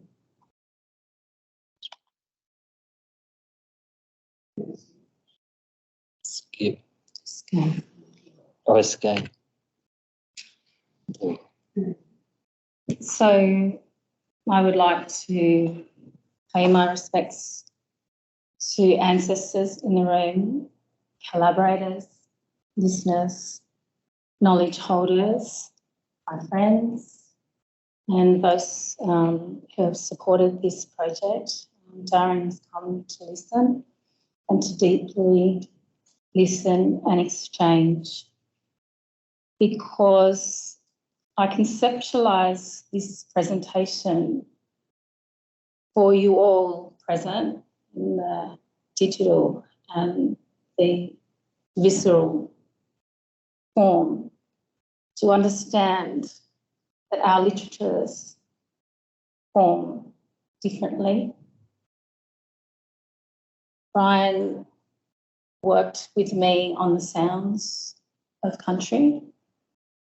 He walked with me on country and listened in a way that makes for deep and related ontologies to occur. And the ways in which I invite you to engage in this presentation is through your hearts, through the lens of memory and of the beauty of stories and the connection to deep time.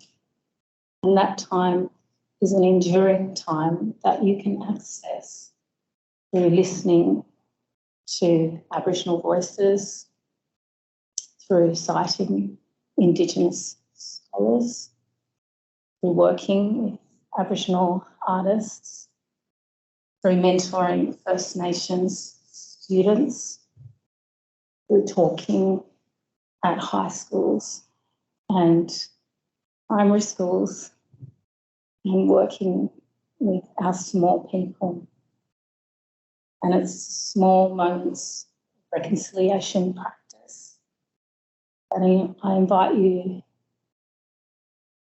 to journey with today in that deep space where you understand your standpoint,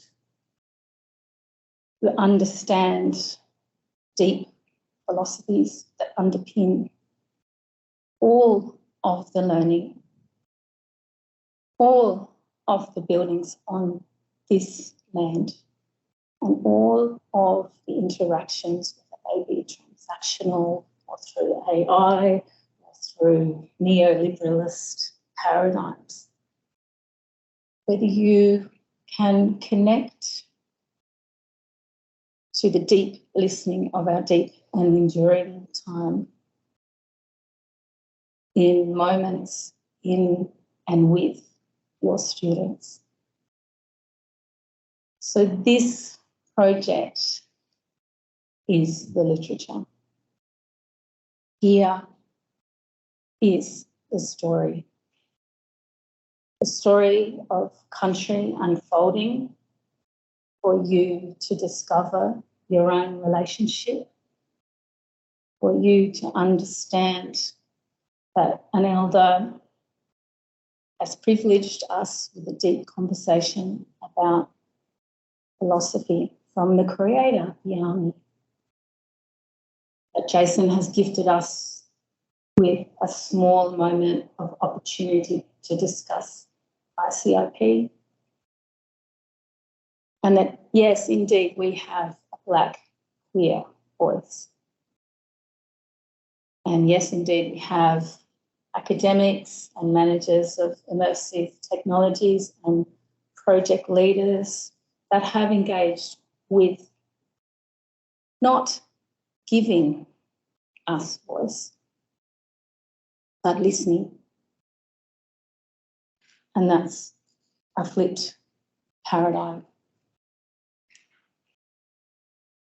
It's a flipped classroom that enables you to deeply understand that the classroom is but a moment in the deep and enduring relationships, ideologies, philosophies, stories, creators lie in the very land on which we sit, on the land on which we walk, on the land in which we travel to and with each other to meet. I'm going to sing to you in language of Sydney people, Jackie Troy's beautiful emergent PhD that has been a revelation to me to learn a number of different languages as well as my own. I'd like you to also speak these words. Me dale mana gamarata which means welcome comrades. Darling, darling, darling,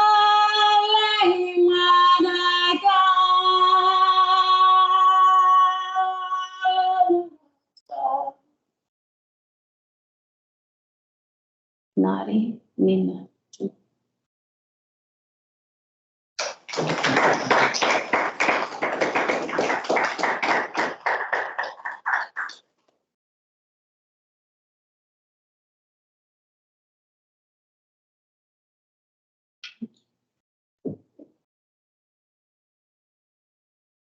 We have plenty of time for questions. So, okay for questions, yes.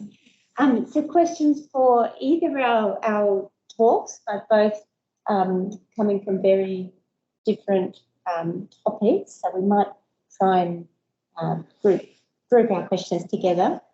And then can you check online for me for any other questions as well? Any questions from our audience? Yes, I know, I'm sorry about our room. It's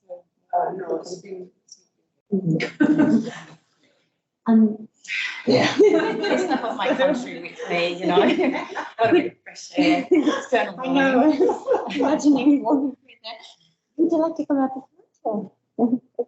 Sure. Can I ask a question? Yes. Thank you for your beautiful singing and your beautiful film. It sounds like it's been a transformative process, the whole project. I was wondering what impact this project has had on the students and their work and their cultural awareness.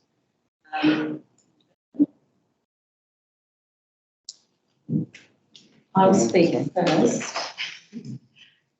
because as a creative artist myself with a PhD in reconciliations and music and art, I understand that cultural learning is transformative and can be slow time. We talk about slow time, deep time, underpinning in the formative process of artistic practice and those deep understandings that we talk about, the use and the information given to students about Indigenous knowledges, First Nations artists, and the opportunities for artists to have exposure to Aboriginal art gives them the opportunity to include us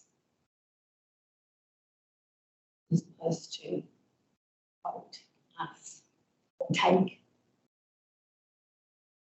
re-colonise us. I think that that's a really revelatory moment that I've seen the postgraduate students that I taught last year and the undergraduate students, that those moments came thick and fast in classes, and that has an enduring impact on you as an artist and as a person and your practice. Indeed, Grant could also comment on those things as well. Thanks. I'm going to say something less direct but I guess early on when we were working with Angie and also Jane on the cultural learning program, there was an idea, that we could embed these resources in first year courses, create a quiz, and students could get a badge, and we'd be assured that yes, all the students do understand these concepts. And of course, through Angie and Sarah Jane, we're like, okay, we need to slow this down and listen to what Aboriginal experts are saying to us, which is to not treat it that way, to not treat Indigenous perspectives as a kind of module to consume. And so in some ways, that's why we have resisted the urge as much as I have an urge to understand, to evaluate and measure, how students are responding, that actually we put that to the side because the work, is different. We're deliberately not trying to evaluate it in that kind of normal way.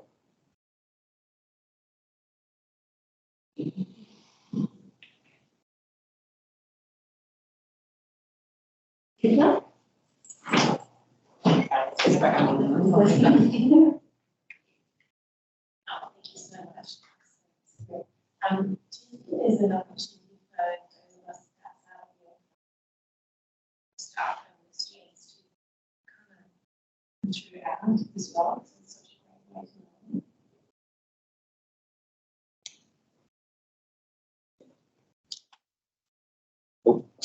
learn. Yes, okay. So that QR code will take you to, so the videos are up on YouTube.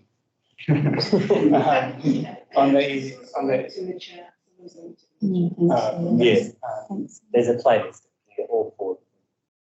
Yes. A lot longer. It's obviously much bigger than that. Yeah. Yes, yeah, so on a pragmatic level, everyone can access the videos. And I guess, part of what we're keen to present today is to share this way that we have worked. It's not necessarily saying that that's going to be replicatable in every school, of course. For us in art design, it's very, there's a specific context that we're working within, and we're working with specific Aboriginal experts and elders. I guess that one thing I'd say is, like, from my perspective, that I always try to remember is about listening. Like, that's at the forefront for me for the process, is listening to what Sarah Jane is saying, and also Indigenous colleagues. So that's been, I guess, one of, and I think the how is much more important than the result. So that making sure that the processes that we're using to develop our Indigenous led, and as non-Indigenous academics and colleagues, that means sometimes stepping back, it means listening, it means enabling.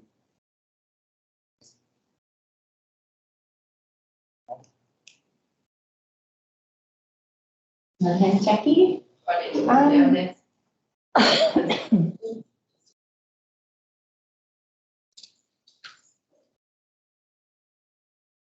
so much.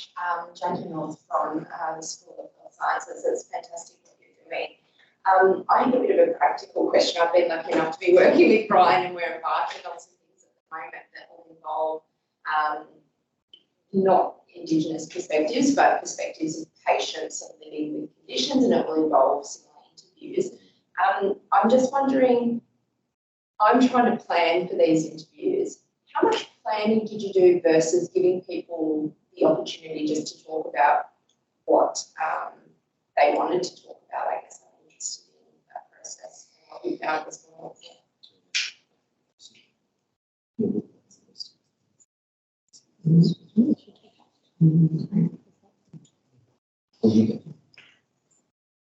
A bit of opportunity to speak for Brian to talk. Well, planning for filming, we did it the other day, last Thursday, Friday, out at Liverpool Hospital. So, really, it's just packing up the gear and stuff like that. But I mean, it's more on your end, really, and this project it was more on Sarah Jane to sort of work out what she was going to ask. I think it's sort of good to have a bit of a plan of what you're going to ask. And, it doesn't waft off somewhere, but even that, like some of the stories, they did keep going, but that was the whole idea of it anyway. And we picked and choose, then we did the edit and picked and choose what was kept and what was not, and that sort of thing. And that would happen. And just from my perspective, when working with Indigenous content, the relationships are important to develop before the content. So most of my planning was in developing relationships, providing clear communication via non-email based interactions, and developing high trust. And the 4 collaborators are here in the room, so you can feel the trust that has come between us and our investment with those relationships, as opposed to, I've got the schedule, I've got to do this now and that now, and then there's this. So I was often going to Brian and Grant and Darian to, we've got to reschedule because sorry business in the community, poor health, flights delayed, projects, and I'm accustomed to working in those ways, and I have a high point of belief in the process of developing genuine, authentic relationships. So, for example, our elder that we worked with was welcomed by Narragili and presented with his beautiful jacket from Narragili, and he came onto campus and we were able to have those lengthy engagements when he was on country in his own community for a series of many weeks before the point where Grant, Brian and I were in the studio. So the studio filming is 1 minute to 1 hour. That's my example that I sometimes give when we ask those questions. So it's planning, it's relationship developing, it's making sure that people understand how they're getting paid, in what ways they're getting paid, if remuneration is an issue, or Aboriginal people who are on a pension or who have different relationships in community, having them to be able to be remunerated through gift cards that they can give to other people as well. So that really strong sense of community, and we've developed those understandings together, and the staff that have been working on this will move forward with really positive relationships and notions of how to work on a successful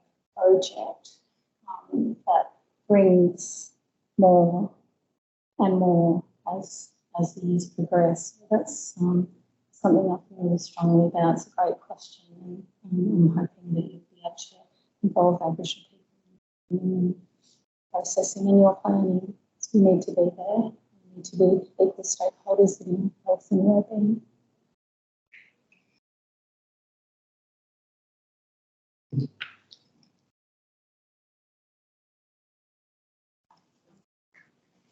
Can ask if you can. Yes, I'll go. Yes.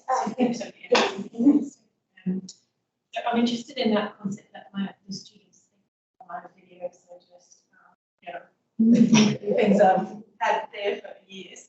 So do you think do you think there's any way around that? Because they don't want to come to class either. So what do students do you have insights to share? For all the students everywhere. I first realized that it was old videos that the assignment and announcement was not matching what we were taught to do.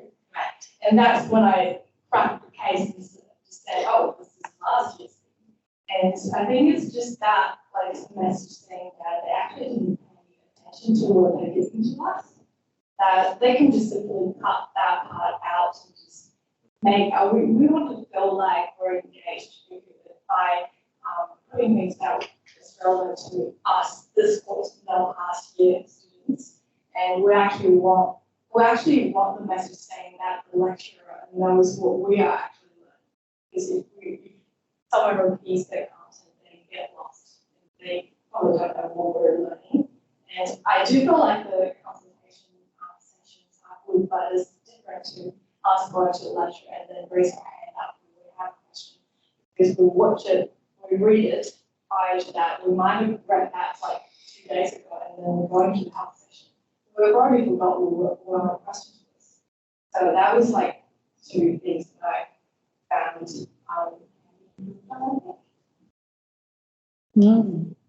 There's always the media and immersive team in the PVC. Yes, I don't think I've filmed you for a while.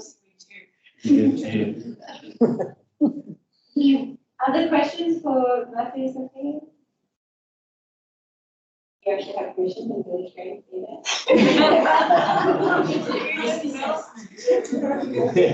I did a risk assessment. I made a form that the student had to say, I acknowledge I have read this form and I could get sunburn and I should have a sun hat and sunscreen. We were provided with sunscreen.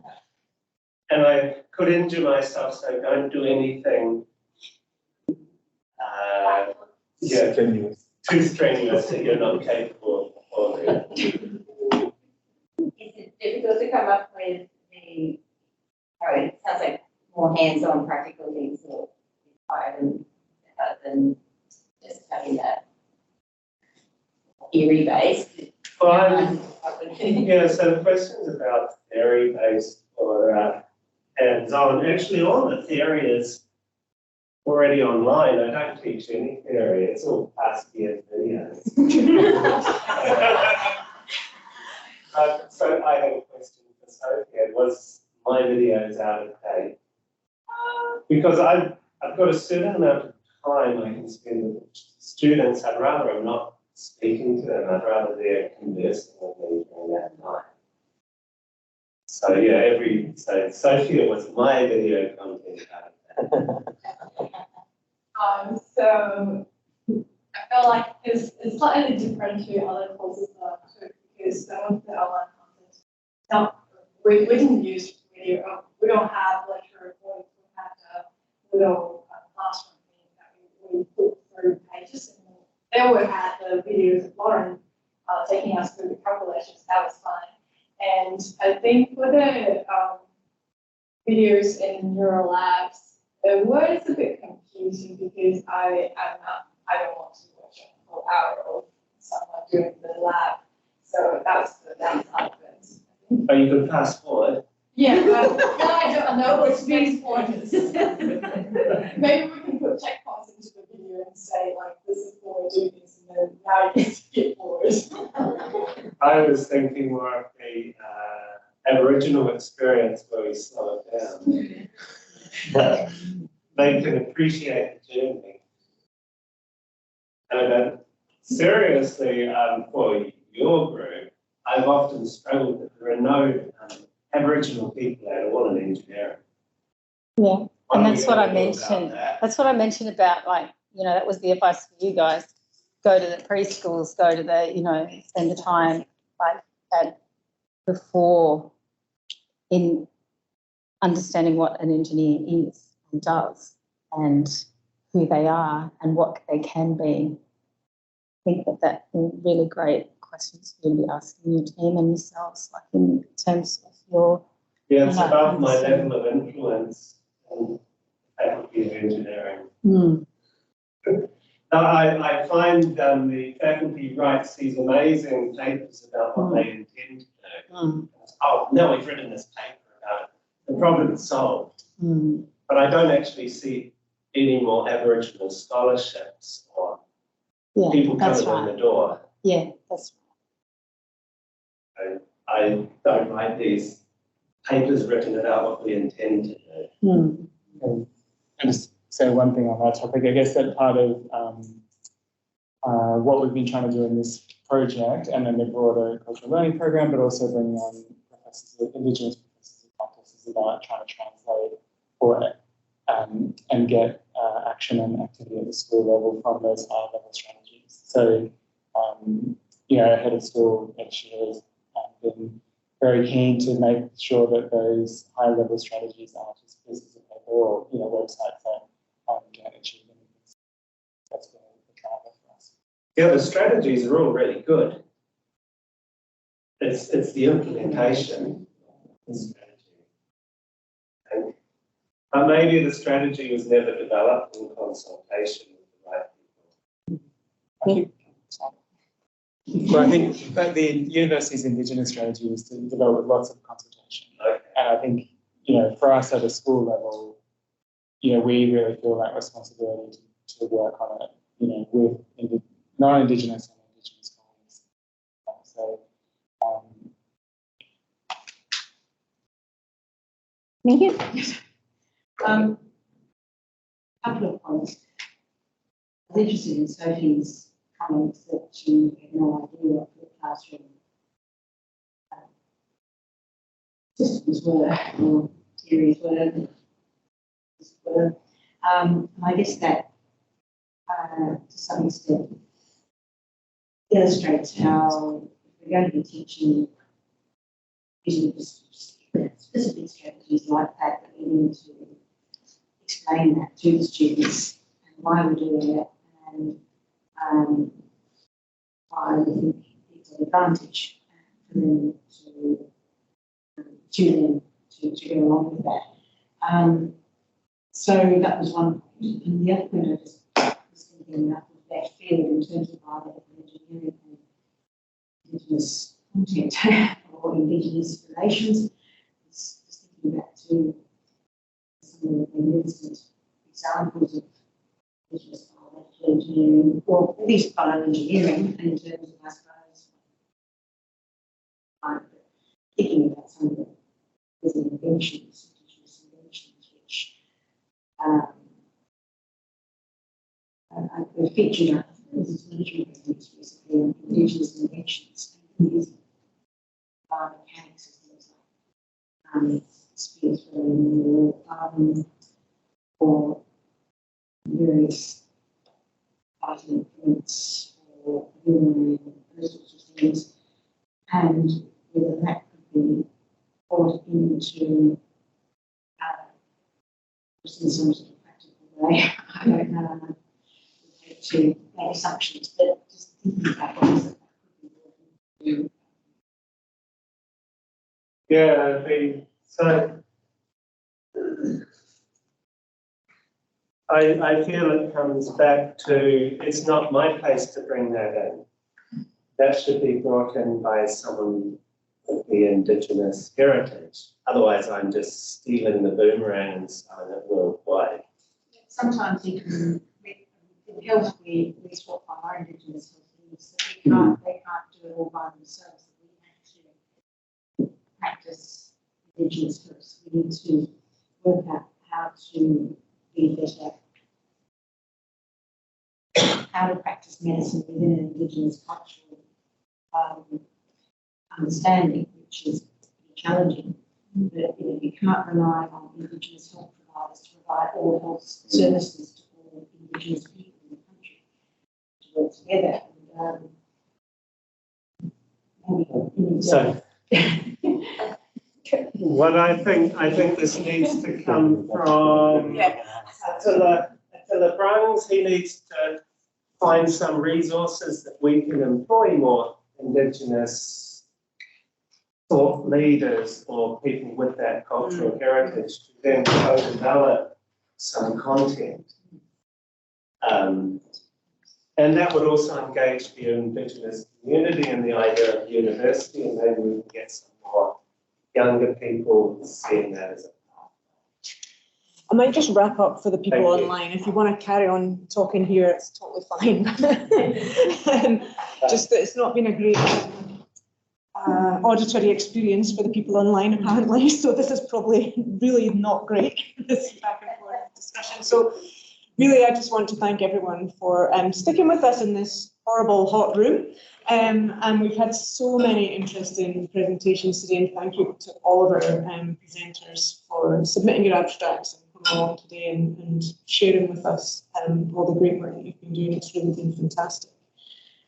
So yeah, thank you everyone.